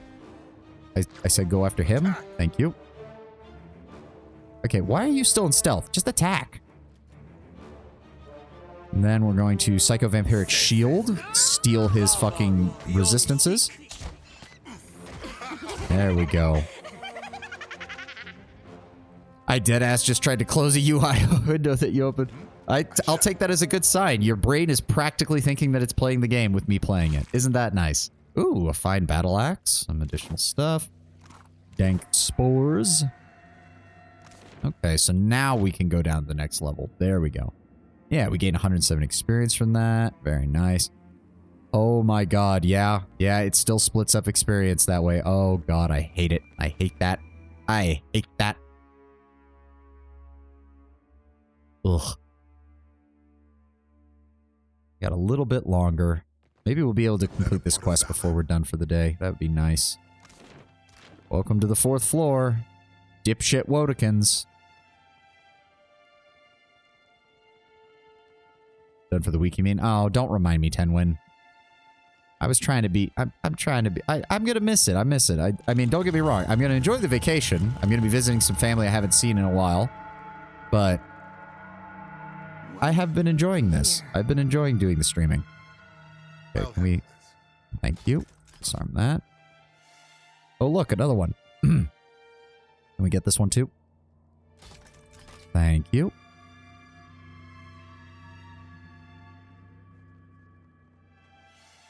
Another one. Jesus Christ.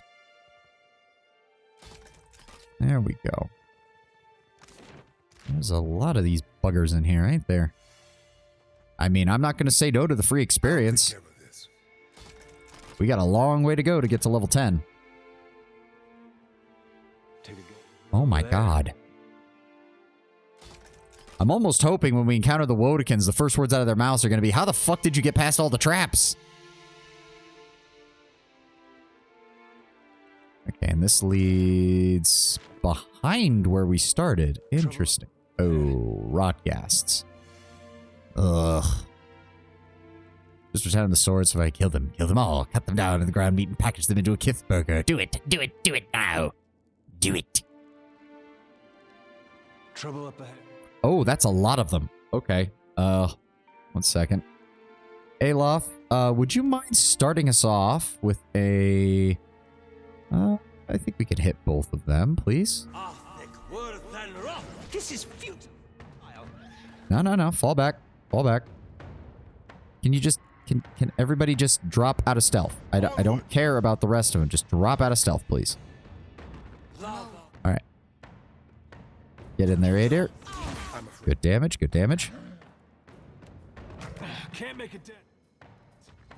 Why am I not moving? There we go. Alright, there we go. Switch to the sword.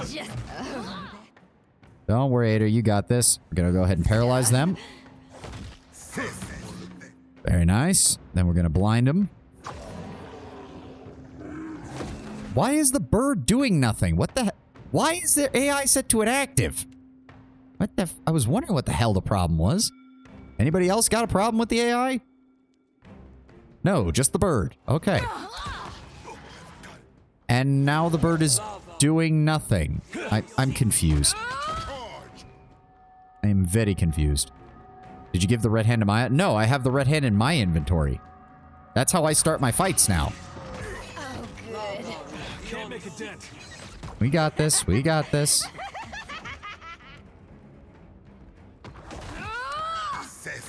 Glory be to God.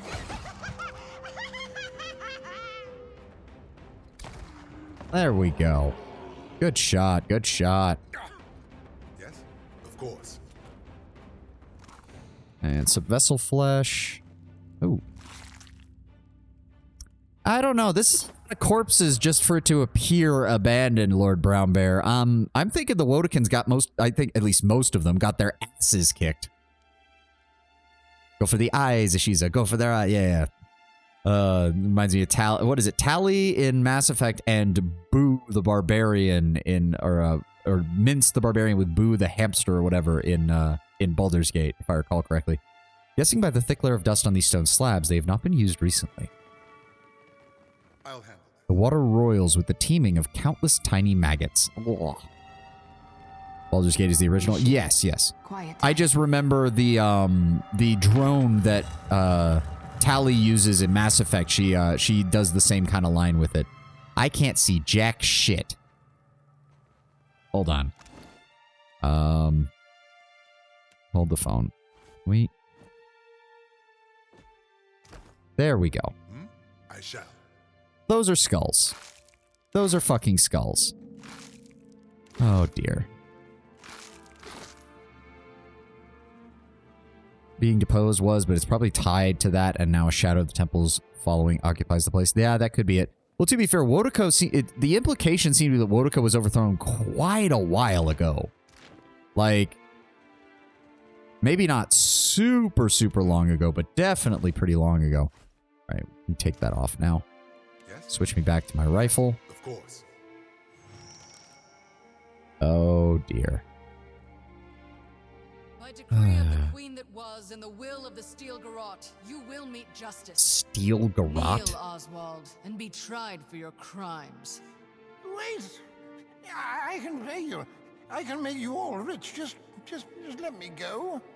Your bribes fall on deaf ears. I wonder if it's too we late seek for a trial only by to combat. exact Wodika's justice. Huh? What? But I didn't do anything. You stand accused of the crime of oath breaking. What say you?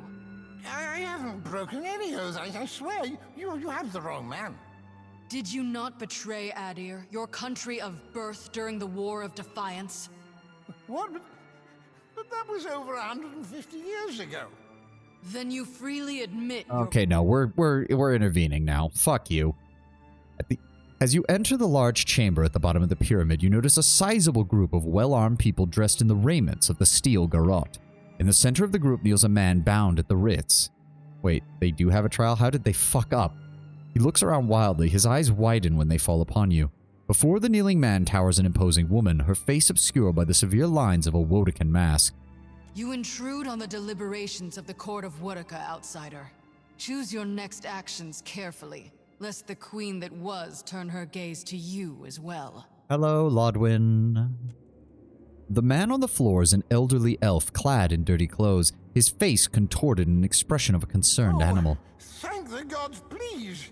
Get me out of here. They're mad. They're all mad. They mean to put me on trial for oath-breaking of all things. They say I betrayed the Idiran Empire, but I haven't been back there in over 100 years. Be silent, or I will make you so. The Inquisitor snarls at Oswald. State your purpose now, or die with him. Ooh. Do you condemn the innocent out of spite or mere incompetence? Steel Garrote, take oath-breaking extremely seriously, I imagine. The Inquisitor bristles at your impertinent question, grabbing her sword hilt and begins to step forward but stops herself, suddenly uncertain. Her followers share a pointed look with one another and say nothing to challenge or defend her. Deserter, they will literally chase for centuries if they have to. Explain. I am a watcher and have already conversed with the tortured souls that have met your justice. Not all were guilty. Ah, the Watcher of Cadnua graces our presence. Your deeds are well known to this court. I can only imagine if we'd helped Wodika in the first game, we might actually be getting a slightly more positive reception here. Her tone is dangerously short. Those that attempt to lie to me find I am not easily fooled. Tell me, Watcher, how many of these souls do you claim were innocent? 1. She stares at you intently for several moments, her eyes as unreadable as the mask that hides her features. You can also play as a Steel Garrote and get an interaction here? Oh. Even should you speak truthfully, you must see the wisdom of these proceedings. Imagine the greater good achieved by dispensing the reckoning this filth deserves. There really isn't a lot of watchers if they immediately guess exactly who you are. That's true. Would you prefer these monsters walk free at the expense of the truly innocent? I don't know. Judging by how you're acting, I don't think you see many people at all as being truly innocent. And who holds them accountable for serving the greater good? Who ensures they do not become the same as those they hunt? Thank you, Ayla. Theos also believed he was an authority unto himself, and he wielded that authority to the detriment of many, many people.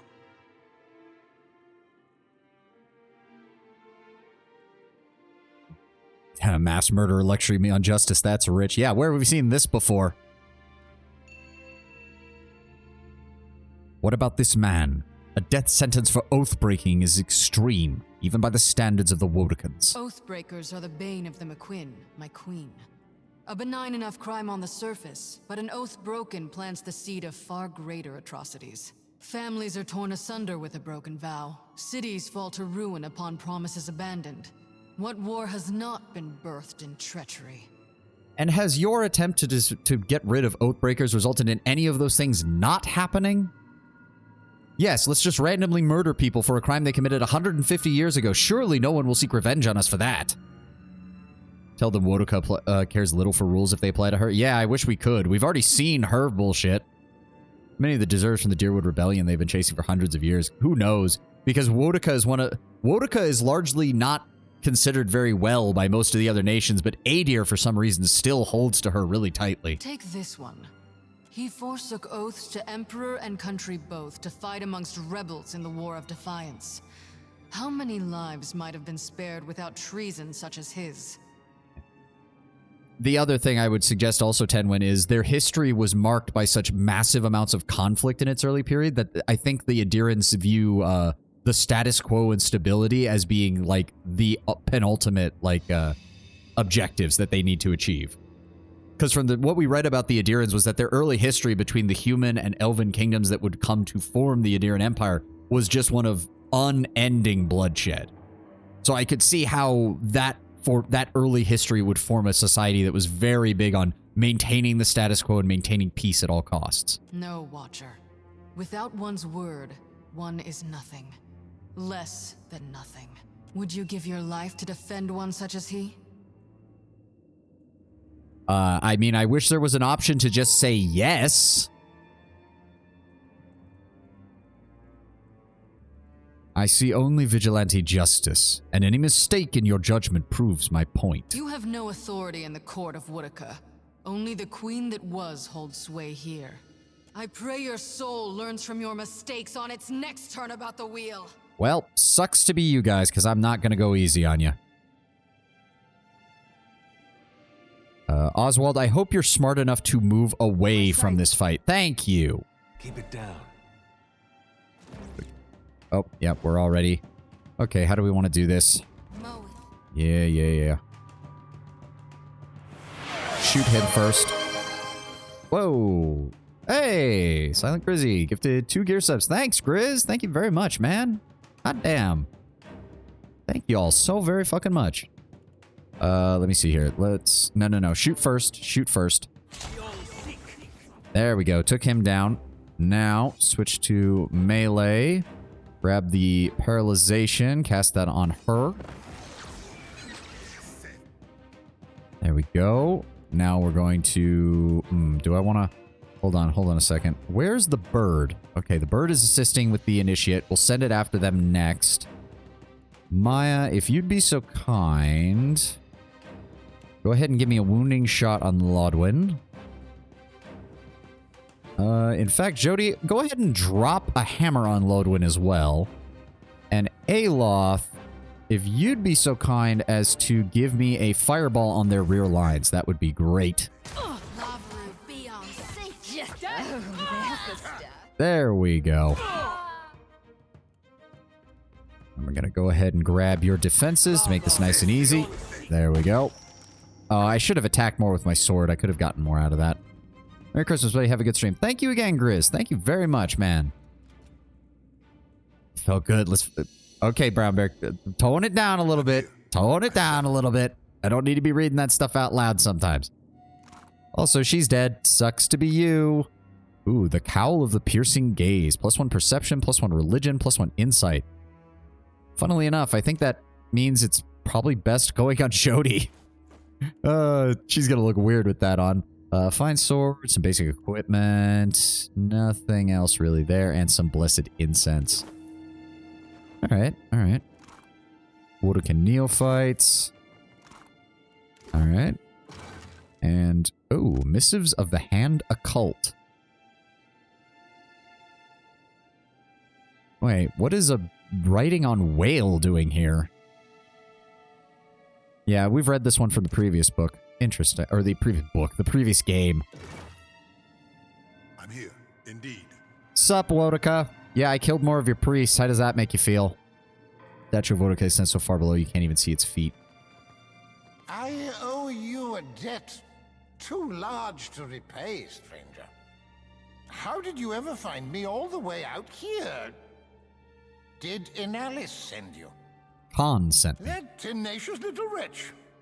I owe her my thanks. And a drink. Several drinks. And a fair bit of money, too. He grimaces, his broad brow furrowed with deep wrinkles. Those Steel-Garot zealots have been after me for decades. Good riddance. Diplomatic. I do need funds, unfortunately, right now. So, about saving your life. Ah, yes. Yes. Yes, indeed. His attention is suddenly diverted by an apparently fascinating stain on the hem of his robe. You're broke, aren't you? Yes. Unfortunate business mishap. You know how it is, I'm sure. Hunting a god doesn't cost much beyond time and sweat. Want to take over for us? Okay, Maya, when you're interacting with dipshits, you're quite funny. Just please keep your viperous tongue behind your teeth when we talk to people of actual importance. By comparison to your previous wealth, you're broke too. Yes, don't remind me, Tenwen. Well, my diplomacy's coming out for a bit here. Look, I really stuck my neck out here. You did risk life and limb for me, it's true. And make no mistake, I am grateful. Really, really grateful. Believe me, I would give you something if I could. Well, that's not entirely true, is it? I have this old ring. It's the last possession of any value I own. Here, take it for your trouble. Immune to hangovers from alcohol if worn while drinking. Yeah, considering that the alcohols in this game have really good stat bonuses, I can see how this would be great. Plain length of string twisted into a makeshift ring. It smells faintly of beer, liquor, and sweat. Such a ring can represent many things, but usually serves as a reminder of promises made. This one may have signified a promise to give up drinking. The simple knot, much like a commitment, is easily undone. It is fraying from being constantly removed and retied. I mean, I think the game's even making fun of that, Lord Brownbear, because it even says that it's constantly taken on and off, which tells me he was only wearing it when he got drunk. He presses a simple length of string twisted into a makeshift ring into your palm and nods, a small frown tugging at the corner of his lip. You have a ship, don't you? Of course you do. How else would you have gotten to this benighted island? He shifts his weight from foot to foot, restless and unsettled. Let me join your crew. Both in-game and lore-wise, that ring would be absurdly useful. Yeah. The Inquisitor really put you on trial for having fought for the Deerwood during the war. After what you did for me, well, I suppose you have the right to hear the truth of things. The whole truth, rather. Oswald clears his throat with a theatrical flair. You remember that the Deerwood was once a colony of Adir, yes? Well, I was one of the first colonists to set foot on that benighted continent. When it became evident the Deerwood intended to revolt, I took their side in the War of Defiance against the country of my birth. I'm sure you'll be astounded to learn the powers that be in Adir didn't much like that. The Steel Garrot's been after me for my grave transgression ever since.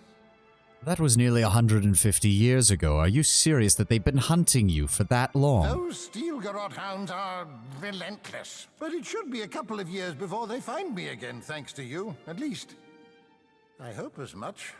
What do you offer as a member of the crew? It's no secret I'm an old man. Now, I might not be able to hoist a mainsail any longer, but I've picked up a thing or two about navigation in my decades of traveling. He bounces back on his heels, every word coming faster than the last. And I don't care much for coin, I can tell you that.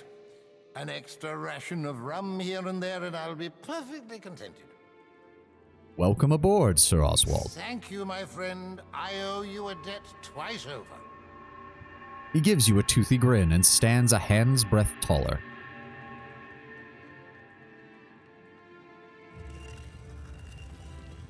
All right, we can also finish exploring this place now. Okay. What else? Yeah, there's got to be more here. Okay, that was the room back there. That was... Oh, right, that was that room. Back this way. Yeah, I guess we can... we'll just go ahead and put that on me for right now, just in case. Wait a second. It occurred to me. Oh, so unique rings don't have extra enchantments. Oh, that's kind of a shame. I was kind of hoping that the being a unique, it would also have that. Okay, we need to put the fucking torch back on. I can't see a goddamn thing. Okay, so there's nothing here. This leads back towards the entrance. Was there anything else in this room? I swear I can't see. I'm being serious when I say I can't see shit. Okay, I think we're just about done then. Unless there's something over here. Oh. Hello? Oh, that's a lot of blood, isn't it? Yeah, that's a lot of... Well, fucking oozes. God damn it. Freeze them in place. There we go. Give me an eye blight. Oh, good. The sword is really starting to concern me. Oh, there's more of them. Should hire a fire godlike hireling with an Orlan body shape and just carry them around in a cage for light. I don't think the Orlan would appreciate being put in a cage. I also think Seraphim would be most annoyed if we put an Orlan in a cage. Yes? Ugh. Okay, well, we killed the black oozes. That's nice. So yeah, they were literally willing to just let their lower ranking members get slaughtered by monsters down here because they're like, well, if the monsters are in the temple, then it must be the will of... Oh, that's a Zorup. Oh, that's a Zorup. Fuck. Yeah, I see that. Okay, can we put the torch away so that we don't attract additional attention? Oh, that's a lot of them. Okay, hold on. Oh, that's a lot of them. Jesus Christ. There's never just one Zorup. I know, but this is a little ridiculous even by my standards. But if we can... Oh, that would be good. Right about there. Yes, I know. Cast the spell. Why do you cast the spell? God damn it, Aloth. I'm here.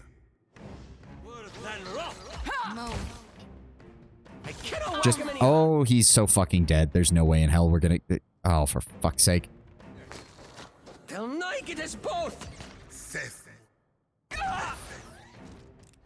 Shoot them. Shoot them. Adair, where are you going?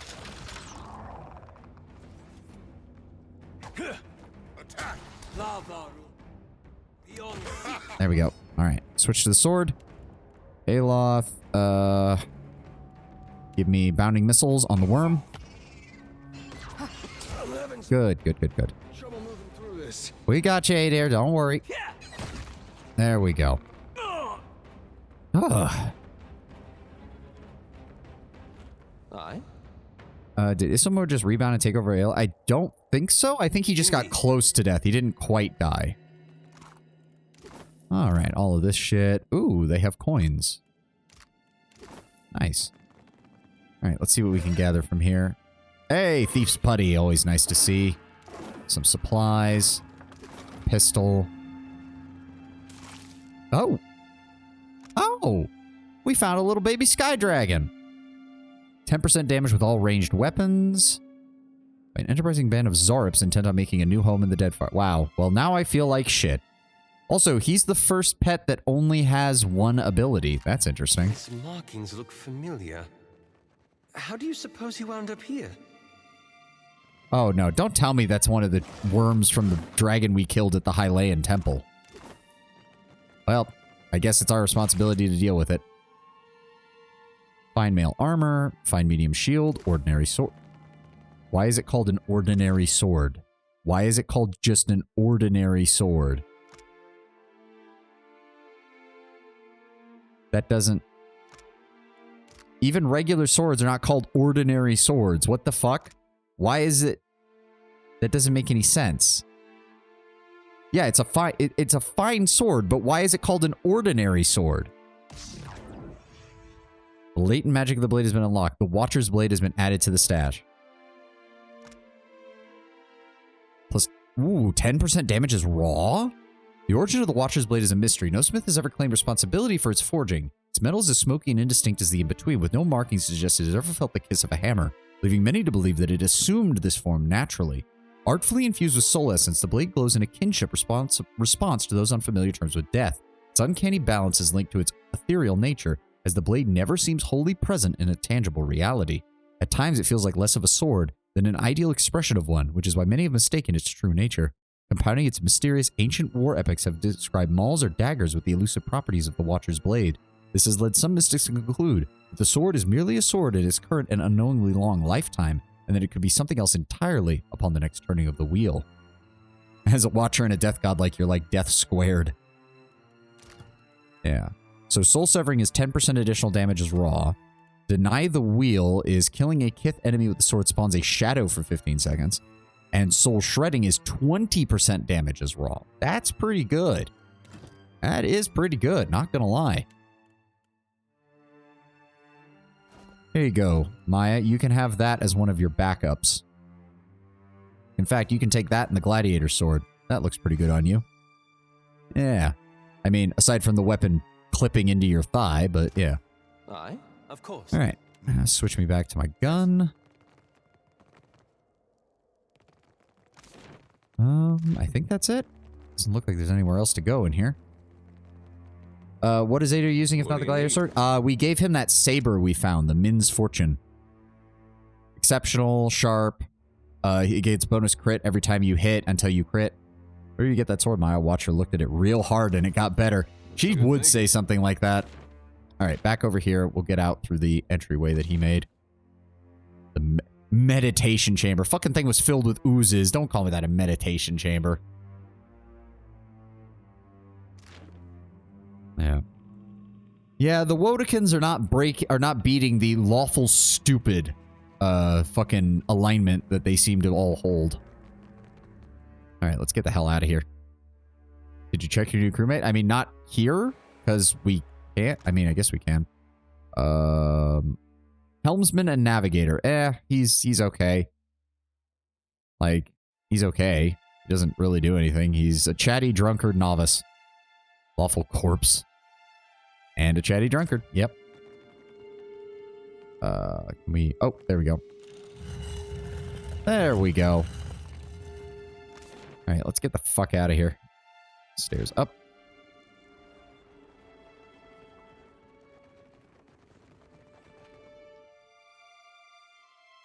Yep. I mean, to be fair, we haven't found many crew that are really useful. We'll have to keep an eye out for those that have high enough star ranks to be worthwhile taking. Everybody else so far has just been kind of meh. I'm sure we'll find a nice, good crew to have across the board by the end. I don't think there was anything else on this island. Does not appear to be. I wish this was another one we could name. Yep, so morale goes up, ale, fresh fruit, daily wages. Doesn't appear that there's much else around here. So we're gonna head back down this way to see what else we can find around Port Mage. Ooh, there's another island over here. Ooh, there's another island over here with some stuff on it. One of those things which gets a bit repetitive is the same crew in every playthrough, as there's little to no reason to replace them. Yeah, I can see that. What do we have here? The Osa Channel. As you travel northwest, you discover a broad channel separating you from the flat expanse of a sandy inlet. A wooden bridge spans the waterway, easily wide enough to accommodate cart and horse. A crowd throngs the bridge, an eclectic menagerie of clean-coated Valians, Amawa in bright and colorful robes, and even the odd Orlan. Down the hill by the water's edge, a small cluster of Amawa have gathered. Approach the Amawa near the water. From the shore, you see the channel's current seems significantly stronger than it had from afar, perhaps fed by the recent storms. The Hawana are gathered here, garbed in thin robes and little else, and they watch as you approach. One steps forward, her own gown in far brighter colors than those around her. She raises an eyebrow. You look an islander born and bred, but you are no Hawana. She nods towards the bridge. You come to watch the better viewings from the bridge. What is all this about? The arc of her hand describes first the swimmers, then the waters, then the islet on the other side. They channel the Osa Channel. The rains fell and waters run swift. They must swim swifter yet. For those who finish, there is honor. For the one who wins, there is more. Examine the competitors. Aloth's got our best chance there. Aloth looks over the Amawa, eyes lingering on a heavily muscled bald woman, a lean blonde man, and a gangly young man in his late teens. I reckon the blonde has an advantage, being both strong and compact. Who do you think stands the best chance of winning? She chuckles, a hand flat upon her stomach. The one Nagati favors, as sure as the tide. But you don't miss her glance towards the wiry, blonde Amawa. I mean, I don't want to join the race. It would probably be a athletics and constitution check, and I don't have points in either of those. Nah, we'll just return to the bridge. So people out here came to watch a race. The Orlan grins. Ain't from around here, are ya? His Ritzaran Ritzaran. Hold on. Y'all ain't from around here, are you? His Ritzaran accent suggests that he isn't either. It's a local tradition. It's a swim race up the Osa Channel after a big storm. When the current's at its strongest, the winner gets, he scratches the back of his head, some kind of gewgaw or some such. Bragging rights, too. Oh. A gewgaw, you say? I am always interested in more gewgaws. People put money on this race. Thought you looked the type to want in on the action. It's 10 shells to bet, 50 pounds. You bet I'll happily take them in copper or silver. He winks. Odds are 3 to 1 on the big bald woman. The wiry blonde pays out 5 to 1. You bet on the ropey kid and you win 10 times what you put in. I'll be back in a second. Give me a moment. If you join the race, you need to be naked, and she covers her eyes but peeks through. Aw, adorable little... See, that's the problem, though. Jodie comes off more like, I don't know, younger sister or like childhood friend rather than romance interest. I don't know. I don't like her or Maya enough to romance them yet at this point. Like, Can I participate in the race? Oh, not really sure. Can't say it's up to me either way. You're going to want to talk to them down on the riverside. Ah, fuck it. Why not? Ooh, strengthly the gangly teen with a spell. Ooh, shady. You want to know a thing what happens if you run with Maya then? If you don't plan to do it? Not yet. I haven't fully made up my mind. Our initial assessment of Maya has not been very good. I'm more than willing to learn more about her before I make a formal decision. I'd like to join the race. Several of the gathered Huana chuckle. The woman merely smiles, bowing her head slightly. Challenging Osa is always done by Amawa to prove strength and stamina in water. I stay afraid it may be too much for another kid. And here I thought the Huana were a welcoming people. She bows her head. Then what welcome would we provide if we fed our guests unknowingly to Nagati? When her gaze returns to yours, though, she bears a small smile. But you are not unknowing, I say. She nods and motions. Go and join the others at water's edge. Leave your clothes upon the rock. They will warm you after. Yeah, no, that's stupid. I'll be right back. Oh, we can examine them again? Is there a difference? No. Return towards the bridge. Like to place a bet. I'm wagering on me. Well, let me figure the odds for you. He taps his chin. Say you could handle yourself. I'll give you 5 to 1. I only have a might score of 10. This is not going to go well. I'll see if I can take the prize and the coin. It's just 50 copper. Let's go down here.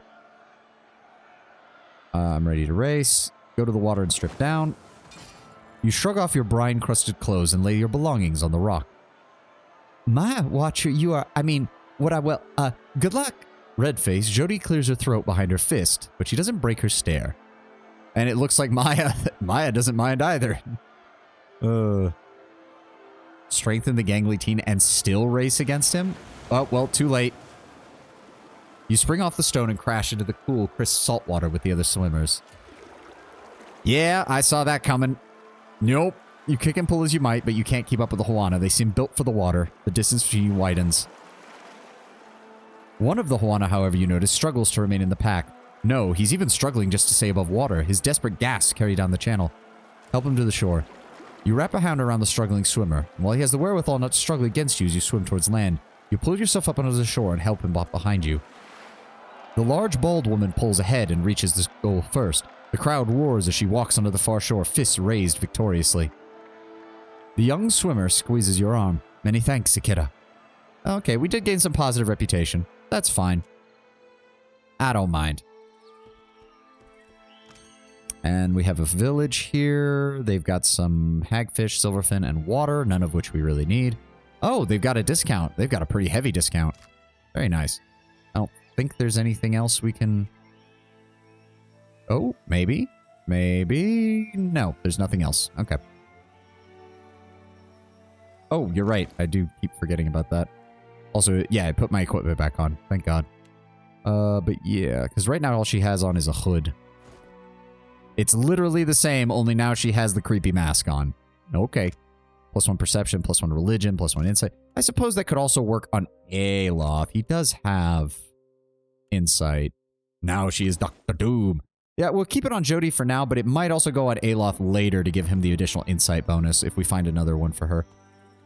Oh, a burial site. Search the location. A battle axe. Keep searching. Ooh, a lot of Azada shells. Very nice. Jodie now makes rhymes like dimes. Let's see what else we've got over here. Ooh, a band. Ooh, wait. No, we've been to that one, but we have not been to that. Okay, that's just Valiant Trading Company. We'll check out this abandoned village, and then we will probably wrap up stream. The colonial outpost that you see before you is silent as a crypt. Though its buildings appear to be in fine repair, you don't see a single living soul amongst them. In the town square, you find a sign posted beside the remains of charred bodies. It warns of disease. Search the bodies. We found some rice. And that's it. I'm sorry, Tanwin. I've gone about as long as I can, but I do have to do some stuff and some chores around my home and my town that I'm in before I get going tomorrow. But I appreciate everybody being here. I appreciate everybody for checking us out. And thank you for letting me stream a little bit longer than usual just to try and make up a bit for the fact that I'm not going to be able to stream for a week. Yes, Lord Brown Bear, you will see me in a week. I will be back on the 28th if... Oh, sorry, Stretch. If I'm feeling up for it, I might do a surprise stream depending on when I get back on the 28th, but don't count on that, okay? I am still not sure how I'm going to feel. I'm going to be traveling for most of that day, so I do not know how that's going to go for me. That being said, let's see if there is... Gotta be on my toes. Don't worry, as I say, if it is, don't worry. I'll figure things out then. And yes, Merry Christmas. Merry Christmas to everybody. Hope you all have a wonderful Christmas, wonderful holiday.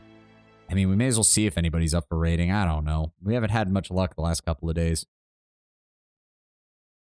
Yeah, that's what I thought. There's pretty much nobody on game. Yeah, oh well. I had a good time, and I'm glad everybody showed up what they could. Thank you all for being here. Thank you all for having a good time with us. I will see you all next week. At the earliest on the 28th, if not, definitely on the 29th. I will be there for my usual Sunday stream, extra long as per usual, and we're all going to have a great time. So once again, Merry Christmas, Happy Holidays. Hope you all have a glorious week. No matter what happens, I hope you have a glorious Christmas and have a good time. Yep, good holidays, Tenwin. I hope everything goes well. Last time I had to fly out in this direction, I got caught. My plane got delayed massively, so I'm just hoping we don't have a repeat of that. That's my main concern right now. Y'all have a good one. I'll see y'all next week. Bye.